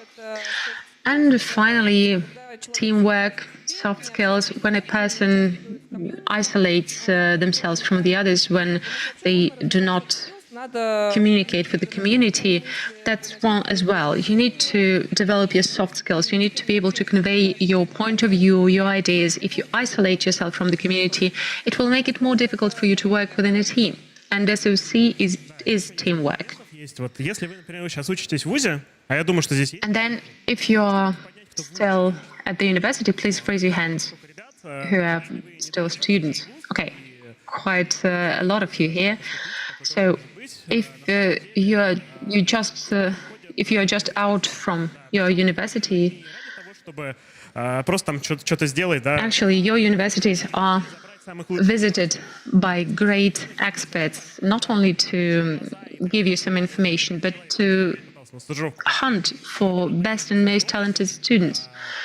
And that person, for instance, who got in only from the fourth time, well, if you can avoid that if you use opportunities within your university, because these people can invest in you and help you. So, let's sum up. Ekaterina and myself, we compiled some materials for you. Please take a picture of these QR codes to use these materials, and we continuously update all these lists. And under these QR codes, we keep a certain list right now, but we keep updating them. Please use them. We've spent quite a lot of time on that, but we did that for you to be able to make use of it. And we came to really grow as many great experts of you as we can, because we want to have more wonderful colleagues that we will be working with. And if we have wonderful guys who are inspired and who are eager to work, it's very pleasant, it's very great to work with such people. Ekaterina, thanks so much. Thank you, Eldar, guys. Thank you all. We wish you every success. Thank you so much. Thank you for your contribution. Please stay here. Once again, Eldar Saldikov, Ekaterina Nikolina, Soft Security SOC Security Operations Center. I really liked your presentation today. And today we also had a presentation by Makar Lekhnov, who, based on standoff, created a simulator for the red team, for the blue team, to train purple teams. Exactly what you were talking about. It's great that you belong to different generations, but I think this very athletic guy created a very strong impression. And you, as experienced experts, you shared your knowledge with us. And I really loved the part about soft skills, because all the restrictions are in your head, and it's important to remove them. And that's where we become useful. So let's continue moving on in that direction. SOC from PT. You're great. Thank you. Wish you a wonderful festival, and please do not leave this stage, because we are in for a star panel. There will be a panel discussion, a very important panel discussion. And right now, I would like to introduce the evening program. We're in for the first episode of the series A Call from a Bank. We will be talking about fraud systems and how you can protect yourself from that on the 22nd of May at 8 p.m. On the 23rd of May, the legendary technological blogger will be answering your questions. And later, we'll be analyzing hacking scenes from famous movies. Do not miss it at Kulibin. Впервые на сцене киберфестиваля звезды музыки Мина. For the first time at PhD, Uma Thurman and Grant. 8 часов вечера. Сцена Кулибин. Please attend our concert at this stage. Со сцены там, который... Dmitry, do you remember how it was last year? From that stage where they're going to have water now, but back in the days we had a wonderful concert there. That was the event of the year, and on the 24th of May we are going to sing and dance again. And right now we're going to have a wonderful panel discussion about building this safe cyber future. We're going to have people who build it.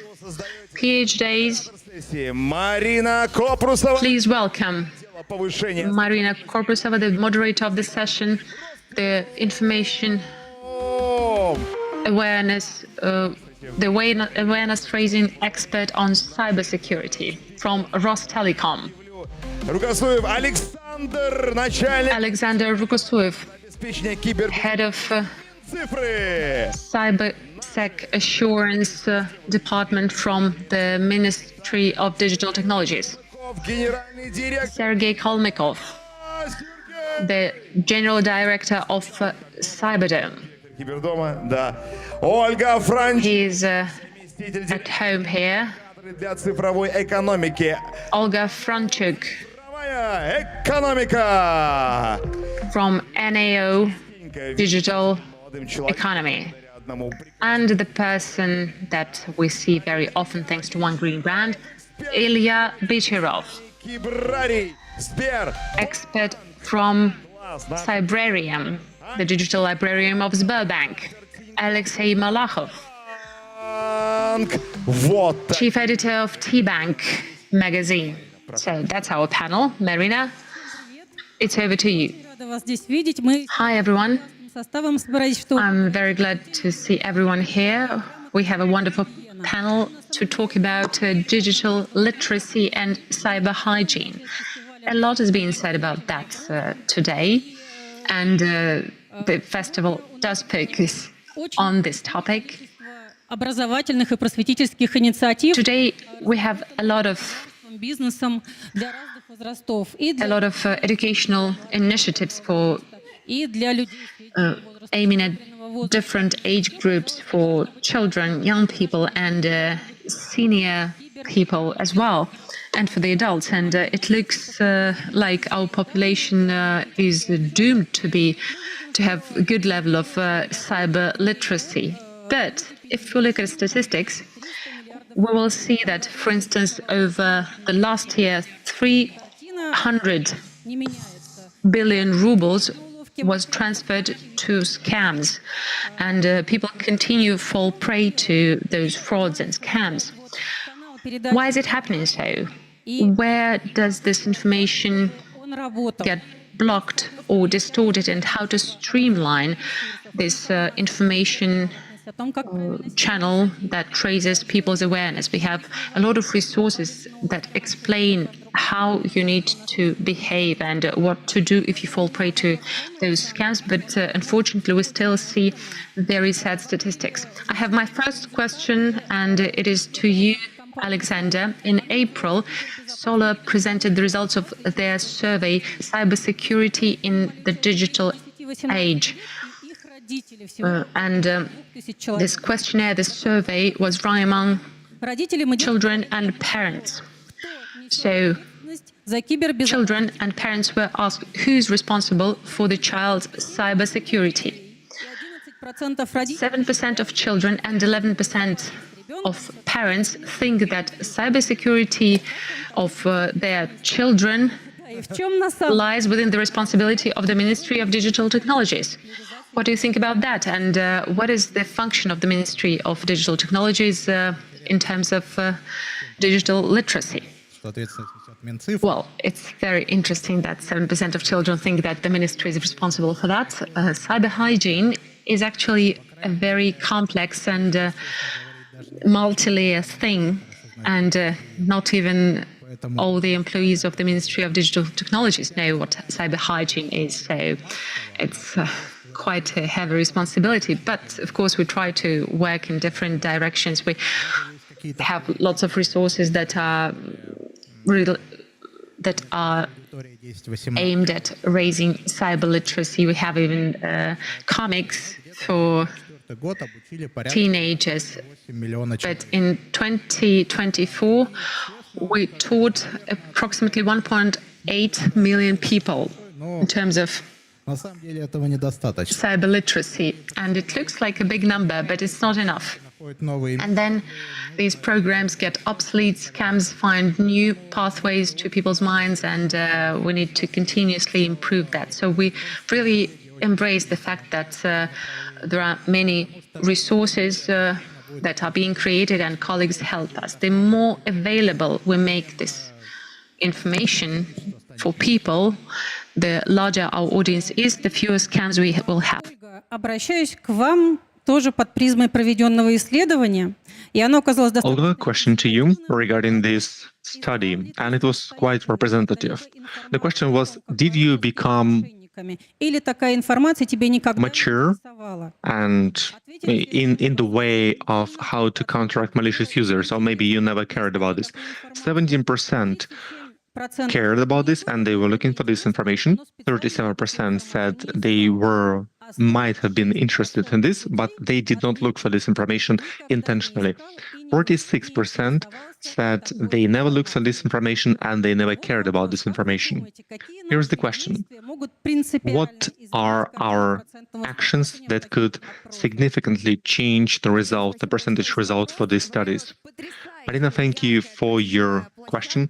Well, first of all, I would like to congratulate and thanks to the organizers of PhD 2025. It's absolutely amazing festival stage here. And we have here with absolutely amazing panel by Rostelecom and discussing very important points. So going back to the question, I must say that 46% of the respondents who say they never looked for the content on how to counteract fraudulent activity and how to oppose them. They probably never had this problem. I'm absolutely certain that this is not true. Criminals and malicious users are very creative and they look for more and more different and diverse ways on how to steal and get our money. And I would like to ask our respected audience, please raise your hand if you ever faced some kind of fraudulent activity. Maybe it was scammers who phoned you, maybe it was an internet scammers. Yes, I believe that almost everyone. Maybe you had parents, maybe you had relatives, friends, heard people that happened to them. Well, obviously, we only have people who are in their smartphones and who never raise their hands. And now, people, please raise your hand if you look for new digital rules and you follow digital hygiene. Well, obviously, it's a little bit misrepresented because people care about digital security. That's why they're here. So I still do not really know people who never faced scammers online and offline and never had any experience with phishing attacks. So this is what I want to say. Recently, I heard something really smart. A smart city cannot function without smart people. This is the analogy. Unless all of us,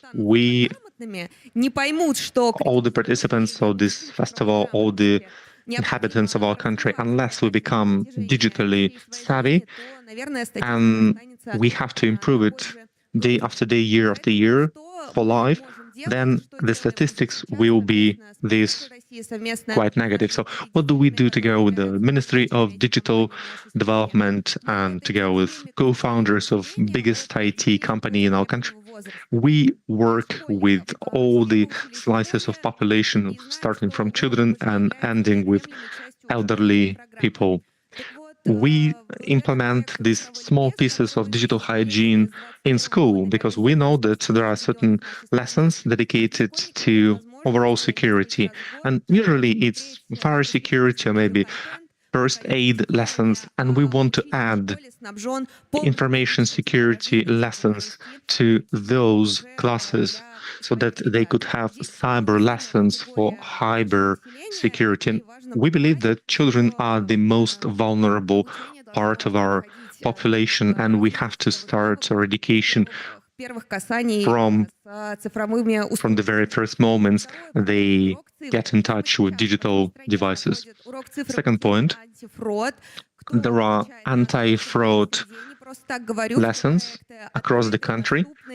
Those are open projects. They are available on the website, and anyone who wants to take part, you can do so, and you can go through this education and improve your skills. Those are classes for school children for all years of education in order to become well-versed in digital security. There is digital content which is placed in Moscow subway, for example.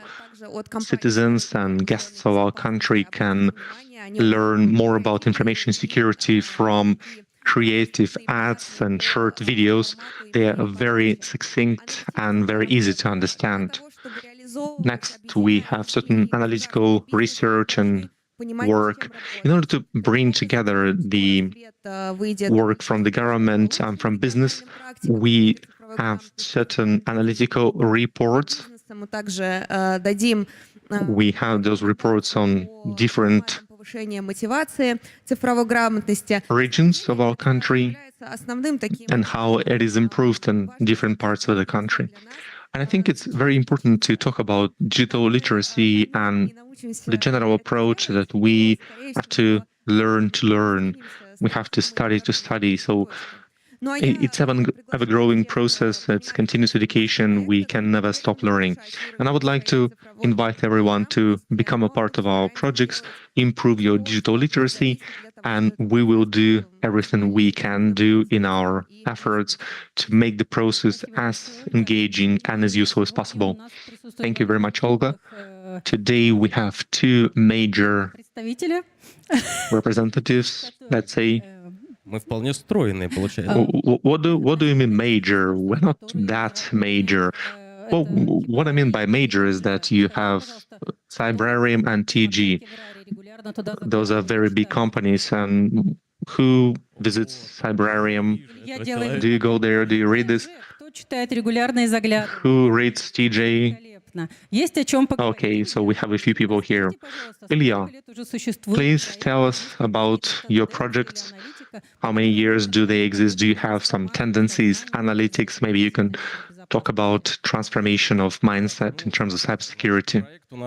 Okay, our projects exist from 2022. We will be 3 years this year. In terms of trends and changes of mindset, well, all the answers basically result in that we have a lot of content, absolutely different content, diverse content. And if you don't know about Cybrarium, please don't be lazy. Just go right there online and check it on your phones, and we will be able to discuss it after the panel discussion. You will be able to see content for children, for young adults, for teenagers, for adults, for elderly people, pensioners. We also have specific area that helps businesses. And obviously we have materials for experts. Here I will not go into details here. You can just go online and read it for yourself. It's a very interesting section of the website. Speaking about trends, if we just look at the pure numbers, then organic growth of our audience is 50%, 5.0 or 50%. But what irks me in a way is people's motivation. It was said cyber literacy, new fraudulent activity are talked about everywhere. You can read about this in Telegram channels, you can listen to this on TV, on radio, everybody speaks about them. You have placards on subway, you will see social ads that are aimed to help you avoid those problems. And that's why I thought how to motivate people so that they would actually care about this issue, this problem. So obviously, I do not want this to happen, but suppose because of their mistakes, their phones turn to a brick. It's completely impossible to use. And what I personally think, if once you lose it yourself, once it happens exactly to you, then you will start to care. So we think about motivation. How do we motivate? How do we encourage people? How do we provide certain tools, accessible tools, so that it will be available online and offline, so that people would actually go there and they would say, oh, I care about this. I want to learn more about digital hygiene. What could be the motivation here? Maybe Alexei can give us a few pointers. Actually, this is the question I have in my head all the time, how to motivate people. And I also believe that this personal case-by-case situation, unless it happens to them, they will not care. So I had a comment from a bot that sends me notification from the commentaries to my blog, and I was talking about APK files, scams in Telegram, and it was sent that I was contacted by a boy, 14 years old. He downloaded something, he entered the SMS message, and he was afraid what would happen to him and his banking card. So this is what usually happens. First, they have a problem, they lose something, and only after that they go and Google and they try to solve this problem. So our goal, our aim is to make it preventive. So first, people go online. First, they learn about potential scams, and then they avoid those problems instead of trying to solve them with their heroic feats. And it actually works. Sometimes I get comments that right now I had a scammer call me and they asked me for a PIN code or SMS message, or maybe there were some threats.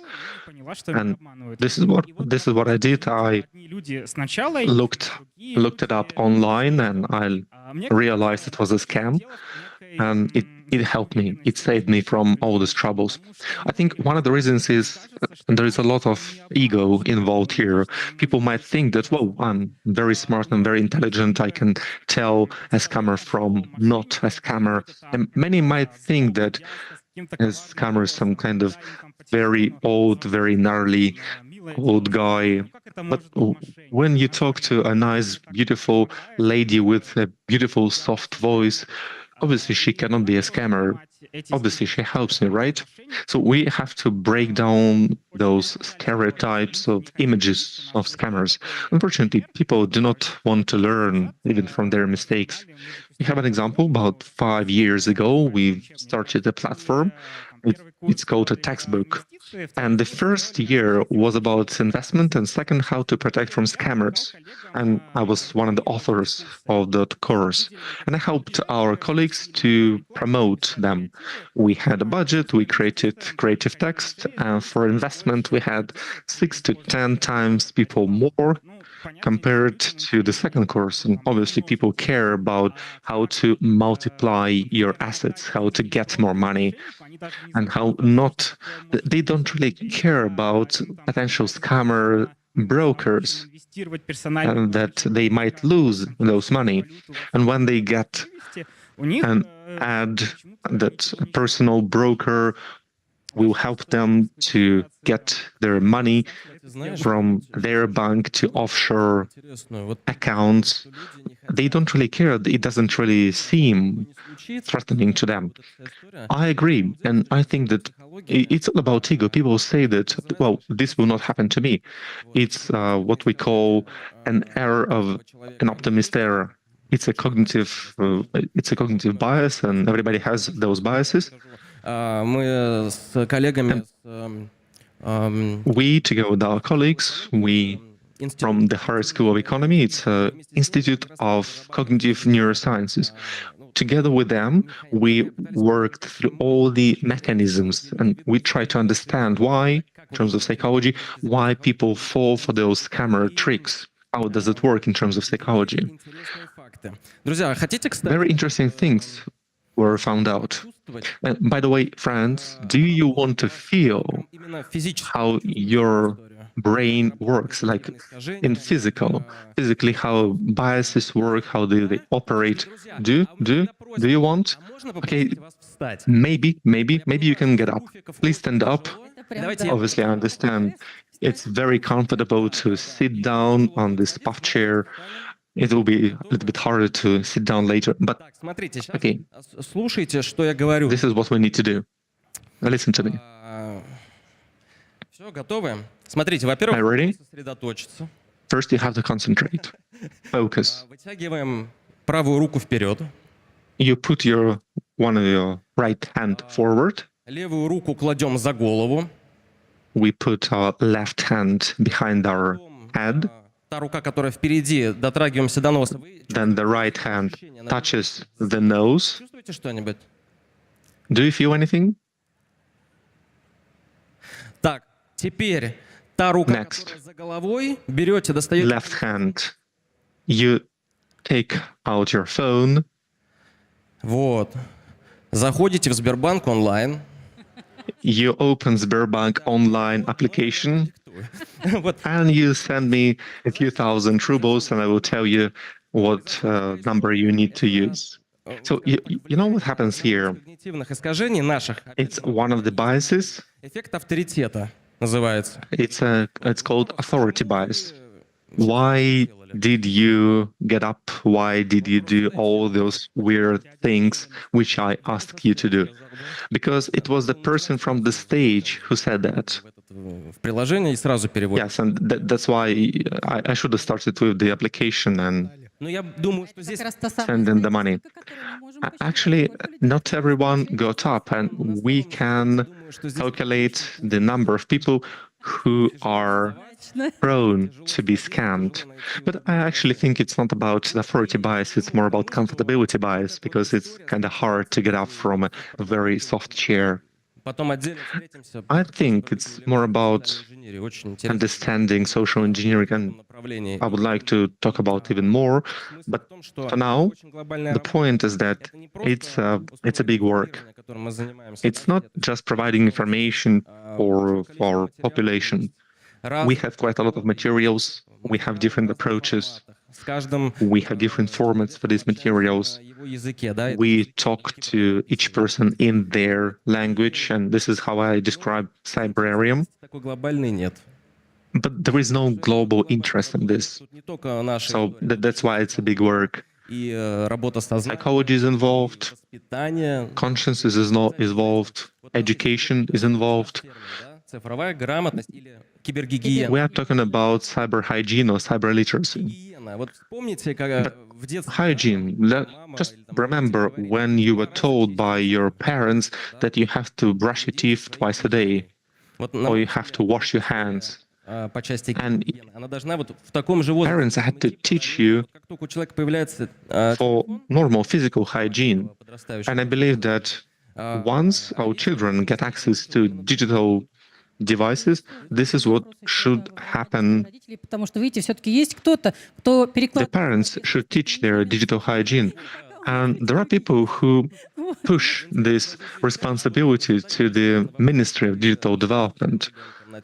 But can you ask, and can you answer the question, did you as a parent actually talk to your children about those devices? If you look at the reports, in 17% of the cases, parents say that if something happens, a child would ask them for help. But when you ask a child, what happens is that only in 5% of the cases they will go to the parents. In most cases, they would go to their friends because children do not believe their parents have digital authority, and that's why they do not ask for help from their parents. They would rather go and ask their friends for help and try and solve it together or even alone. And I think it's very important to have lots of repositories for materials. We have it online, and it's great to have it for offline. We have Cyber Dom or Cyber House. It's a place where you can go and live it through with your body, with your experience, with your brains, with your hands, everything connected with cybersecurity and cyber hygiene. You can go through it. So, Sergey, please tell us about the main idea of Cyber Dom. На самом деле уже много времени, 1,5 года прошло с открытия Кибердома, уже 150 тысяч человек нас посетило. 100,000 people visited Cyberdome during the last few years.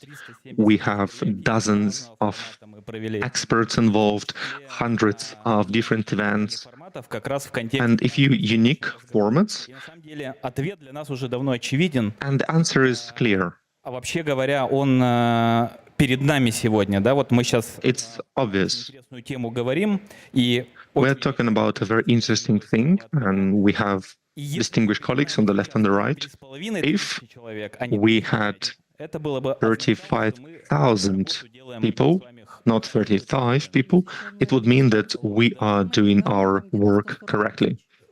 And we actually have online broadcast, and we have about 140,000 people online. Okay, well, maybe online can rectify the situation a little bit, but we still need people offline. So the answer is very simple. Cybersecurity people скучная, унылая, а для кого-то don't really care about their databases, and for some people it's a very dangerous job, and they don't really talk about this, they don't really care about this. And it's true. In Cyberdome, this is what we do. We pay a lot of efforts to turn this topic. We take a look from a different perspective. We have a lot of talented experts, domestic solutions, and it's a great product for expert, but it has to become recognizable. It has to be accepted by wide layers of population, by many people, not by just experts. That is why these festivals and other similar events make those very tedious work into a national brand. So this is answer number one. And point number two, people do not want to learn. For some reason, it's very hard to go through the process of studying. For some people, learning is associated with school, and it's associated with pain. And maybe when you were a child, all you wanted to do was drink beer 24/7, but you were tormented with literature of 17th or 18th century by Dostoevsky and by Pushkin. And people have to be involved. People have to be involved, and you have to bring to their hearts, to their souls, piece of dream that cybersecurity of Russia is just like Russian ballet, just like Russian theater in the past. It's global level, it's top level. So first we have to talk about potential hygiene, and then we are talking about images. People do not value cybersecurity. And why? Because we are analogs, we exist in physical bodies. That's why we have physical hygiene, and that's why we care about physical hygiene. And we just had this performance with our lizard brain, with the phone. And some people reply to this physical scams because we have this lizard brain, but it doesn't work with digital problems. We have to understand that digital reality is filled with potential and problems. And we have to understand that we live in mixed realities, virtual world and real world. Посвященностью населения вопросов цифровой грамотности и кибергигиены. Do you think the community works on improving the cyber hygiene? Maybe you can talk about Cyberdome. You have multiple different events. We have school children here. Oh, actually, community is the core and generator of thoughts and content. This is where Cyberdome starts. We have our team, and I would like to thank our team for participating here. I know them are there in the audience. We have 1,500 experts from different industries, obviously within cybersecurity, IT department, and adjacent areas. And we work day and night in order to create products which will change the situation which I just described. And we have a very non-standard approach.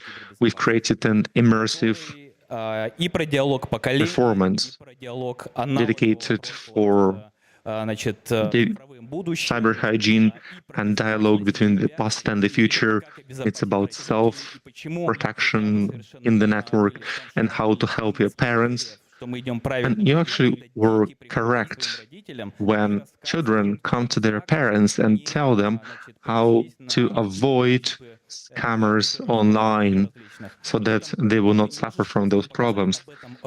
You cannot just show a video clip. People have to feel this. People have to go through this experience, maybe go through tears, maybe go through this redemption, and then you will have this feeling that it can be safe and can be secure in a digital world.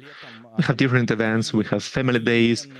During the summer, we will have 3 shifts of cyber vacations when we work with children from 10 to 13, and we ask them what you can tell me about the internet. For them, it's a native environment. They do not feel any threat from the internet. And that's why it's very interesting to work with children from that age. On top of that, during the family days, we have fathers who are in cybersecurity and who cannot explain their family for 20 years why they come home at night and what exactly do they do. Those fathers bring their families to Cyberdome, and for a few hours, maybe a few days, both their mothers and children finally understand how and what their fathers do. They finally realize that they are a family of superheroes. On the one hand, they pay more attention and respect cybersecurity people more, and children themselves also want to become like their fathers. Maybe they want to become a Russian engineer, a white hacker, a researcher. All that are the foundation of the Russian land. To continue on the topic that study is pain and cybersecurity has to be part of our culture code, here is a little bit of philosophical question. How much time do you think it would take for cyber literacy to become part of a culture code? Just like when cars were invented and people started to use seat belts for security, maybe when you have a child and they have first teeth, they start brushing their teeth. So how much time would it take for us, for cyber hygiene, to become an integral part of our internal culture? Давайте я, наверное, начну. Well, maybe I can start. Truth to be told, what happens now in IT industry is absolutely amazing. We have a different set of technologies. We have artificial intelligence. It becomes part of our life. It develops very rapidly. I even remember when I had a very simple phone to make phone calls. And now if you are without a phone for a few hours, you might feel a little bit FOMO. And this is how times change. If we take a look at the history from the previous centuries, what can happen is that cyber hygiene will become a part of tradition when you understand that this is an integral part of your life. In order to avoid sickness, you have to wash your hands before you eat. The same applies here. In order to avoid problems so that your PC or phone wouldn't break, so that you don't have to go to the bank or don't go there, maybe you should avoid some things. So once it becomes a tradition at the subconscious level, then probably it will be formed into a certain number of habits, and you won't even have to talk about them. It will be part of their existence. Well, Гендиректор звонит своему... in the morning, I was watching a video and the general manager was calling to his CTO and he asked when the artificial intelligence will be implemented in our company. We don't have natural intelligence, so the artificial one will be integrated in March 2027. That was a joke, but speaking seriously, it takes time to install a new tradition. You should do that as a collective effort. You will not succeed doing that on your own. I think it will take dozens of years. My forecast is 3 to 5 years. Once we get the critical mass. Our aim is to have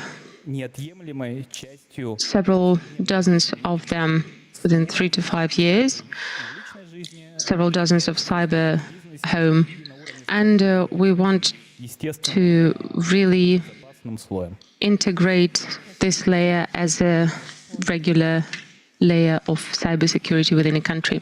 Thank you. Olga. Well, today in one of the Telegram channels, in one of the groups, I read a piece of news that made me think. A schoolboy, an active participant of school competitions, receives a message that he needs to put on fire something to save his motherland, and people introduced themselves as an organizer of a competition for school children. And he seemed to be a smart boy, but he did that, and right now this case is being investigated. And I think that here I do not agree with Sergey. Well, it would be great to have cyber literacy quite soon. I want our society to be reasoning critically and to be responding to this kind of cases. But we still see that these instances emerge, instances that could not be predicted or expected. So I think we need to think and work together. We need to stay ahead of the bad guys. We need to prevent that, and we need to think as cyber criminals and to act as cybersecurity experts. So I think we will be doing our best. Of course, we will be striving for 100% result, but I don't think it will come soon. Thank you, Ilya. 10 to 15 days, years, I think. I think this expertise has to mature, and it has to be fully formulated. Right now we see threats. They are scattered and they are perceived by people in different ways, and people need to understand the essence of them, and that takes time. A simple example, my grandma has a phone, a modern phone, and I convinced her to get one because she used to use a button cell phone and she was okay with that. But finally she has a smartphone, she has WhatsApp installed on it, and right now every day I'm getting those digital postcards. I think you know what I'm talking about. By the way, I detected a threat. She once sent a link along with this postcard, and I told her, "Grandma, don't do that." Yeah, the postcards with roses, cats, and sun rays and animation. So 10 to 15 years, okay. Alexei, I don't think we'll ever get there, because I agree with my colleague from Cyber Home. For modern children, even though they grew with internet already there, they don't have the understanding of security there. For me to get into the internet back then, I had to understand what HTTP is. These children, they take out their smartphone and internet is there. For cybersecurity experts, internet became safer and secure, but thanks to that, you develop your understanding of security. You know that your cybersecurity service protects you, and you know that social media some social media are safe, and you don't understand what unsecure looks like. And I think that with the development of technologies, we transfer responsibility for security to the technology, and I'm worried about that. And technologies can be abused by criminals as well. So technologies, they help both sides. They help us to protect ourselves better, but they can be abused by criminals as well. So it's 50-50. Okay, so we see different forecasts and different views, but what brings us together is that motivation should be not through consciousness, not through brains, not through education. Cybersecurity should be achieved through love, through your soul. Thank you, everyone, our panel, our audience. Well, you actually are very lucky to have watched this panel, this session. This is one of the most visionary panels actually at this festival generally, because you looked into the future. Thank you so much. I'd love to keep talking to you, but we are in for a very serious talk. Once again, Marina Koprasova from Rostelecom, Alexander Kosnayuk, head of cybersecurity with the Ministry of Digital Technology, General Director of Cyber Home. 30 cyber homes. By what time are we going to get them? Within 30. 10 cyber homes by 2030. Olga from Cyber Economica, Cybrarian from Sberbank, and Alexei Malahov from T-Bank. Thank you. That was great. So many wonderful cases. I think we could publish a magazine with that, with all those cases. Not just a T-Bank magazine, but one magazine with all of your cases. Thank you so much. See you very soon. Dmitry Lensky, the program director of Cyber Home. Ilya Bicherov talked about HSE, High School of Economics. They have a common initiative to have a laboratory for neurotechnologies, to study the brain, to understand why people fall prey to scammers.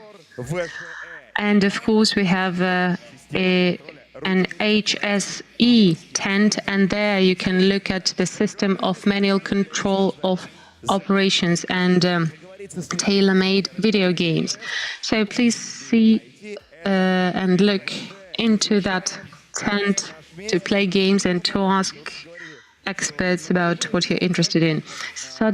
Let's study our brains together, and not let's protect ourselves from falling prey to fraudsters.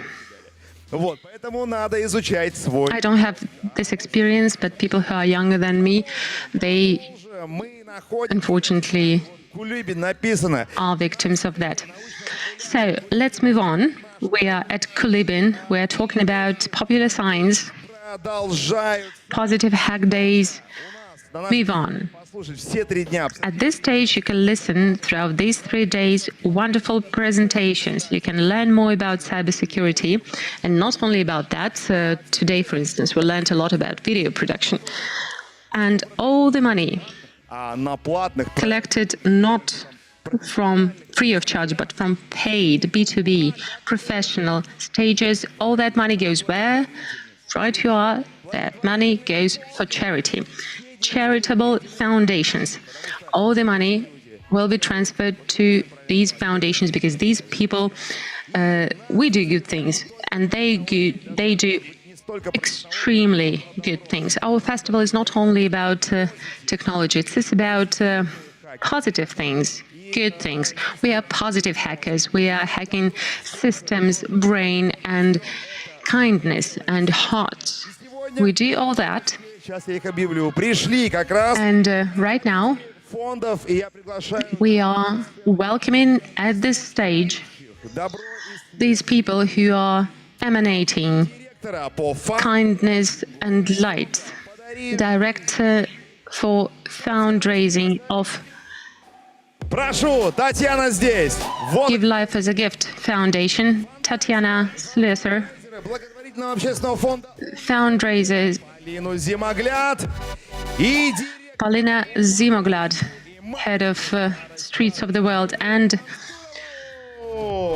head of fundraising and marketing with Senior Age with Joy, Yulia Mansurova.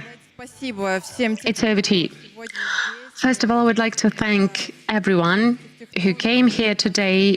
Thank you, Positive Technologies, for inviting us, for supporting us for the second year in a row. They are supporting us with the fact that all the money collected through Positive Technologies purchases made through their website, they are transferred to us. Our foundation helps children with cancer, with oncology. We supported 90,000 children over this time, and that's thanks to you. Some people transfer money, some people give their blood, and some people support us with the volunteering, and some people just help other people.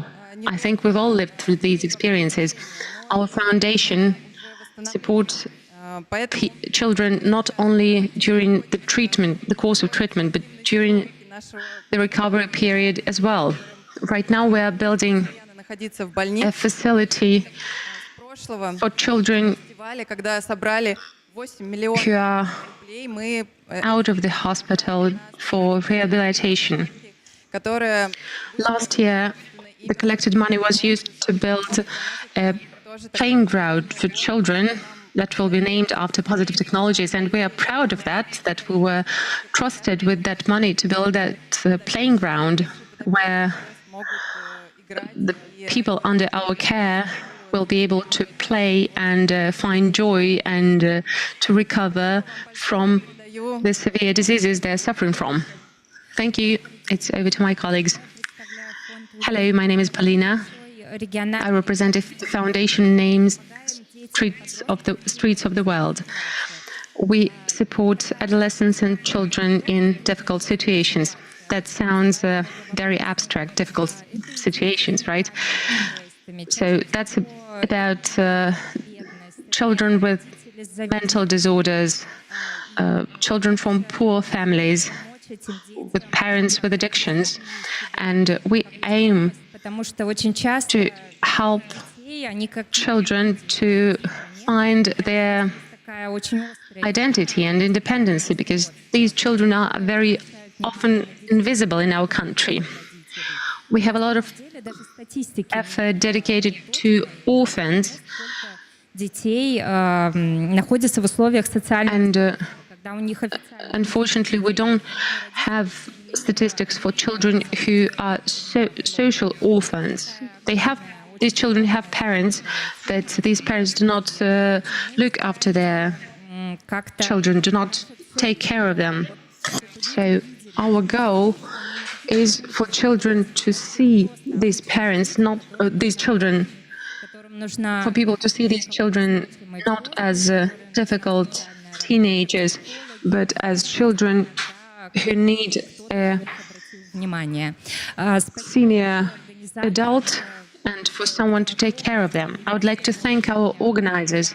This is a huge event, and we are very grateful for Positive Technologies to be helping us in that way. That's a wonderful initiative from this large company, and we hope that other companies will follow this example. So thank you so much. Здравствуйте, меня зовут Юлия Мансурова, фонд старости. Hi, my name is Yulia Mansurova. Это наш ролик. Senior Age with Joy. That's our video. Так мне дзенькнул, я прям это. It's Наверное, рассказать. У нас в принципе. thing, so I looked at the screen. The name of our foundation also raises questions. What joy can you find in senior age? There are questions about that. But in fact, you can. Постараться. But for that, you need to invest a lot of effort into it. And Людей с инвалидностью. who does that? It's us, our foundation, and our partners. There are many people in our country who are senior and who are disabled. They don't have families or people near them who would take care after them. Last year, I broke my back. And there, I lived through the experience of a person with limited mobility. When, for instance, you can't move your arm fully, but I had friends and my colleagues helping me, and very often senior people in our country don't have children or people who could help them. So our foundation helps them. We help with food and with wood, for instance, because many of those people live in the village. They need to get woods, and their retirement payment is 12,000 rubles, and wood costs a lot, half of it. So our foundation does buy food and wood, and then we provide education training for social workers as well. I can talk a lot about that, but generally I would like to urge all those who see me, who hears me, I would like to invite you to join us, because as foundation we can always think of initiatives, we can do something together. So we wait for you, for your hands, because we have, for instance, this initiative of grandchildren by correspondence. So indeed, we will be happy to love you, and we would like to thank Positive Technologies, and because we collected a lot of money thanks to you, thanks to your tickets, and we use that money in the best possible way. Thank you so much. Thank you. I'm really proud. Of being able to participate in this foundation for the second year in the row, and let's give a round of applause to Positive Technologies and us, because sometimes I just forget about that and I just pass by things in my daily life a lot. But once, indeed, I took part in this event in a facility for children with oncology, and after a festival, we, together with my friend, we thought about an event where we would play clowns, Mick and Jagger, and that was an incredible party that we had with these children. We did a performance, and it was incredibly joyful. As a teacher, I'd like to say that some 10 to 15 years ago, for the first time, I saw an idea, and please think of this idea, because these children who are social orphans, they are indeed lost. They have PTDR continuously, and they can either fight or But if, for instance, someone would sponsor building a house, there is this cyber house, right? Cyber home. But if we could have a home for social orphans, right? If we would place these children there, if we would give them an opportunity to immerse themselves into a system, integrate into the society, where if we could have a place where they could learn how to work and not to beg, because it's easy to become a beggar, but it's more difficult to learn how to work. But actually, I do have clients who come from orphanages because they were lucky with the mentors they got in life, and you are here to help these children. We're talking about the future, and here we are talking with your foundation. We're talking about this senior age, end of life. Well, I joke about myself that I'm at the end of life as well. That's a joke, but really, I would love to draw your attention to this initiative, Grandchildren by Correspondence. I think that's brilliant. As a young person, a young guy, think of young guys who you see in the streets, but if they wouldn't be playing video games, but type a message to an old lady somewhere, I think that's just wonderful. We all need to contribute. If we live through love and art, then your existence is justified. But I think we overpopulate this world, considering our common contribution to love and art. So think of that. Look at these foundations. You remember there are many scam foundations who were collecting money, there were all those Ponzi schemes, but we really eliminated them. I can give one comment. When people beg in trains, but most likely those are scams. Well, it's not cyber scams, but that's just classic scam. As cyber scam and any other kind of scam, there are several criteria about that. When people need money urgently, or the child dies or something like that, all scam schemes use this psychological pressure. So if you don't know people personally, because I can't tell you don't give money to anyone ever, but if you're not sure about the situation you hear about, it's better to send your money to a trusted foundation. Well, indeed, I think that look at the eyes of these people. If they are interested in what we're talking about, it is light already, because that's what enlightenment is. It's about light. We are like photovoltaic elements. And Einstein actually got his Nobel Prize, as we learned, not for the theory of relativity, but for photovoltaic elements, for the principle that lies as a basis of this technology.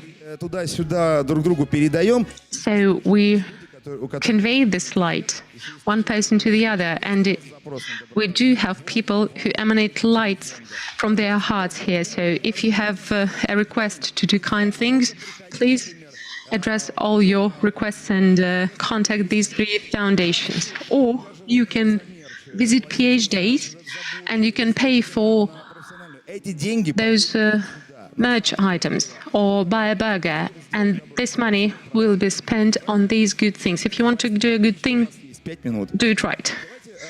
We have 5 more minutes. I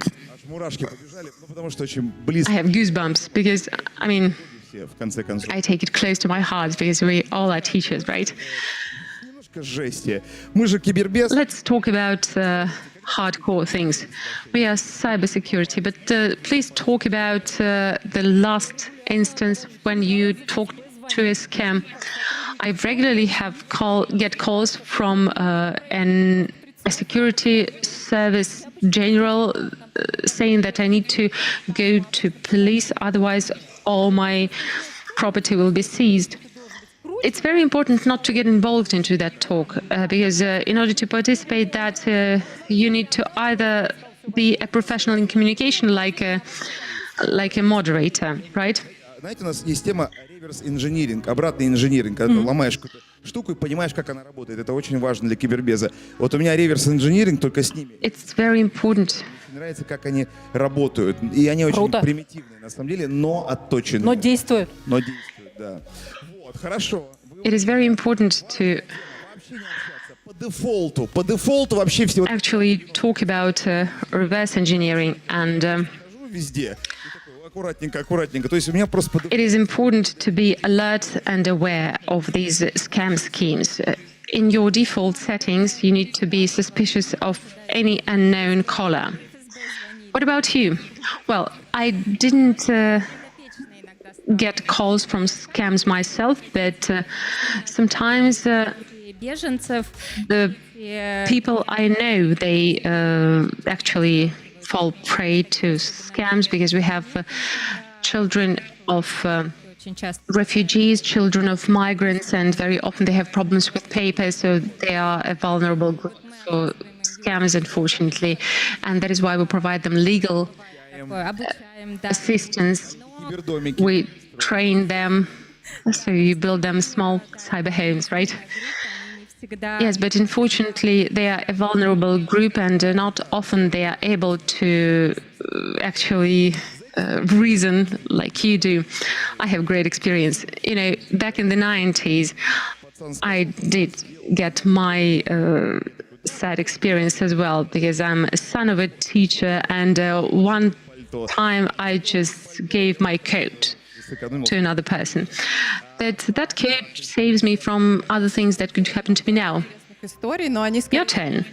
We have several interesting stories, but they are rather about our foundation. Sometimes our foundation is addressed by people, and they say that scams already stole money for their foundation, transferred money for their foundation, and very often we just send this money back, because if the person transferred more to us by mistake, we send this money back. Or, for instance, if there is an error in the transfer, and of course I have in my address book the contacts of all the law enforcement services, because our wonderful scams are everywhere, unfortunately, so that's our experience with them. Как вам помочь, как еще поучаствовать про ваши акции? Well, у нас там есть Q&A, подойдут наши прекрасные... We have Q&A. По фандрайзингу фонда «Подари жизнь». We have the director of улица Мира Полина Зимогляд и директор по фандрайзингу и маркетингу Старая Фразис Юлия for several foundations, Yulia Mansurova, Anastasia Zimoglad, and their colleagues. They will be there in the Q&A session. Please come up to them.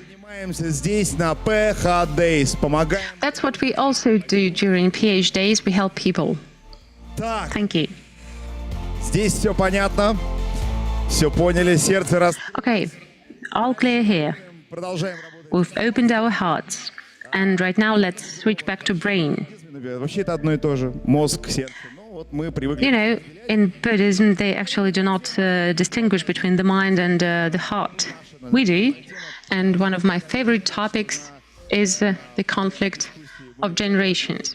We've just touched this topic during our panel discussion, because we said many times, children, they do not trust their parents. But for instance, us, we were the first generation, those who are 35 plus now, we were the first generation who were smarter than our parents. That's age psychology, that's what it is now. Our parents, unfortunately, indeed, are not very good with technologies, and that is why we were ahead of them in that sense. And right now we can be distanced with our children as well. Probably you know how Zoomers post videos in the internet. They do not think about anonymity. We had blue.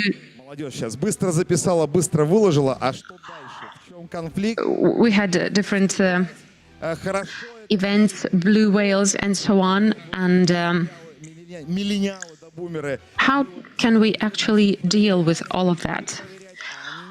Вот хорошо это. As millennials, we check and double check things. Zoomers act differently. Whether it's good or bad and where it can lead us, we'll talk about that with the leading analyst of Inner Stage, Veronika Mironova. Veronika, it's over to you. Не, ну у нас так можно на самом деле. Здрасте, Вероника. Всем привет, друзья! Как у вас настроение? Отлично, спасибо. Hi everyone. На самом деле вы даже Do you like it here? какой классный And it's actually great. сегодня сделали. На Do you really understand the importance of the step you made today for your own фестиваль cybersecurity? You attend и дает классные EH Days, навыки всем which is a great festival that allows взрослым. everyone from children to real experts get more skills and knowledge. Пожалуйста, если So first of all, есть хотя бы один please знакомый applaud if you have at least one Zoomer friend, maybe someone from your family, maybe you have a friend. Okay, so the majority зумеры. are connected to Zoomers in some way. So today we will discuss how those young, creative, inspired boys and girls make some mistakes. Сегодня мы также поговорим о том, Today we will also discuss how дает нам статистика, какие настоящие we can interpret statistics, what true facts I learned about this, and what I can share with you today. So first of all, I would say that the growth of digitalization is the first and one of the major problems connected with both opportunities and risks. At the same time, we have to understand that Zoomers are active users and they use internet while on classes in school. They use them during their free time. So in connection with this, everyone has to understand how to treat their digital resources. недооцениваете свой If, след, то for делаете whatever reason, you очень зря. if you underestimate your digital footprint, well, this is not a very good strategy because everyone has digital footprint online.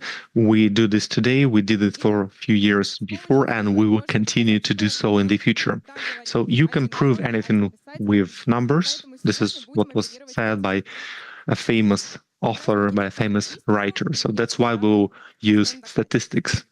And this is what I will talk about in my presentation. My name is Veronika Mironova. I'm lead methodologist analyst at InnoStage. At the same time, I'm a professor. I teach teenagers from different digital background, different habits and different nationalities. And because of that, I can speak about this topic. So since I have the experience. Основа — это So, dear friends, statistics is the fundamentals. I had a survey where a few hundred respondents answered several questions. Through these statistics, I learned about the main mistakes. At the same time, we have the good news, and we will cover them later. And we'll also talk about interesting cases. So, what do you think? Is online reputation important or not? Активничать, да, понимаю, у вас Let's have some удобные места. physical activity. I do understand that you like your soft chairs, but please, by raise a hand, show if you care about online reputation. Хорошо. Okay, great. We have some hands raised. Согласна, поэтому сегодня And I agree. share провал. That is why I'm talking about like, share, fail. О том, с чем мы And this is about what we have in our pockets, what we interact with, and like a single post or a single comment, repost can completely change our life, and unfortunately not in a good way. Я очень часто задаюсь вопросом цифровой идентичности. Many times I ask myself about digital identity or digital identification when we learn about different people in environment, especially digital environment. Like we have zodiac signs and PTA tests, personality tests, and the same I would like to use here. Who are you on the network? Or who is the modern Zoomer in the internet? So this is the first question. It turns out the stalkers are the predominant part of the group. Usually stalkers, they do not post anything. Sometimes they post, sometimes they comment, they can look for different stories. And these are the people who assess our actions on the internet. Sometimes they think about it, most of the times they don't. And then we have more active people. For example, they are authors. They post or create content, they post stories, images, photos, videos, they share their life online, and it's cool. A little bit less active are commentators. These people are usually using the internet, and you can find them on different discussion forums. You can learn about their opinion, and sometimes they have internet battles. And finally, guests. I would say those are mythical creatures that are very rarely using digital devices. Or maybe someone wants just to hide their identity and they decided to choose guest. So now let's delineate our audience, and by the way, look left, right, and smile and wave. First of all, please wave if you think that you are an author, if you are actively sharing your content with the rest of the world. Great. Now let's move to one of the extremes. Would you call yourself a guest on the internet? Like you are just a guest in the internet? Just one person, one single clap. Well, we have to understand that we are different. Like in life, we prefer different ways to behave and how we show our character. The same happens online. And you must agree that with the growth of digitalization, personal is not private anymore. And whatever we have in our lives can become visible to the rest of the world. And this is what usually happens with celebrities, but we normal non-celebrity people, this is a little bit different. So here is what I'm talking about.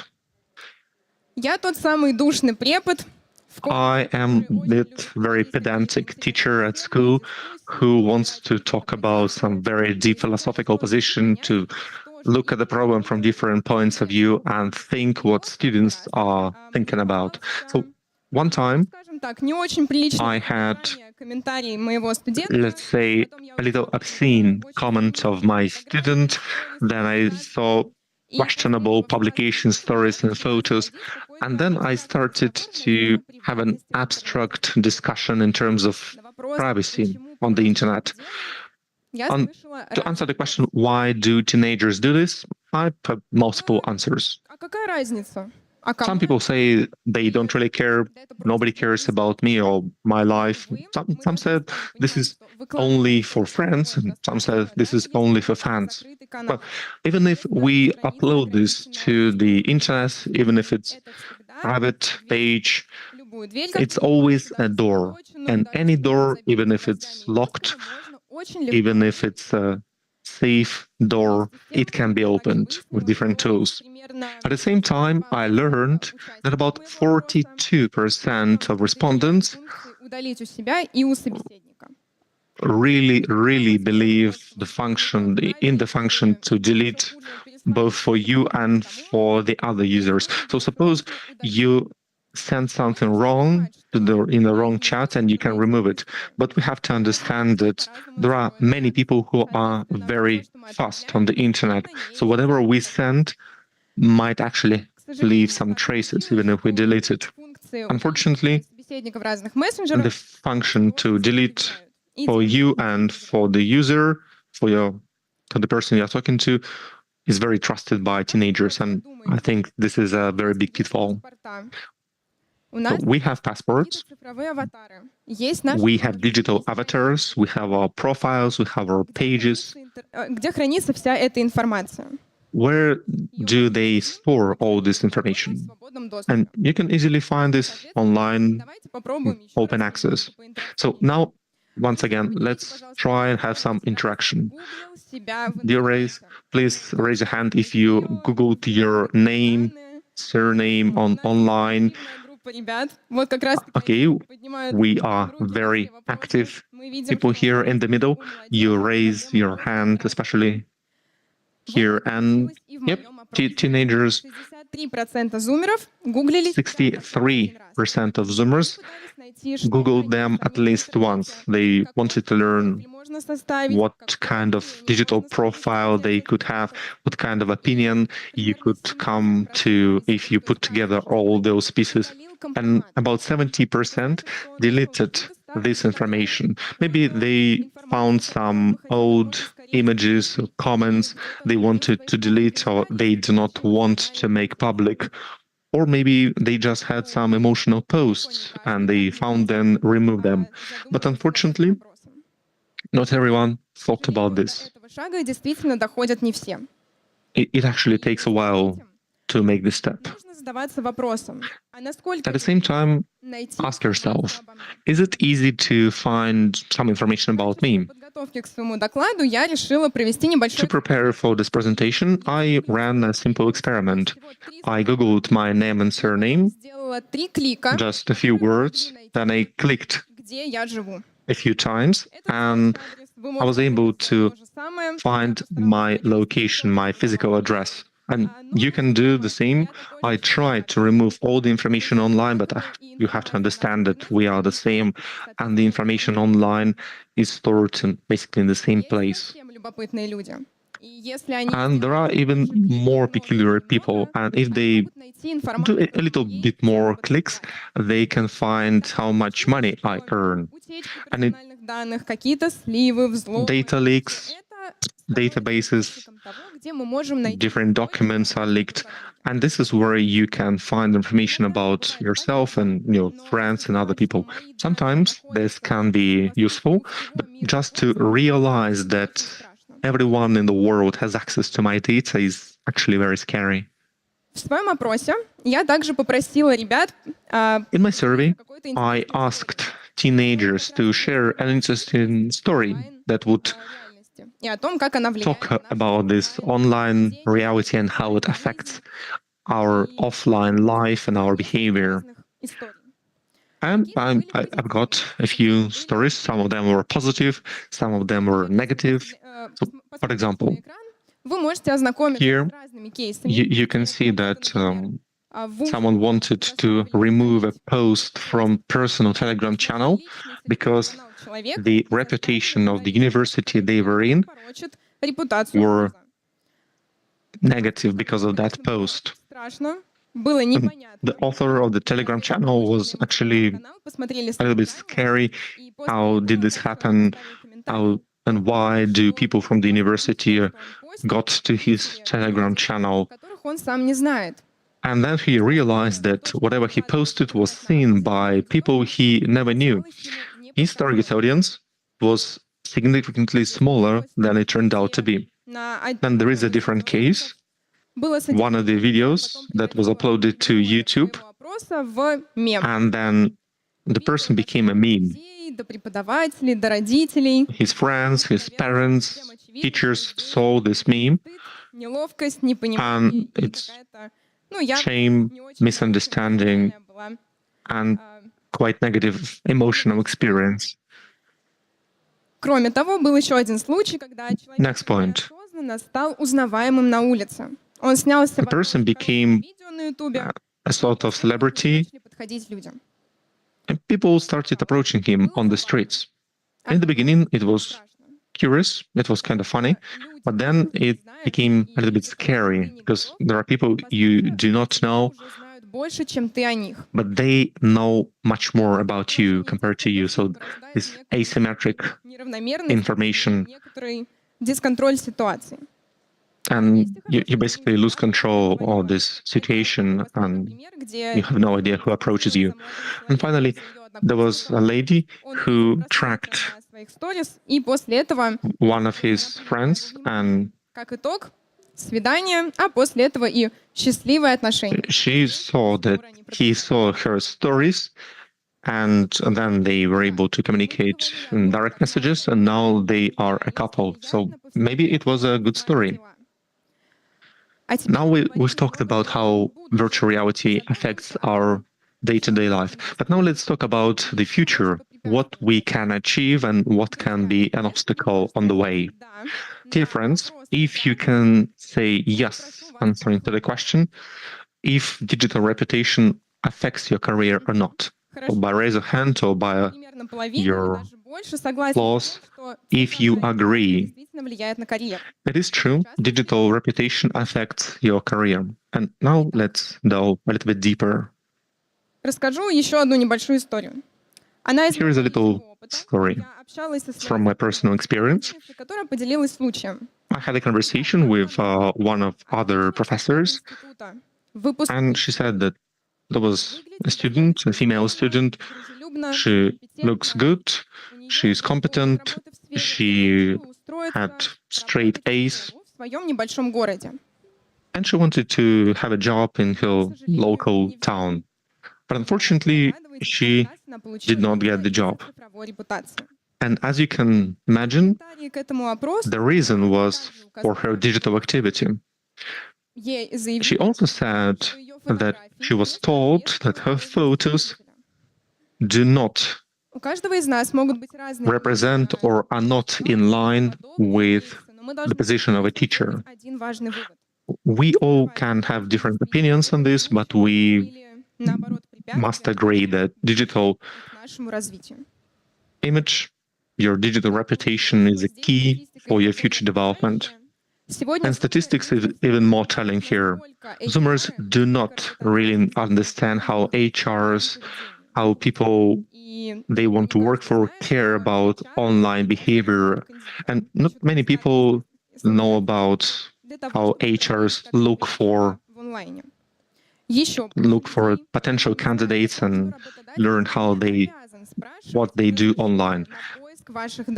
And you don't have to ask for permission to Google your name and surname, because if you file them in your CV, you can Google this person and learn about this person a lot, about their digital print, about the images and videos and everything they uploaded before. And it's, in general, our teenagers are amazing. They are loving life, they are loving risk and adventure.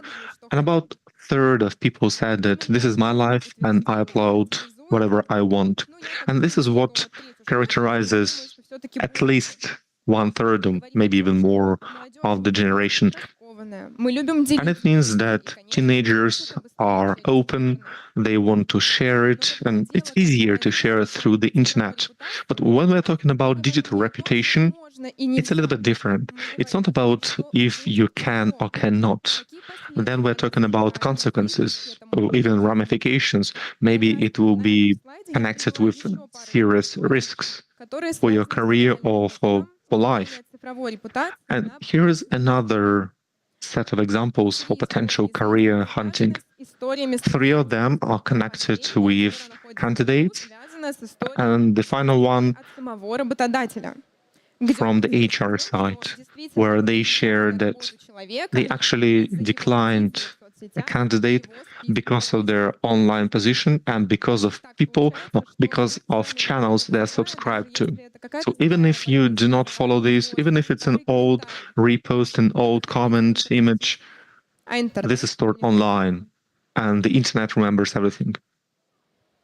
Итак, если все понимают, if everybody understands how to use the internet correctly, or what kind of risks can occur when we use it, why do Zoomers still, and even older generations, still make mistakes?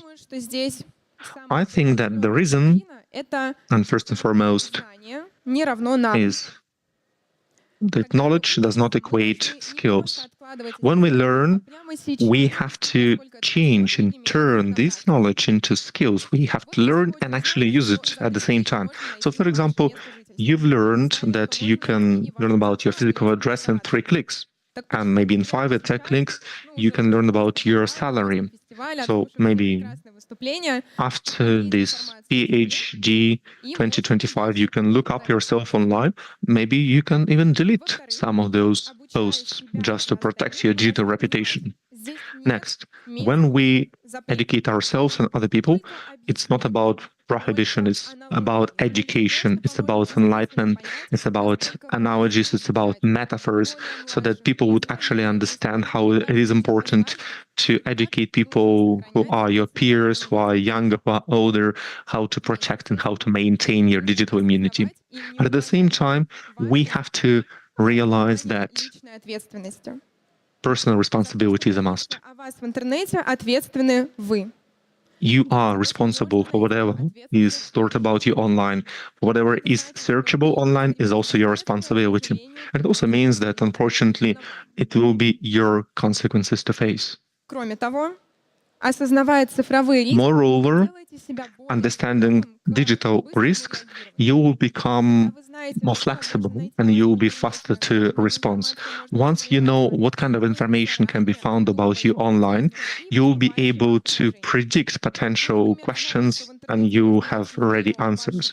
So, for example, if you know that the name and surname of your parents can be found online, then anyone who can call you, especially from a bank, is not necessarily an operator from the bank, because this information can be found online. You know this risk, and you know what you can do if or when it happens. You said that you have people from Zoomer generation. It's not, and when we're talking about this younger generation, it's not just about education. It's more about digital hygiene. It's more about habits, so that it has to come from within and it has to come from a younger age. And finally, when you care about yourself, do not forget to care about people you care for. Those can be relatives, parents, your friends, and you have positive emotions, but you also have positive results. And here's a gift. You will get a number of questions, a set of questions you can ask yourself before you like, repost, comment, or subscribe to anything. First and foremost, would you show this to your grandmother, whatever you want to post, or not? What would be her reaction? What would be her response? Maybe she would laugh at you, maybe she would not understand you. But this question actually discloses the importance of what we want to post. Second question, would I say this offline? Would I be able to stand up and talk and say this to someone else's face directly? If it's no, probably you should not post it online. And the third stage of this sieve is to audit your online accounts. And obviously you have to remember about the 3-click approach, if it's easy to get personal data or not. So when you are about to post anything, stop for a few seconds and ask yourself, why do I upload this? Why do I post this? If you cannot answer this question, probably you should not upload it. Probably you should not post it. Maybe you should think about it, and probably it will help you avoid a digital mistake. And finally, any message can be taken out of context. So try and formulate your message in a way so that it cannot be taken out of context and it will be taken completely in the opposite way. Dear friends, since the future will be digital, we will have to have a digital upbringing too. In my presentation, I do not ask you to remove something or stop your social media activity or just go and become a hermit in the forest. I ask you to become more aware about your activity, more aware of your digital reputation, and that your digital reputation depends only on you and your actions. And it's not reputation only for high-level officials or bloggers or celebrities. It's also for common people. As I said, HRs, partners, teachers can find things online that will create your portrait. And it's up to you to decide what kind of online portrait you will have. So this is what I'm asking you to do. Thank you for your attention. Thank you for listening to my presentation during this great PhD 2025 festival. My name is Veronika Mironova from Inner Stage. Спасибо, Вероника. 3 вещи. Give it up for Veronika. And that's a very good presentation, very analytical, very structural, very easy to listen to. And so once again, the details and the structure of your presentation is so great and very easy to listen to. And first of all, I must say, I'm so happy that I was a child during this not during the social media, because well, I was stupid, but I was stupid offline, so people don't really know about this. And I can do this now, but that's a little bit later, 20 years later. We actually had that's true. We are very vulnerable when we are children. People don't really control what they do, what they say, and it might you might have to pay a lot. Yes, digital reputation is a good sentence to remember.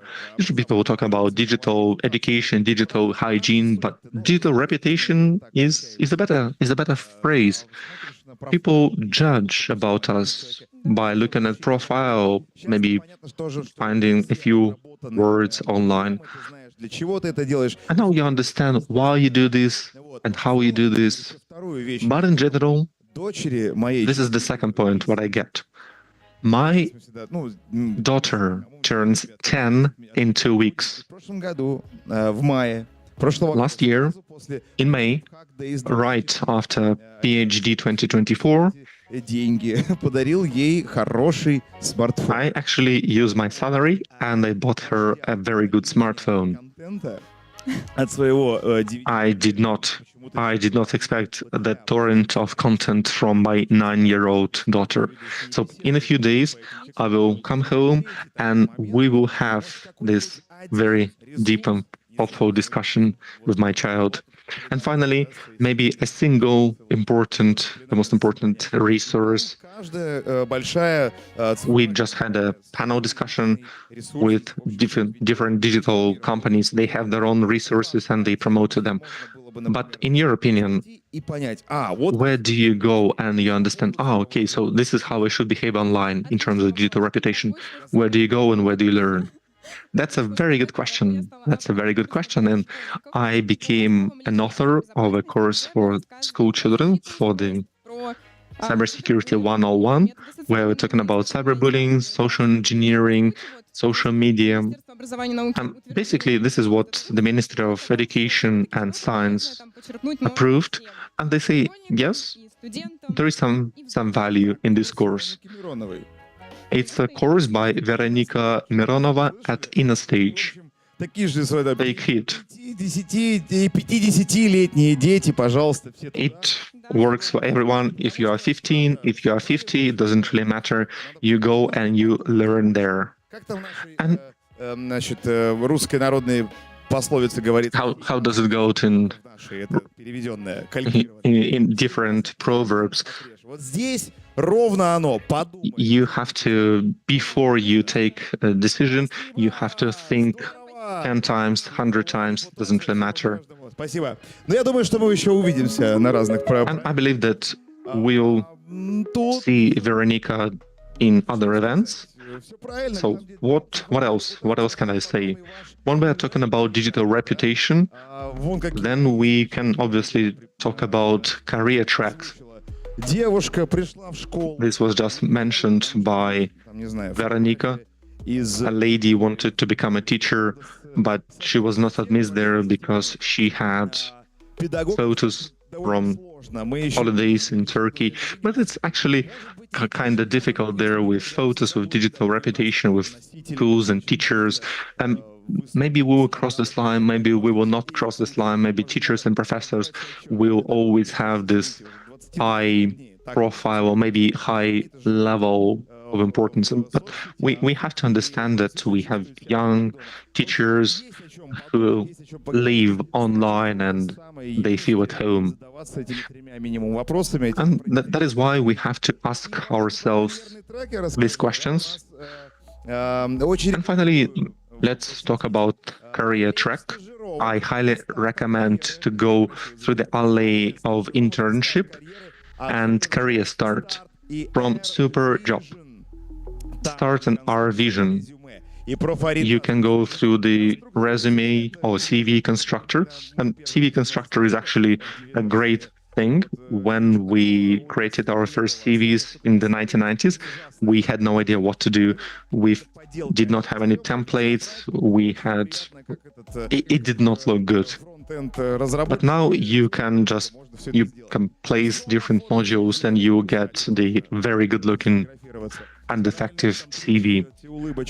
Then we have booth for CV photos, career consultants, and CV improvement recommendations, because you can be the best according to the opinion of your grandmother, and your friends believe that you are Jimmy Fallon in terms of humor, but then you go to a very experienced HR and they completely eat you alive because they have very strict standards. So there you have specialists who know how to hack it. Real interviews from employers, gifts from partners, 30 minutes, and you can package your experience to get a highly paid job. It is very pleasant to do a highly paid job. You start respecting yourselves and loving yourselves even more. And now, for those who are watching us attentively, you see that in our broadcast, on the screen, very often we see this line. It's not just noise, that's real statistics of attacks within standoff that is happening right now. At the standoff arena, the red are fighting the blue, the red are attacking the blue, are in the defense.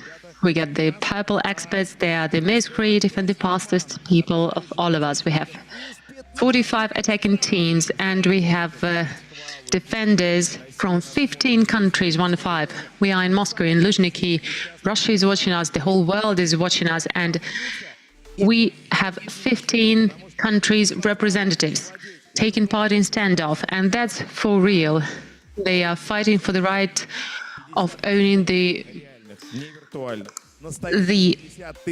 imagined state F, and for that, the team that captures it will get 50,000 of real dollars. And right now, we would like to invite on stage the person who now holds $50,000, Irina Milova, head of the design group of Standoff, the cyber range. Hi, everyone. Hope you're not tired, because we've been here for 6 hours already. Well, right now I'm going to show a lot of pictures, and I will be telling you last year's news, so we'll have fun. So, once again, I am Irina Khmelova. I'm head of the design group designing Standoff Cyber Range. That's how we call it, Standoff. And here we have a quote to attract you. We don't have to create attack scenarios. Hackers from across the globe do that for us. Why from across the globe? Because people from across the globe can take part in that. But first, I'd like to explain what Standoff, the cyber battle, is. We create infrastructure.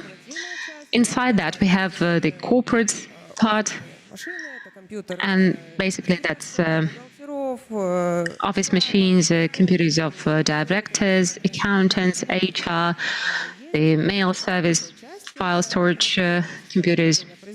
Then there is an EPR, ERP system, and then we have the BMP system, the BMS system, with all the detectors, SCADA, and the rest.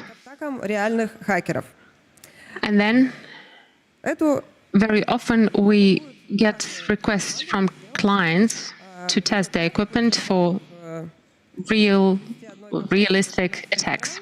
So that's the infrastructure that is being attacked by all the teams from 15 countries that were invited by us. They were selected in the qualification round, and we selected the teams who can really show what they're able to do. And then we have regulated, controlled attacks for system traffic. And then there is the opposing team, the opponent team, the blue team, and they investigate the elements that were hacked by the red. And some blue teams can actually respond to red teams. So what's most important and what's most difficult in all of that is to create an interesting and a realistic infrastructure. How do we do that? We structure that by industry. We reproduce metallurgical infrastructure, banking infrastructure, urban infrastructure, and so on.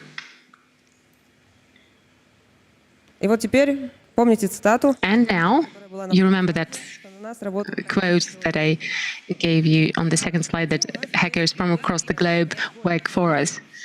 We actually have several cornerstones that we reside on. First is the fact of being realistic. Why do we need, or why should we create new types of attacks if these attacks are happening and are performed by different hackers? You remember a couple of weeks ago, there were blackouts in Spain and Portugal. They proved, although that that time it wasn't due to a hacker's attack, but in Venezuela back in 2019, one of the versions for a large-scale blackout was actually a hacker's attack. But the consequences of these blackouts are the same. Metro trains were stopped in these countries, transportation systems were down, fridges were out of power and they were down, medicines were could not be stored in hospitals, and people who were in those hospitals couldn't use life-sustaining facilities. So that was really horrible. In airports, there were many cases when the flight schedule was switched off and the airport employees had to use blackboard and markers. And at one metallurgical factories, hackers poured steel, and that's very difficult to respond to that kind of emergency. Another big hackers attack happened in 2005 in the US. A pipeline was attacked. That pipeline was transporting fuel from the western coast to the east, and hackers encrypted that pipeline infrastructure, and that infrastructure had to be switched off in order to prevent the spread of that attack. And the fuel stopped from running.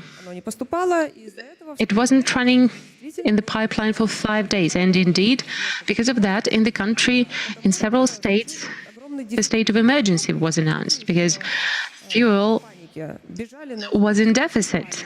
And of course, the population in panic was running to fueling stations and buying as much petrol as they could. And they were pouring petrol into any vessels, including plastic bags. And supermarkets couldn't get supplies because they didn't have fuel for their trucks. So encryption resulted in this kind of consequences. So regularly we monitor different Telegram channels and we compile all that into those news compilations. And as soon as we need to recreate an industry, we open up our compilations and we try to reconstruct the real events that happened in the past. And then white hackers within our cyber range repeat the things that were performed illegally by black hackers in real life. Дальше мы начинаем изучать бизнес-процесс. And then we start studying the process, and we look at critical events. These critical events become tasks for hackers. I'll cite an example here as well, and probably you know what oven is used at metallurgic facilities to melt ore, to get metal. And in order for the blast furnace to work, you need to supply hot air. And the temperature of that air is approximately 1700 degrees Celsius. That hot air is supplied by blasting devices. They need to be cooled. And if you stop the pumps cooling these blasting devices, then they get overheated. And these pumps can be stopped by hackers through the network. If you stop a blast furnace, it takes days to start it again. Another example from a different industry. How do you supply a list of passengers to the airport? When you buy a ticket, the airline compiles the list of passengers of a certain air vessel and sends it to the airport one day before the departure. The hacker can replace the data that is sent by the airline to the airport, and if that's a small airline that has just a couple of aircraft, then it can be hacked, and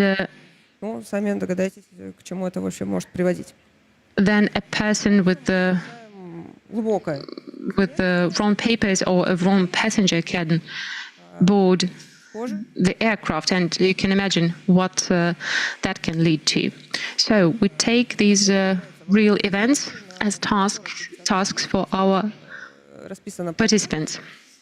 We compile all that into a large research document, around 50 pages, and we add there the descriptions, pictures of vulnerabilities and controllers, corresponding controllers that we found, and that's the resulting research. But it's not enough to conduct this research and to have it. It's important to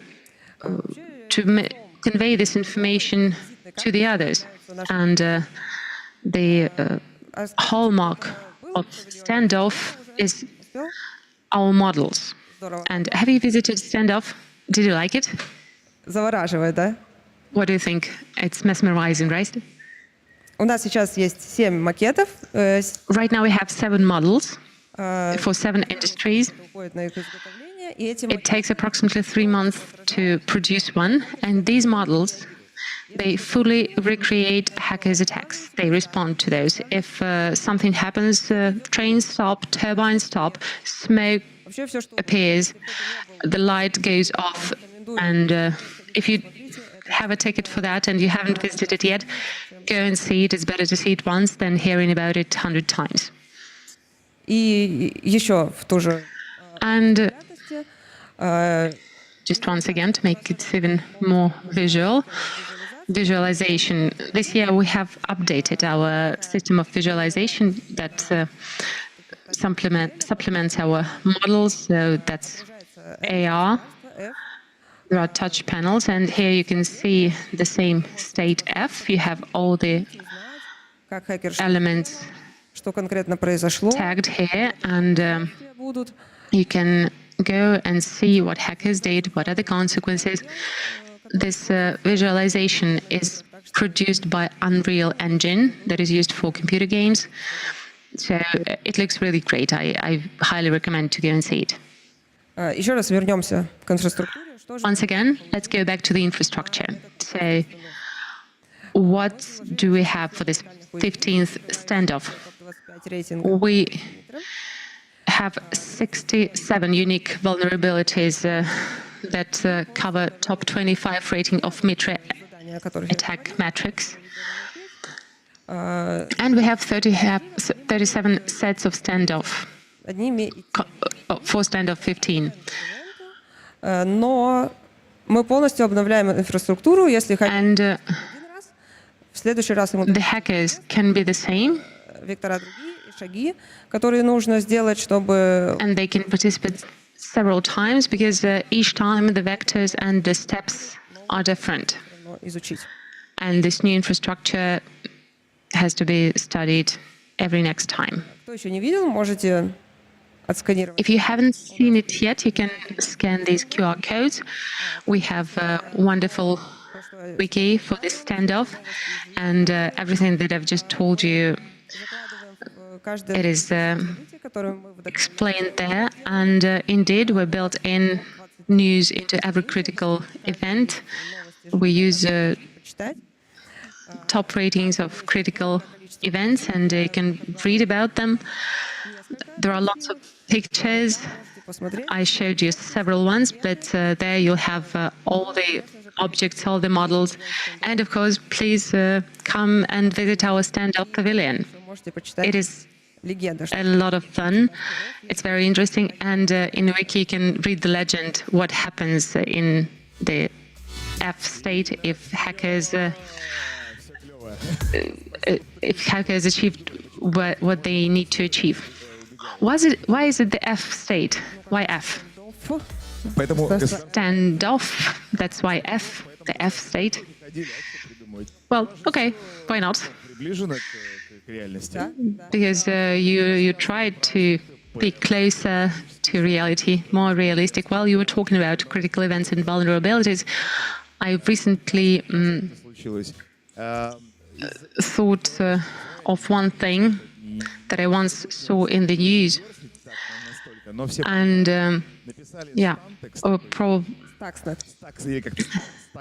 some time ago, Israel created Stuxnet virus, and that virus was roaming for a long time, and its objective was that it will get uranium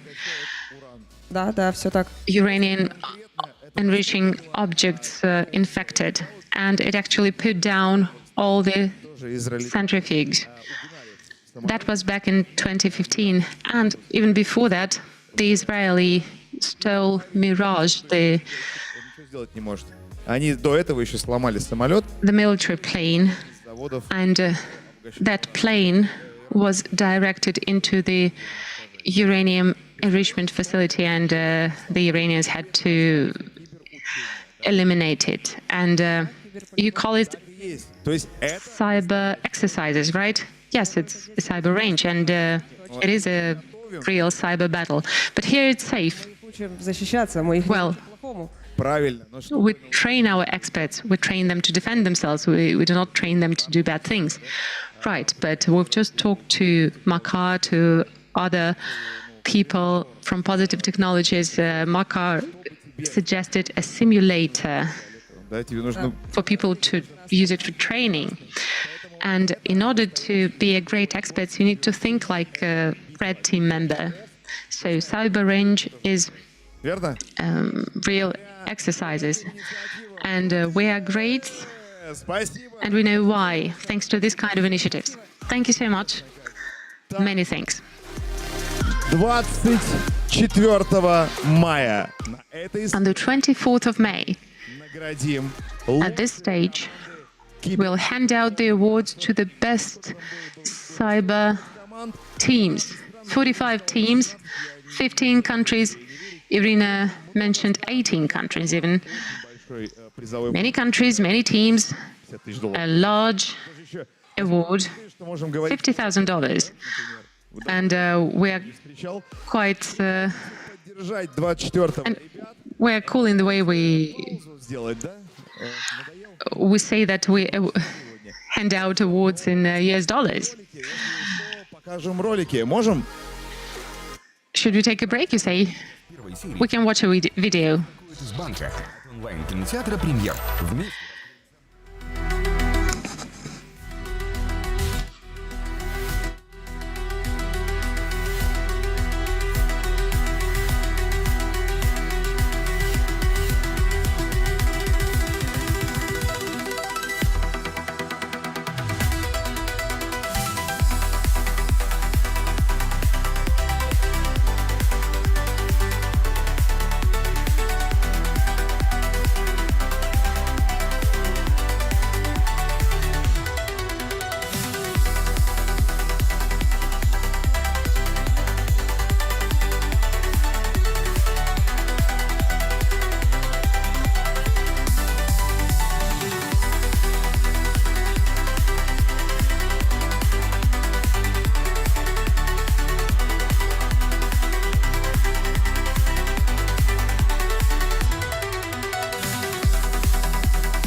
Positive Hug Days first! Hey, Luzhniki! Positive Hug Days, dear friends, Luzhniki, Moscow, Russia, 18 countries that are actively fighting for $50,000 during standoff. This is what we know. It's the main popular stage called Kulibin, named after a famous Russian inventor or our famous cybersecurity festival. And the sun is about to set, and this is the time for the most beautiful pictures, for the most beautiful paintings, for different media specialists, for creatives. And that is why we will be talking about arts.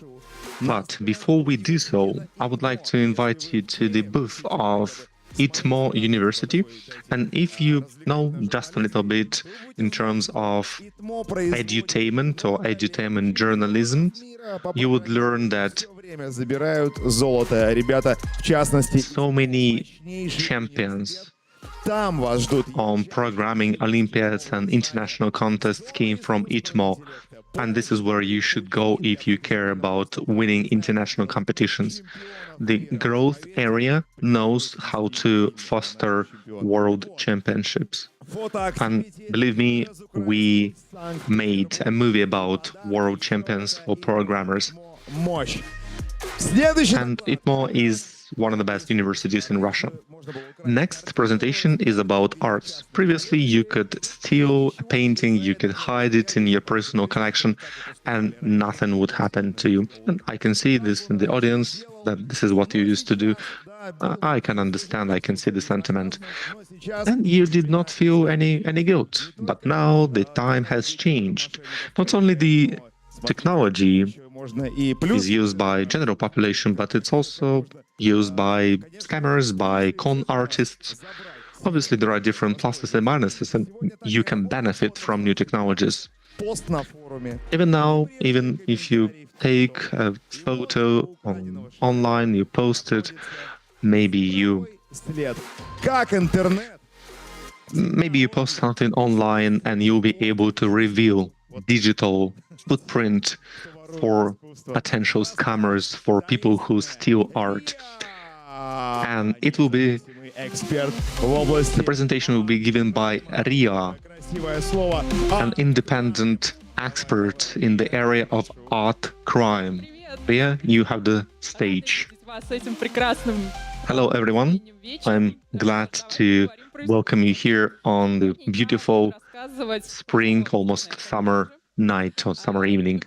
I'll be talking about the internet, obviously. I'll be talking about people, and I'll be talking about very egocentric people who made a minor mistake, and you'll be able to learn how they were caught.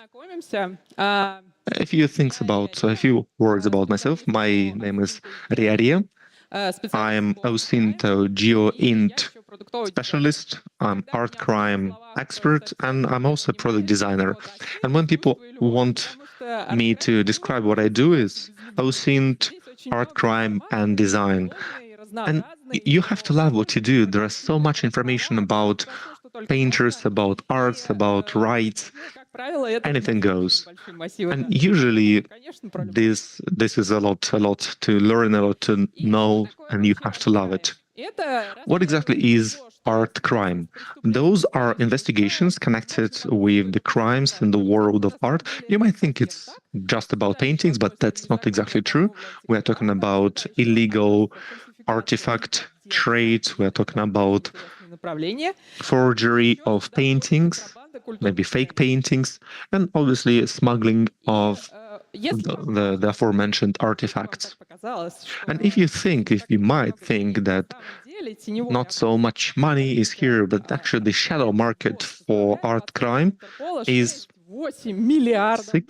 8 billions of dollars per year, according to the Interpol report.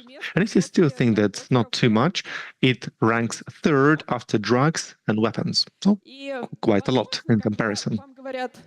Maybe when somebody says that art theft is something different. You might imagine what we have here is movies, maybe headhunters or whatever. People try to smuggle and steal another Rembrandt painting. But that's not exactly true. So once again, this is a screenshot from Headhunters. It looks idealized, it looks romantic, but in real life it's different. Some people might think that it looks like a TV series Berlin, where you have this very detailed plan on how you want to take this painting from the museum, or that I do not really recommend watching this TV series in terms of art crime, but it has other positive points. So you might watch if you have nothing better to watch. So we will talk about art theft in Rotterdam. There is a Kuphau Museum in Rotterdam. It focuses on assembled collections from different museums. They collect different paintings from different museums, and they give a presentation, give an exhibition from this multiple paintings. And as you can see, this happened 13 years ago, 2012. Here we can see the result. Maybe the policeman went around, maybe someone got inside by breaking the window. Criminals took out 7 paintings in 3 minutes. That's very, very fast. In 5 minutes, when the police came, no one was there to catch. And one important thing, thieves took the paintings from the wall and they just took them outside. They did not cut it off the frame. So the paintings did not lose their values. If we take a look at what was stolen, then the combination is rather weird. As a result, experts believe that it was maybe a custom crime. So, because those pictures are very similar. It's Harley Quinn by Picasso, it's Hogan and Matisse, Manet, and even Lucienne Freud, this woman with closed eyes. By the way, Lucienne Freud is grandchild of Sigmund Freud, and Lucienne Freud actually is a very expensive painter. In total, those paintings amount to about $100 million, maybe 120, maybe 100, but in this range. Why do I talk about this theft? Right after this event, exactly all the media published these paintings, this slide. And thanks to that, criminals were caged. They could not do anything. So they laid down for a while in Romania, and those paintings were saved there for a while. Then a Romanian art dealer got them. He realized exactly what these paintings came from. He went to the police and he told that he was contacted by criminals. Here you can see photos of 2 people. First is Radu Dagaru and one of his associates. The theft was completed by 6 people. The one is the main perpetrator by the name of Radu Dagaru in the black t-shirt. The police was able to find them very fast, but then it was kind of very interesting. The criminals changed their testimonies again and again. They had new details a while after a while. And the police even came to Olga Dagaru, mother of Radu Dagaru, and she said that she was afraid for the destiny of her son, and she burned a few paintings. And it was true. They took the remains, the ashes from her stove, and it seemed like it was true, but then later she said that she actually did not do this. So it was not clear what actually happened to the paintings. The criminals were imprisoned 6-7 years, And it seems like a happy ending, except for nobody actually found the paintings, so they are still at large. Another case, 2023, Ital Gradel and British Museum.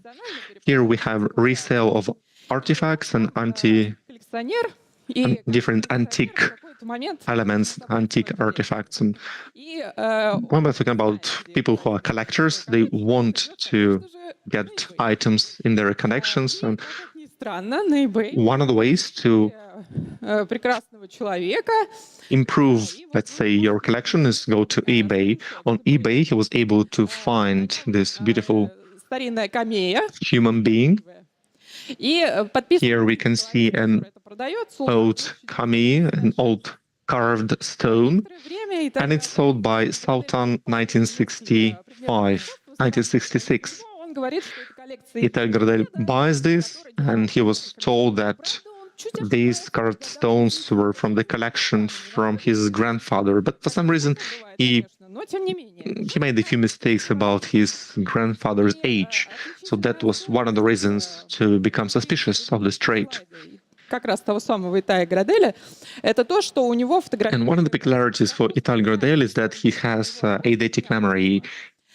And it's very important for him to have this photo memory. He remembers all the carved stones that he saw before, and he can remember everything before and after that. And suddenly he is struck that he actually saw this carved stone before, and he saw it in the collection of the British Museum. So the question now, why is it on eBay and costs £15? So it is funny, but not funny, because when those artifacts were bought, they actually didn't know how much they actually cost. As a result of his investigation, and he actually played the detective role, he went to the PayPal for the address, and as a result of this investigation, you can see this person with the sculpture. He called himself Peter Higgins. He's the head of the antique art in the British Museum. And as a joke, as a side gig, he was selling this art on eBay. And to make things even worse, he was appraising those artifacts. So on the one hand, he was the head of the department, he was appraising these artifacts, and at the same time, he was selling them online. And if you pay a little bit attention, you can see the similarities between what you can see on the British Museum magazines and the catalogs, and this is what happened with Ital Gradel. He was able to remember how those pictures looked like because of his eidetic memory. The British Museum declined that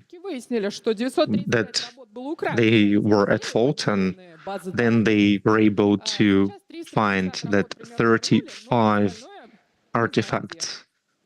Well, a few hundred artifacts were actually stolen from the British Museum, and they are not sure where exactly those pieces of art are at the moment. Peter Higgins does not work at the British Museum at the same time right now, but we don't really know what really happened there, but we can assume. Next point, on Twitter, when you go through the Twitter feed, Adam Vasikevich, an art connoisseur from the UK, and he saw a very peculiar painting. As you can see, it's a very interesting painting. It's a half-circular top for the painting, and it was custom made because they had columns with an arch, and for it to fit perfectly there, they made it not square or rectangular, but half-circular. But now try and look the lost painting of Henry VIII. Here you can see a photo on Twitter from some party. And this is not art related, this is just something Ну, ее очень легко. People just wanted to Полукруглой раме. have a good time. And you can see it here on the screen. Because of this half-circular frame, you can see this Henry VIII painting. And he said this is not the first time he was able to find a lost painting. He was able to find a different painting Фотографиями и картинками. on a very well-known social media, Интерьеров чужих людей. very well-known Есть что-то интересное. social media like Facebook or LinkedIn, and he was able to find one of the pictures by painters from the 17th century. Here is another example. Большие аукционы. Maybe you know about different auction houses, and one of them is Sotheby's, По сути, их and it's a very famous one. And we will talk about Sotheby's. публикуют каталоги, чтобы все, кто хочет что-то купить, они могли посмотреть. Before they are sold, Им нравится. И каталог был опубликован. Его случайно they are published in the catalog, and one of the employees of Gover's museum took a look, and he saw the lost И я специально сходила. paintings Картина была. that was stolen a few decades ago, Но сейчас ее там нет, потому что министерство but now it's not there because the Ministry of и France вернули как asked Sotheby to return this 350 painting as a national artifact, as a cultural artifact. It costs $350, maybe $450,000. It might not be the best work by Degas, but it's very interesting that it was stolen from Gover Museum, and it was found by another employee from the same museum. It was the painting called La Blanchisseuse by Edgar Degas. Но я вот не особо сильно знаю. Вот вам вдохновляющий. Maybe you don't really know what to do, what to look, and there is Clifford Schorer. He is there on Clifford Schorer. Честно говоря, завидую. Он He has great photos, Клиффорд Шорер самого. and he looks great on these photos. And Искусством как бы he did on his own. He self-educated himself. как бы развивался, и сейчас он признанный. He developed for a long time, and now he's an acclaimed expert. He works with so-called sleeping paintings. Every painter has certain works which are not known to the wider audience. And these are very difficult to manage because you have to have certain reasons to believe that this painting is by Rembrandt or by Picasso. And this is what Clifford Schorer does. He looks for the history of those obscure paintings. And he was able to find a painting by Ugly Camp by going to print shop. And print shops are stores where you can go, you can upload your image, and you can print maybe on a pillow, maybe on a t-shirt, maybe on a mug. You can print your images on different objects. And the person who uploaded your image, and usually have to upload your own images, but if other people use these images, they would get a certain revenue. It cost $18 for this pillow.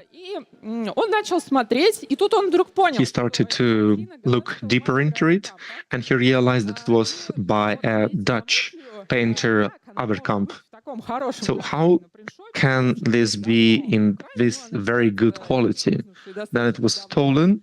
It is considered lost for a while, and the internet does not have good quality copies because the theft occurred before the digital photos or internet. So only the person who has the physical painting can upload this. And he went to investigate this, and the painting actually cost $10 million, so there was a reason. First, he went through reverse image to make sure it was the painting by Averkamp. He learned that it was stolen from Robert Sothers, a former mentor from Worcester Museum of Arts at Massachusetts, and he learned that this photo was taken years after the theft. He went through the history of the painting to learn people who owned it, and he went even until 1995. And it was sold under the name of Barend Averkamp to a Dutch couple. He contacted this Dutch couple, and he said that they have a stolen painting, but he did not get any response. Because when people buy paintings, this is an investment. People buy paintings for a reason. They pick, they select whatever they want, whatever they like. So most people don't really want to give away whatever they invested in, even if they know it was stolen before.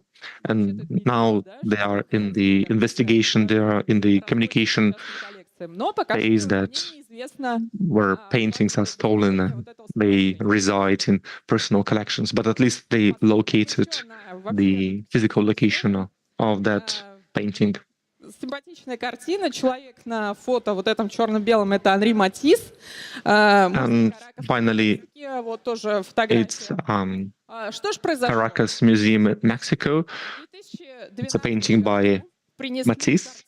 In 2019, a painting was brought to the employees of FBI, Какое-то время назад. Ее якобы украли из музея. They were trying to buy this painting, and this painting disappeared a few years ago. It was stolen from a museum. So why did they start looking for it? В музее. Это подделка. The experts realized that whatever was in the museum was a fake painting. And guess where is the original and where is the fake one? Guess the left one or the right one? Раз, два, три. Так. Кто угадал? So, Правильно, да. Вот зеленый. yes, Это оригинальная картина, а с красным. with the green check is the original on the left and the fake is on the right. И провисела 10 And в музее. it was not painted with oil, it was using acrylic Они прям отличаются. paintings and acrylic paints. And you can actually see the difference once you put them side by side. But whatever is in the museum is the true painting, as we know.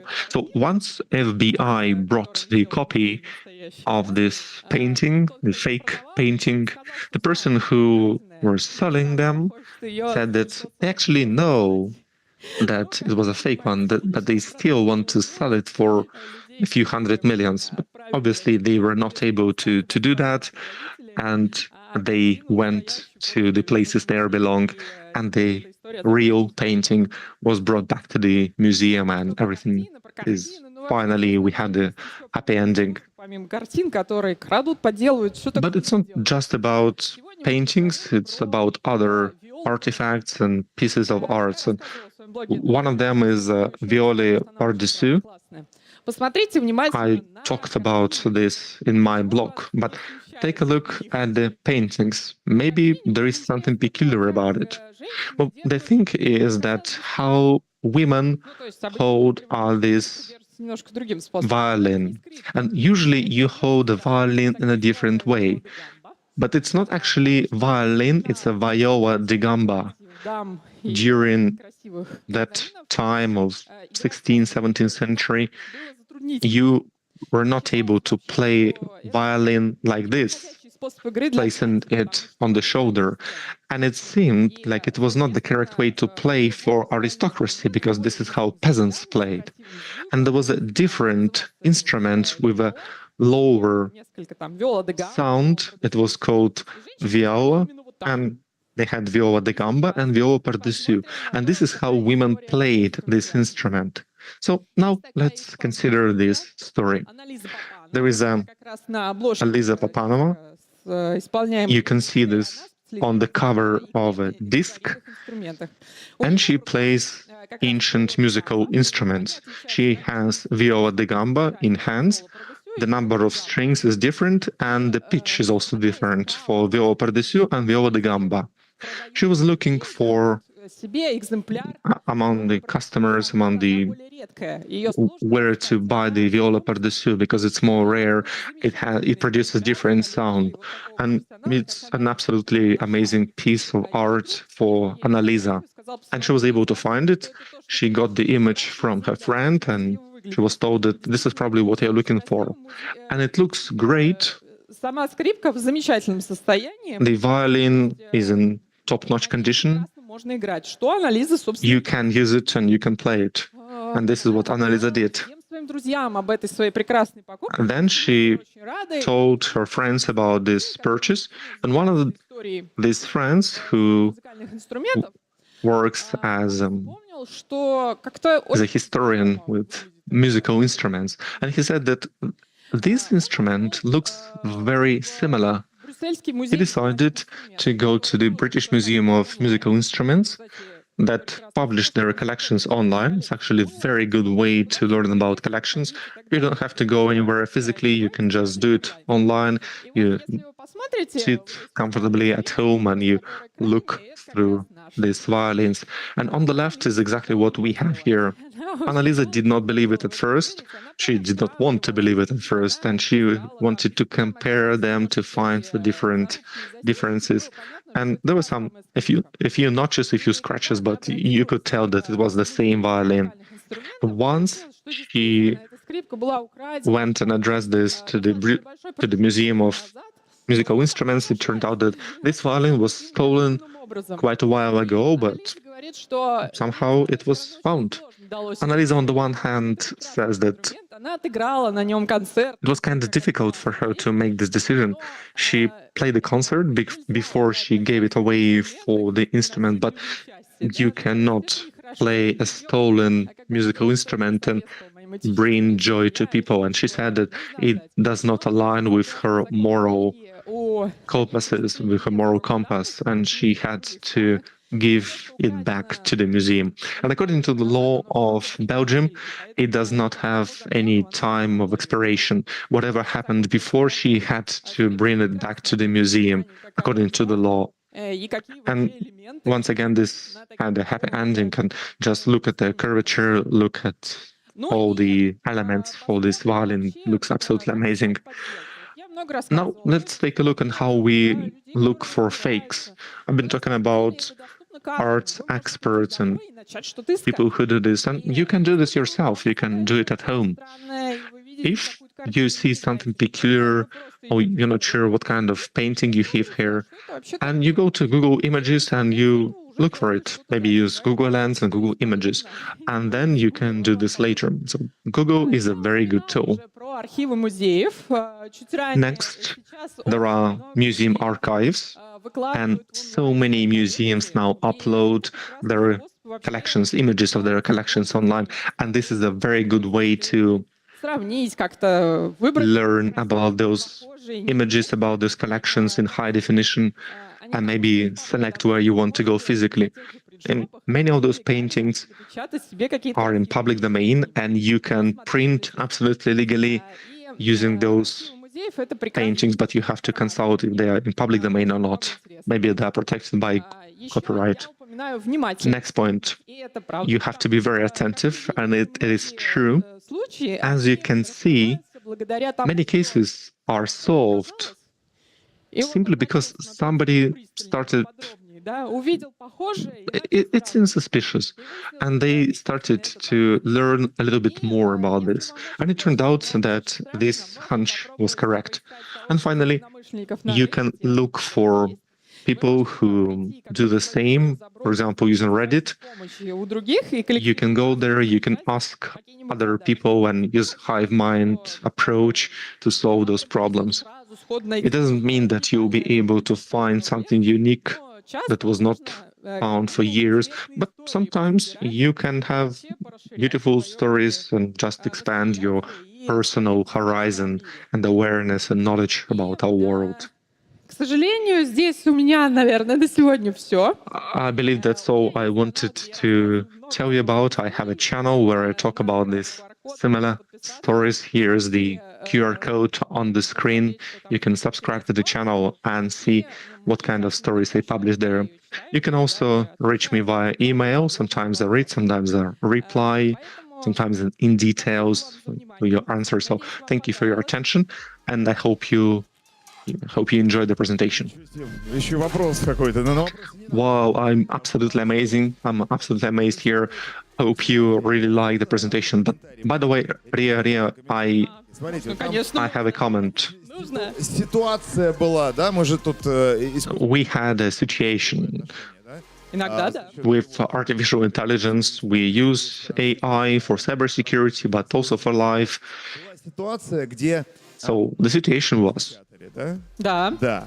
there were images printed on pillows. И не позавчера, потому что я бы, например, зайдя... Probably it happened a while ago, because when I went into the print shop and I saw, oh, but actually this painting was stolen a few years ago, I would say that one of the LLMs actually improved this image, because this is what they can do. The person actually went to Google Images and Google Lens just to make sure it was correct. Yeah, I think in my cases, I believe that AI improves the paintings. I took a look at different images by AI according to the style of famous painters, and you can see that something is wrong there. There are some details, so maybe AI is not there yet. You think so? Well, I think maybe there will be the time where AI will complete and create new paintings in the style of Van Gogh on other masters, but sometimes it's still a little bit off. What year was it? We can look. It was actually it's quite recent, within the last 50 years, right? We are very advanced now with all the AI, and that person didn't know about that, because AI is very fast. Thank you so much. Ria is the independent expert in art crime. You see, you took a wrong picture, and then you can lose your good. Today, every guest of the festival gets a promo code for a free of charge viewing of films at an online cinema. There they compiled Russian films, and right now many series are produced in Russia, and I have a friend who's an amateur, huge fan of online series, and right now he says that these shows are of very good quality. For instance, a new project, A Call from a Bank. This is A Call from a Bank, will be shown soon. And the next presentation is very important. It will be of interest to Moscow city dwellers, because Nadezhda Kirillina, head of ecology and security team within the Safe Transportation Center for Organization of Traffic under the government of Moscow, will talk about the Eco Map service. By the way, I used that one because picking a flat for myself, I was looking at that map. It shows the concentration of exhaust gases around Moscow, so it's very useful. It's over to you. Hi everyone, my name is Nadezhda Kirillina, and today I will tell you about how we can use big data in order to assess the car emissions concentration in Moscow. I've been analyzing the data from transportation for quite a while, and my team is now tasked with managing two services, the EcoMap and probability. Within probability, we analyze all the anonymous data we collect from couriers, from taxis, car sharing, from scooters, and we use that analysis to prepare dashboards and maps. We assess the amount of emissions produced by cars in Moscow. I will talk about EcoMap more in details. The main tools that my team uses is SQL, QGIS, and PowerPoint. SQL helps us to treat large amounts of raw data to get very specific and useful parameters at the output. QGIS is a very convenient service that helps us to test out our theories. And PowerPoint helps us to present the results of our research in a very accessible way and in simple words. I will show you how we work with these services within our innovation center. First, we collect the functional requests from our users, the future users of our service, and very often these are our colleagues from the Department of Transportation or from other departments or other agencies. Then we pass all these results to the data storage team for them to aggregate that data into understandable parameters. For instance, we get all the data about scooters to telematics, and we want to get the number of trips performed by users. So to get from raw data to specific indicators, big data processes helps us a lot. And then the Directorate of Design helps us to consider different design options to come up with a dashboard that responds to needs of our users. And then it depends on what we want to get at the output. If it's a digital product or a map, then we give all that information to designers. And if it's a dashboard, we send the data to data analysts, and they prepare dashboards that help people to take managerial solutions based on big data. I'd like to talk about the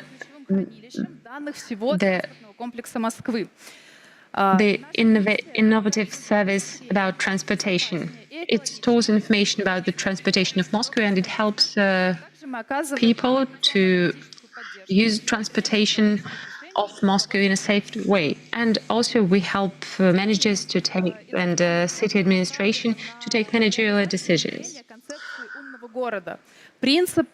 The Innovation City project helps to create a system where a city is managed by data, and it helps us to create a very comprehensive structure. We've built an ecosystem thanks to all of our team that work within design, data storage, and development. They tackle very complex tasks to come up with the full cycle services. The uniqueness of our ecosystem is that teams can operate as one large team, putting their forces together, or act separately. For instance, my team of ecology and safety, it works within the Directorate of Analysis. Also, we work with big data. There is a storage of the data we get from transportation, and we get data from the Department of Transportation, and then this information gets treated, checked, and if everything is correct, this information goes to our data storage. And in future, we can use that data to build useful and convenient digital services. Right now, our storage is 0.5 тариф в мобильном интернете составляет 10 гигабайтов petabytes of data. Петабайта данных, это как если бы вы пользовались мобильным интернетом более 4000. Compared comparing to the mobile data you use per month, if it's 10 GB, 0.5 petabytes corresponds to using mobile data for 4,000 years and a half. Визуализацию и уже принимать Analyzing all that data, we can create analytical conclusions, visualization, and create a service that will provide you with support to move around the city in a safe and optimal way. The data storage is the core of our information center, and based on that core, we created over 110 digital products. And now I would like to talk about the unique service, the EcoMap, that assesses the amount of emissions from cars. Экологическая карта — это интерактивная карта. The EcoMap is an interactive map that shows the concentration of car emissions produced by cars in Moscow for every street and for every hour. So the analysis is quite precise. The EcoMap is a unique service, and this service gains more and more recognition from the professional community. We receive different kinds of awards, so I'd like to talk more about it. So, burning fuel, cars produce emissions, starting from fine particles up to greenhouse gases. In order to reduce emissions, we first need to assess the current amount of emissions. And in order to define effective measures, we need to detect the sources of these emissions. And that's why we need the EcoMap. The algorithm calculates emissions for every street, every hour, every type of transportation, every ecological class, and we use other parameters. The uniqueness of the service is that the calculations are based on the videos captured by cameras, because the other calculations use the statistics of the vehicles that move, the number of vehicles that move around Moscow. But of course, that's not the Moscow area fleet. There are other vehicles that come into Moscow as well. So we can extract analytical data for any period starting from the 1st of January карта, которая позволяет на интерактивной карте сравнить между 2024. по объему выбросов. And here we can pick any street to compare these streets in terms of the intensity of emissions.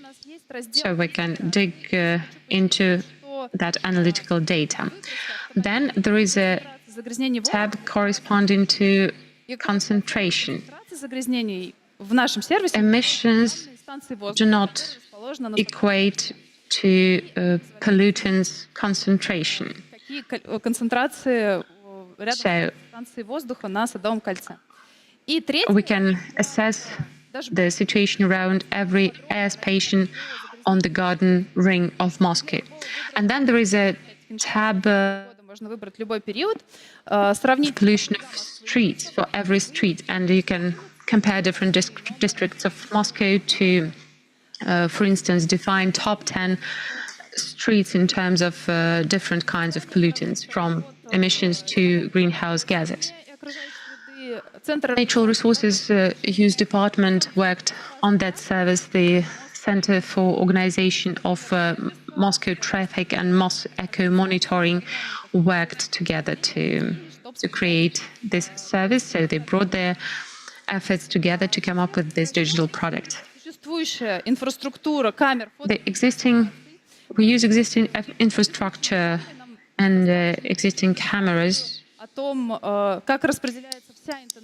to capture raw data, and that information is enough to define emissions intensity in terms of different transportation types.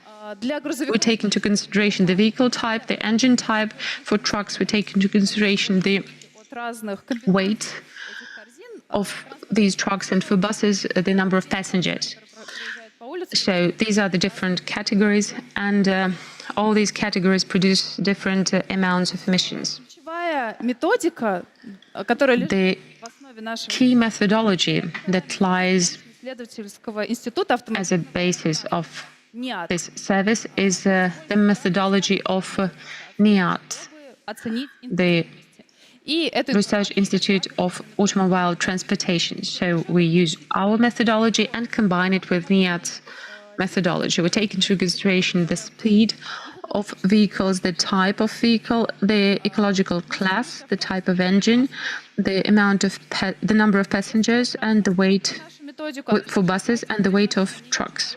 подробно, чтобы понимать, I'll talk about our methodology and then I will explain how we calculate the amount of emissions. So first, we register the traffic intensity using cameras. Then we split that data into categories by ecological class, type of vehicle, and other criteria that I mentioned.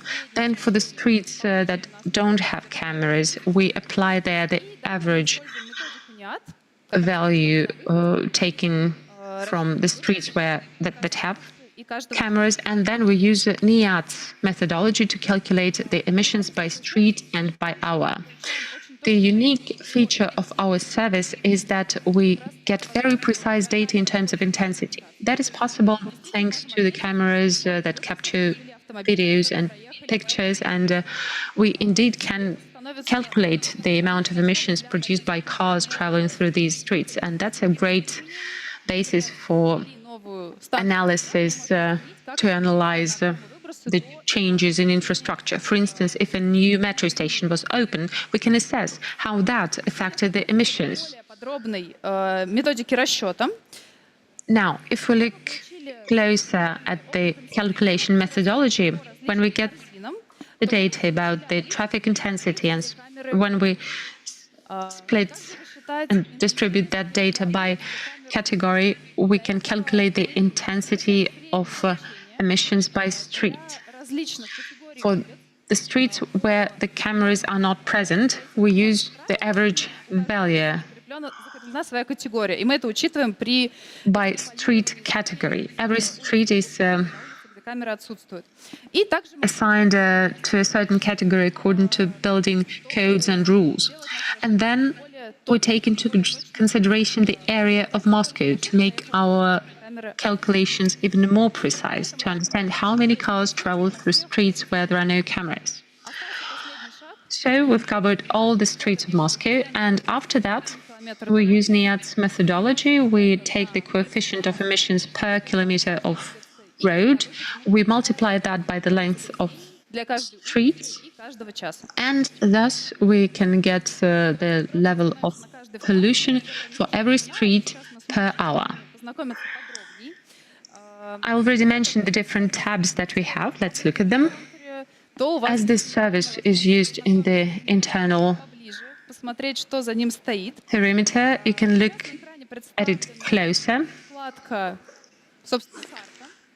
Here you see the tab with the map. This is the interactive map where all the streets of Moscow are highlighted in different colors based on the level of emissions. So you can see which streets have get more intense or less intense emissions. And you can see how the situation evolved over the last 7 days. What is the distribution by types of vehicles and what amount of emissions was produced by one type of vehicles or the other. The next tab is concentration. In order to assess air quality, we need to get data from air quality stations. Here you also have an interactive map, and every air station shows the air quality parameters. You can see different parameters here because air quality is defined by various parameters, and you can look at one parameter that tells you how polluted the air is around one station or the other. And the most important tab for analysis is the dashboard. Here you can analyze data Можно сравнить during the selected транспорта с количеством выбросов time frame, типа транспорта. and you can, for instance, compare the number of trips Общий вклад в with выбросы может быть очень and by types of transportation, because types of transportation, types of vehicles differ in terms of the amount of emissions they produce. загрязнений. You can look at the top 10 streets in terms of pollution or other emissions that you pick, and you can compare districts between themselves.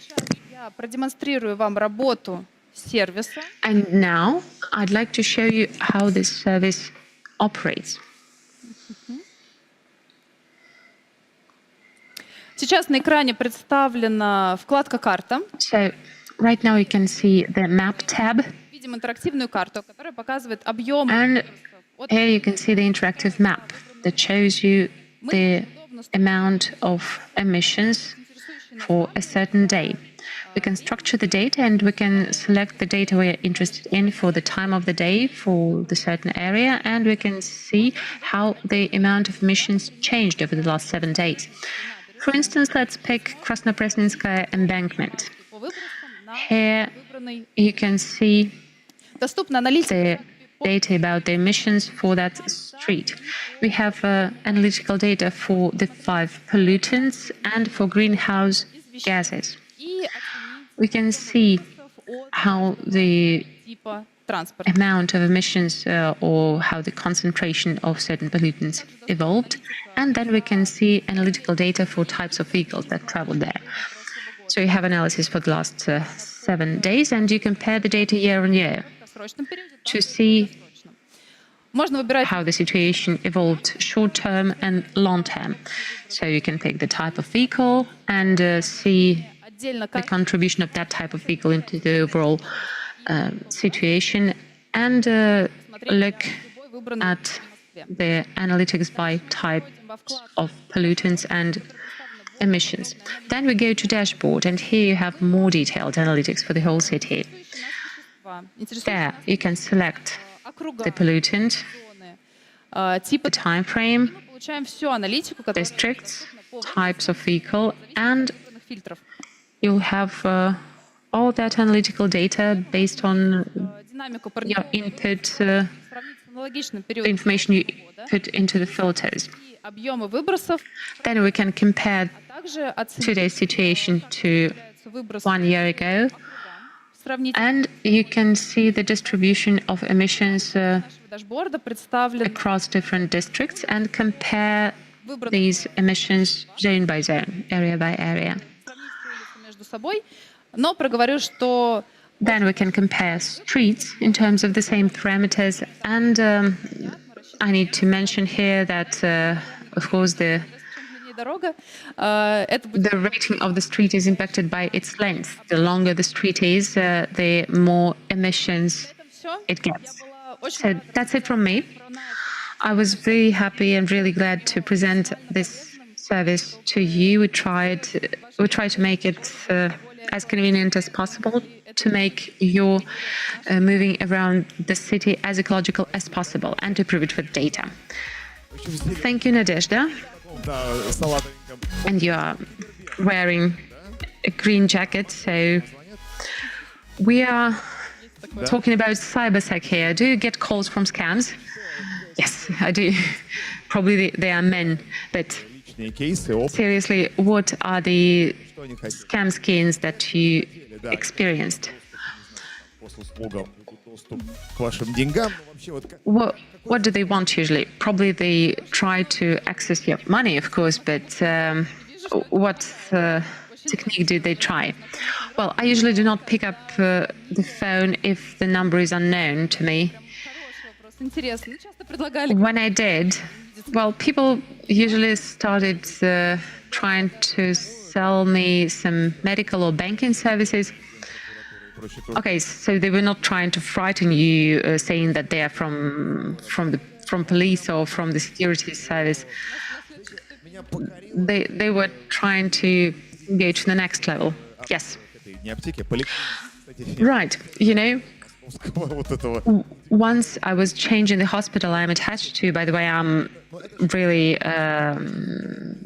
so happy with Moscow's services. It's like in Switzerland. But I saw several miracles in my life. The first miracle before my first child, that's a miracle on its own. But the first miracle is the miracle of Moscow. 20 years ago, I moved to Moscow, and I was moving from Berlin.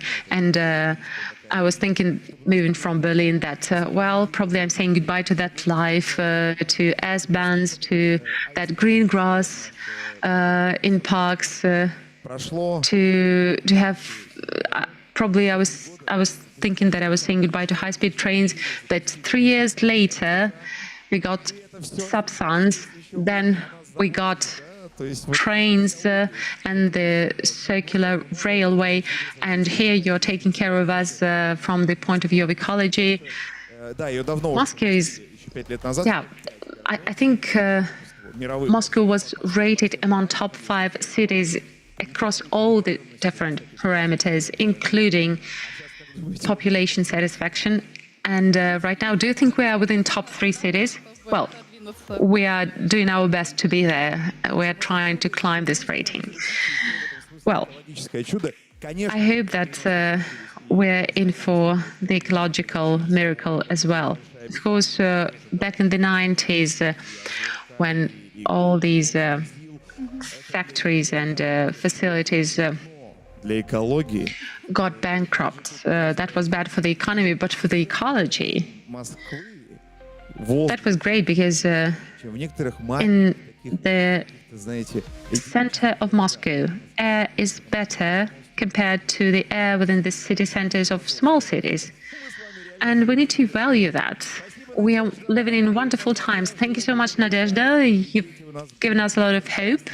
We will be breathing, and our children will be happy and healthy with no allergies. Thank you so much, Nadezhda. We are moving on. We keep being excited at PH Days. Luzhniki is being renovated again. I thought they were done with renovation, but right now, there where we had our main stage last year, there we will have a wonderful area. Like in Amsterdam, we will have a pond which will be turning into a skating rink as well. So Luzhniki is transforming at unprecedented rate and pace. Okay, Kulibin. Kulibin is not only about technological presentations. Kulibin is also about cultural enlightenment, infotainment. I love that area, that domain so much. Thank you so much, PhD, for having me here. And leisure time. I mean, I can't think of a better thing than infotainment, because we have badminton, wonderful burgers, merch items. The weather is wonderful, and this year one of our partners is Premiere, an online cinema. And right now our stage will become an open-air cinema. We're so lucky to have a weather like that. An open-air cinema. Together we're going to watch the first episode of a documentary TV show about cyber scams. This is a call from a bank. Grab a beanbag. Tatiana is crying. She's crying of happiness. At this time of the day, you know, the day has flown, and people ask me, how do you manage to talk for so long? But when you're interested, when you love what you do, I mean, I don't see anything difficult in that. Don't get tired. We are happy and we are lucky to get these 3 days within this year. Those who are watching us online, watching this online TV show, for you, unfortunately, the broadcast will be suspended, but don't leave. After the first episode, we will be listening to an extremely interesting presentation about scammers by Pavel Sedakov. And right now, we're going to watch the documentary. Enjoy.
Смотрели первую серию документального сериала о... You've just watched the first episode of a documentary TV show.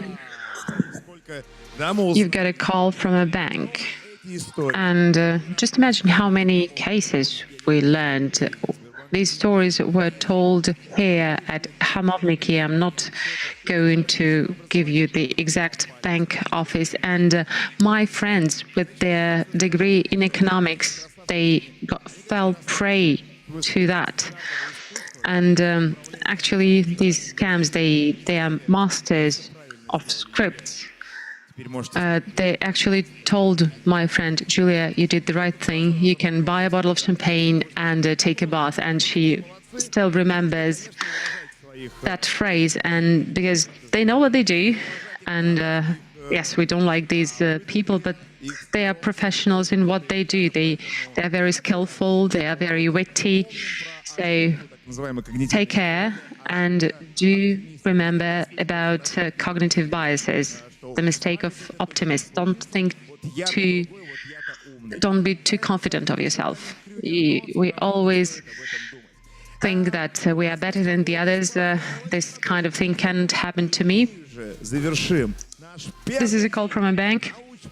Let's continue with this topic to wrap up the first day at this stage, Kulibin, at our favorite festival, PH Days. Please welcome Pavel Sedakov, head of PR communication department of F6, who also took part in creation of this TV show. Pavel. Here are these people. Pavel, thank you so much for coming up with this project. Good evening. Good evening, everyone. I'm very glad to see you because here we have the most loyal fans of CyberSec. Did you like the show? Did you like the episode? Do watch all the other episodes of this TV show. And in this way, you will be able to keep your money safe and your dear people's money safe as well. And now I'm going to give you several insights about the most relevant, the most dangerous, the most popular scam schemes that we observe in 2025. We'll talk about how not to fall prey of cyber scams and how we can hurt them. That's what I do over the last 8 years. My name is Pavel Sedakov. I'm head of PR communications of F6. It's the leading Russian developer developing solutions for combating cyber crimes. We are not selling nice and pretty boxes. We are not selling cyber supplements, but over the time when our team has been active, we sent to prison 1,500 criminals. We eliminated Cron, Cobalt, Cyber Nazi. Our criminalists, our investigators covered a very extensive list of groups, and my work looks like a wonderful adventure. And today I'd like to share with you a case that happened several years ago. I took part in arresting the leader of a group of telephone scammers. We wanted to shoot a movie about that as well, but the main character didn't want to be filmed. Just imagine a residential area, an apartment block, and then everyone early in the morning is woken up by loud bangs because the owner of the apartment didn't want to open the door to the police, and the police tried to open the door. He started charging his gun with bullets, and if he would succeed what he was thinking to do, probably someone else would be standing in front of you. But because of panic, this person put into his gun bullets of a wrong caliber. The gun got blocked, and police broke into the apartment and got him arrested. I don't have any compassion with him because he was head of a very cynical group of scammers. They were tricking senior people, and the scheme was as follows. They were calling on behalf of the prosecutor of Moscow to senior people, and they were offering a compensation of 30 to 40,000 rubles for the medicines these people bought previously. And actually, they were confusing these senior people, and they made them transfer from their accounts to these people's accounts hundreds of thousands of rubles. And one retired man transferred 3 million rubles to these criminals. We discovered the database with names. There was 1,500 names, more or less, with addresses and phone numbers. And back then, I think that was 2019, 2020, the central bank was registering 15 million calls over 1 year. I looked at the statistics of the last year, and it was 20 million of calls per day. Compare 20 million calls per day against 15 million calls per year.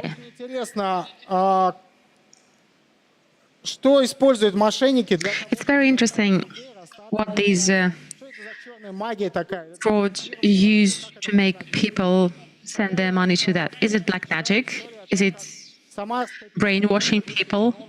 When I read these cases, when a retired lady, a former official, sent to these criminals 1.5 million rubles, although she was told not to do that by a bank, or, for instance, a school boy from Samara opened a safe of his parents to take money from that, security experts think that people are the weakest link. Who thinks the same?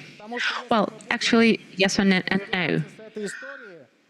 If we look at this case, if we look at the reasons standing behind this number of cybercrimes, we'll see very interesting facts. After 2022, the number of cyber attacks at Russia and at Russian users grew. After 2022, the number of criminal groups who are attacking Russian companies and Russian users grew as well. We're talking about cyber spies and cyber disruptors, activists and cyber criminals. 70 to 80% of cyber criminals are scams. That's especially evident when we look at the popular scheme called Mammoth. I'll talk about that later. Over the last 3 years, the number of criminal groups who use this scheme doubled. You remember that I said that in that case we discovered a database of names of retired people. These databases are an important tools of these scams. Thanks to these databases, they collect information about victims. They know what is the vulnerability that they can hit and how to gain trust of the victim. According to our statistics, the number of leaks of databases grows, and if we look at the number of lines in these databases, it goes beyond the number of people living in Russia. So these scams know something, at least something, about every one of us. And to become a scammer, you don't have to be a geek, a nerd, a hacker. You can study manuals in chats, in Telegram groups, and then you are ready to become their worker and earn your criminal money. And then there are many scripts and tactics of attack. The more diverse they are, the more difficult it is for people to detect a scam. So let's try and look closer at it. David Bianco came up with this pain pyramid. And here you see the levels of pain of a hacker they lose data. For instance, hash values, they do not hurt criminals a lot. They can come up with new hashes, IP addresses, but the higher we get up, and when we get to TTPs, these are the tactics, techniques and procedures. If researchers learn TTPs, that hurts scams because these have to be changed. And now if we transfer and apply this pyramid to scams, at the bottom we'll have one-time phishing links, phishing resources, disposable SIM cards, drops, bank accounts, and losing those will not cause much trouble with scams. But the higher we get, well, when we get to scripts, scenarios, and the mechanics of how hackers act, the more it hurts them because they lose profits, they lose their schemes. People know how they are being tricked and they do not buy that. So I really urge you to learn more about these scam schemes, learn more about these typologies, and know your enemy by the enemy's face. Famous Chinese writer said that. Scam-covered Russia is a thick blanket that makes it difficult to breathe. So now let's look at the most popular scam schemes in order not to become their victim. Mammoth and its friends. That's one of the scheme that became a legend. It actually conquered the whole world, not only Russia. It was devised back in 2019, and the essence of it is that criminals used announcement boards to publish announcements about selling video equipment, household electronics at affordable prices. The victim was asking the scammer, showing its interest to buy this item. Then the scam provided the victim with a phishing link leading to a phishing resource where all the details about the bank card had to be introduced. So the scams were getting both the money and bank account details. And some people were getting tricked twice. And then scams not only were selling items and goods, they started working under the cover of cars and taxi rentals and so on. They used telegrams to create chatbots that were generating links leading to phishing resources, and the shadow account and arrangements were published there as well. Manuals for newcomers to the fraudsters team were published there as well. There were sticker packs, and basically they created a subculture of their own. They had a very strict hierarchy where there is the top extractor, the administrator of this criminal business, who was getting 15 to 20% of the illegal proceeds. And then there were workers, returners, developers, supporters. So basically that was a small evil corporation. So after Mammoth stamped Russia, they went beyond the country. They operated across the CIS, and that was not enough for them either. They went to Europe, to Asia, they reached the United States of America, and everywhere they were legalizing their criminal proceeds. They were creating their resources and translating their materials into local languages, and they were using local currency. After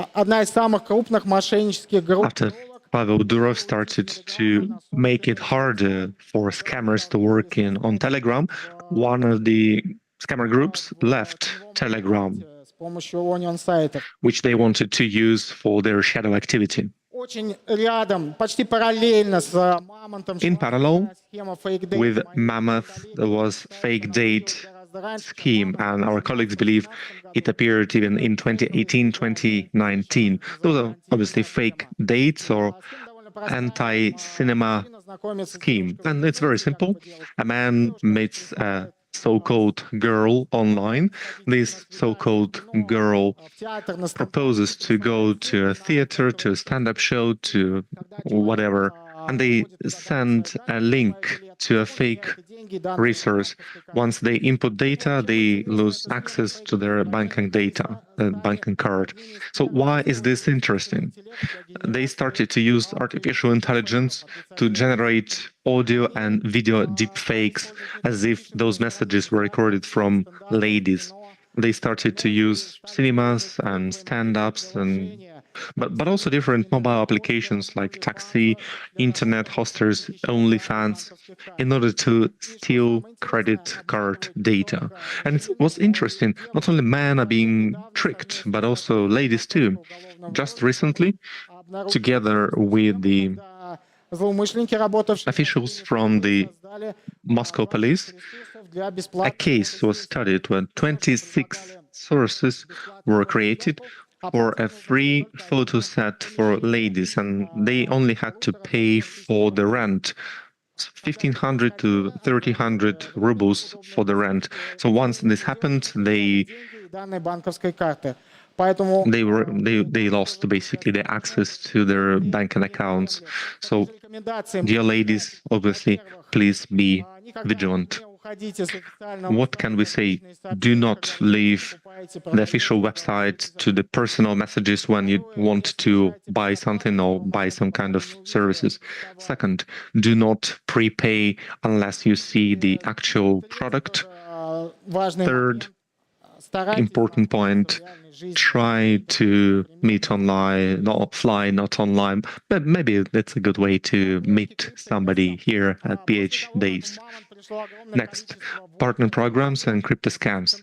Once they had a lot of workers in those shadow economy, the competition soared through the roof. And in order to get even more money and not lose this mammoth, part of them moved to partner programs, and they are quite numerous. For example, with different boxes, when you are given a choice to pick a box and you guess where the prize is hidden, but instead of getting the actual money, you need to pay just a little bit, some kind of compensation or a tax. And through these small things, small revenue, scammers will survive. There are more complex ones, schemes, maybe some raffle lotteries from celebrities. Usually they use the images of crypto business people like Vitalik Buterin, Elon Musk, Pavel Durov. Those personalities are used again and again. Recently, there was a deep fake made of Donald Trump. They actually use these deep fakes and they either revoice the video, so to say, or they use artificial intelligence. Pavel Durov posts on Telegram and Twitter, and here he says that there was a power outage on Telegram and it stopped working. And just below this, scammers say that you can pay 1 Ethereum and they will get 2 Ethereum back. And in 1 hour, in 60 minutes, $3,500 were transferred to that scam wallet. So it actually works. Here is another example. This was from the perspective from the personality of Vitalik Buterin, where you could track exchange rate for your cryptocurrency, but once they wanted to turn it to fiat money, either the system went down or they just lost the money. So it was another scam using someone else's personality, in this case, a famous crypto business person. A while ago, we were able to locate tens of thousands of different scam business projects, and malicious users use storytelling to get you hooked. Maybe they are writing as if they are deadly sick and about to lose their life. Or maybe it was a very different one. It was a family of swingers who have been hating their jobs for life, and finally they were able to collect enough money and do what they wanted to do the whole life. And obviously, you understand what I mean. Obviously, they wanted to invest money. Or maybe it was a different approach, and it was some children who participated in a contest, or maybe it was a friend or colleague who had to compete in a different competition, or ophthalmologist or gynecologist. And when they used this link, they received a code from Telegram, and once they input this code to Telegram, scammers got access of their Telegram accounts. And obviously, they cared about admins of big Telegram channels because they could place ads of different lotteries and scam as many people as possible. If it was not just a common user, maybe they were given an opportunity to pay to get back the access, or maybe there was a sweeping message from his or her name to their friends so that they could maybe give them some money for that. There are different scams, those are real torpedoes, this metaphor, and it's actually very simple how it operates. Scammers impersonate people of power. They are contacted through Telegram, through WhatsApp, and they're told that there was an emergency, a data leak at the university, at the factory, at the plant. The investigation is going on, and someone from the security service or from the police or from FSB will contact them. A few seconds later, they receive the call, and very mature voice starts throwing different links to the penal code and say that they are financing extremists and terrorists. And if they want to save their money, they have to transfer this money to a secret account or maybe a crypto account. Sometimes they go to the ATM machine and give this money to a courier. And sometimes they are even told to set the bank on fire, or maybe a local place, maybe a machine, a car, or whatever. You do not have to give any information by phone. You have to be summoned to court, and in order to give your testimonies in person. And this is actually what they wanted to do. They created this fake subpoenas, which they put in your mailbox, and you have to double check and always contact police, to make sure if this is fraud or not. And finally, this is very relevant for 2025. That's the main pain point for banks, Russian banks, NFC Gate. NFC Gate is a legal application. It is legal. It was developed in 2015 by German students. It was a project, university projects in 2023. It was used by criminals for the first time. In 2024, it appeared in Russia. So what's the threat here? Scammers contact the victim through the phone, and they make them upload mobile application as if it was a legal service. Then this NFC application can use NFC module to intercept banking card data, which is placed near this NFC device. And then another scammer who is near the ATM machine puts the reader to the ATM machine and gets access to the account. And it's a very difficult scheme to fight. It's a phone scam. It's using of legal applications.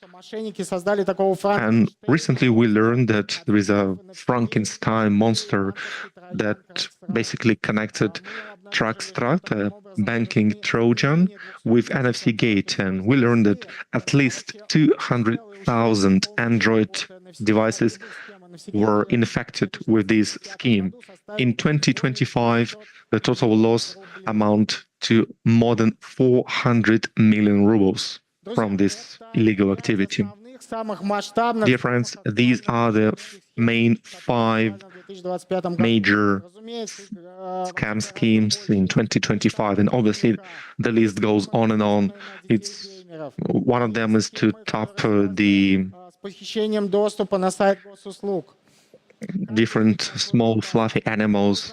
Some are aimed at children, some are aimed at elderly people. And in order to learn how it works, please use this QR code. Subscribe to our Telegram channel. You will learn about the news, about the scams and schemes used by malicious users. And obviously, I need to take a selfie. Raise your hands. And this will be a way to show respect to Pavel Sedakov, our Superman. This is how modern Superman look like. And please watch all the episodes of this movie. You have a call from the bank in order to protect your money and the money of your relatives. Thank you for your attention and stay secure. Pavel Sedakov, head of PR department for F6 company. Well, we want you to live and thrive. It's very important. And I've been asking everyone, what kind of resources do you give me a single resource to improve your knowledge and improve your skills? We're talking about Rostelecom, Sberbank, Ministry of Digital Education. So what kind of resource do you use in order to learn about these scam schemes? Yes, and this is what was told by Sun Tzu, the art of war. Before you can combat your opponent, you have to understand them. So you have to get into their head. So once again, the QR code. Use this F6 QR code to get access to cybersecurity, and I will become a subscriber myself. And I was contacted by fake bots just three months ago. So I do not have a boss, but they impersonated my customers. And now you know what to do. You know what to do and you know how to counteract them. Well, I don't really know how to counteract them. I know how to avoid them. But I have a few friends. I know how to get to them and actually catch those criminals. I had no idea you can actually find these phone scammers. I had no idea you can do this. 1,500 people were already caught. Не оттуда. Все правильно, не надо туда. Лучше на белую сторону, на сторону добра. Yes, we should stay at the good side, at the white side, and you should not convert to the dark side. We'll see you later. And Maxim, over to you. Yes, we are in Luzhniki. We have live broadcast. We even had our fit pause from Fitbridge. We had just a little bit of our athletic activity. We decided it is important to include physical activity during our mental conference. So over to Jan Hacheturov. Jan, на связи с нами. Jan, over to you. Всем привет! Вот и подошел к концу. Hi everyone. Первый день самого. This is the end of day 1 for Positive Hack Days 2025. And it's time for some report. The parade of countries opened the day. 41 countries. Europe, Middle East, Asia, North and South America. And then we started to work. Technical speakers, more than 500 of presenters, 270 presentations. The modern cyber city presented modern installations.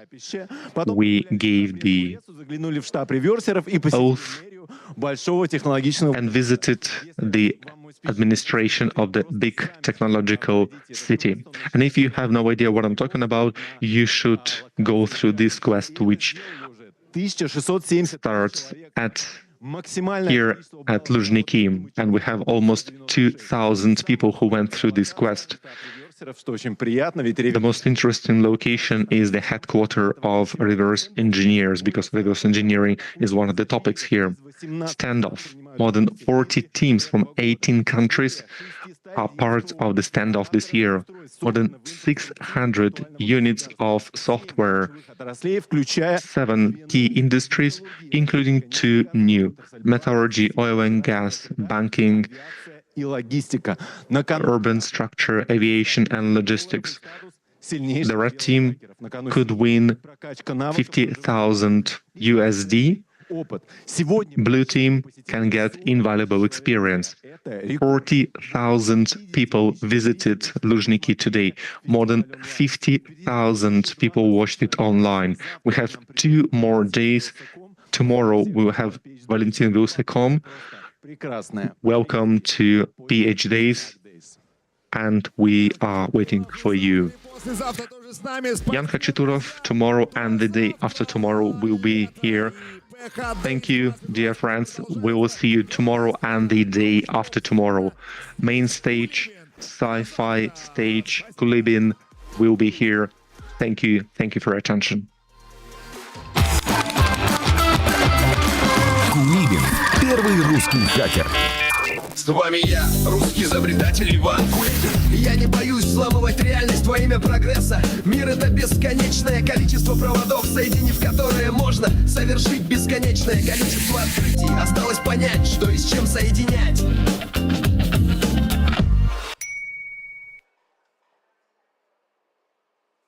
Давно мечтал познакомиться с Вилсакомом лично? 23 мая в 19:00 легендарный техноблогер сделает анпекинг фестиваля и ответит на ваши вопросы. А в 20:00 вместе с Вилсакомом и хакерами из шоу «Как так» разберем сцены хакинга из известных фильмов и выберем лучший взлом в кино. 23 мая, 7 часов вечера. Сцена Кулибин. Вход свободный. Громкое завершение Positive Hack Days. Впервые на сцене киберфестиваля звезды музыки Минаева, Ума Турман и Гранж. Включай внутреннего романтика и приходи расплываться, как шоколадка. 24 мая, 8 часов вечера. Сцена Кулибин. Вход свободный.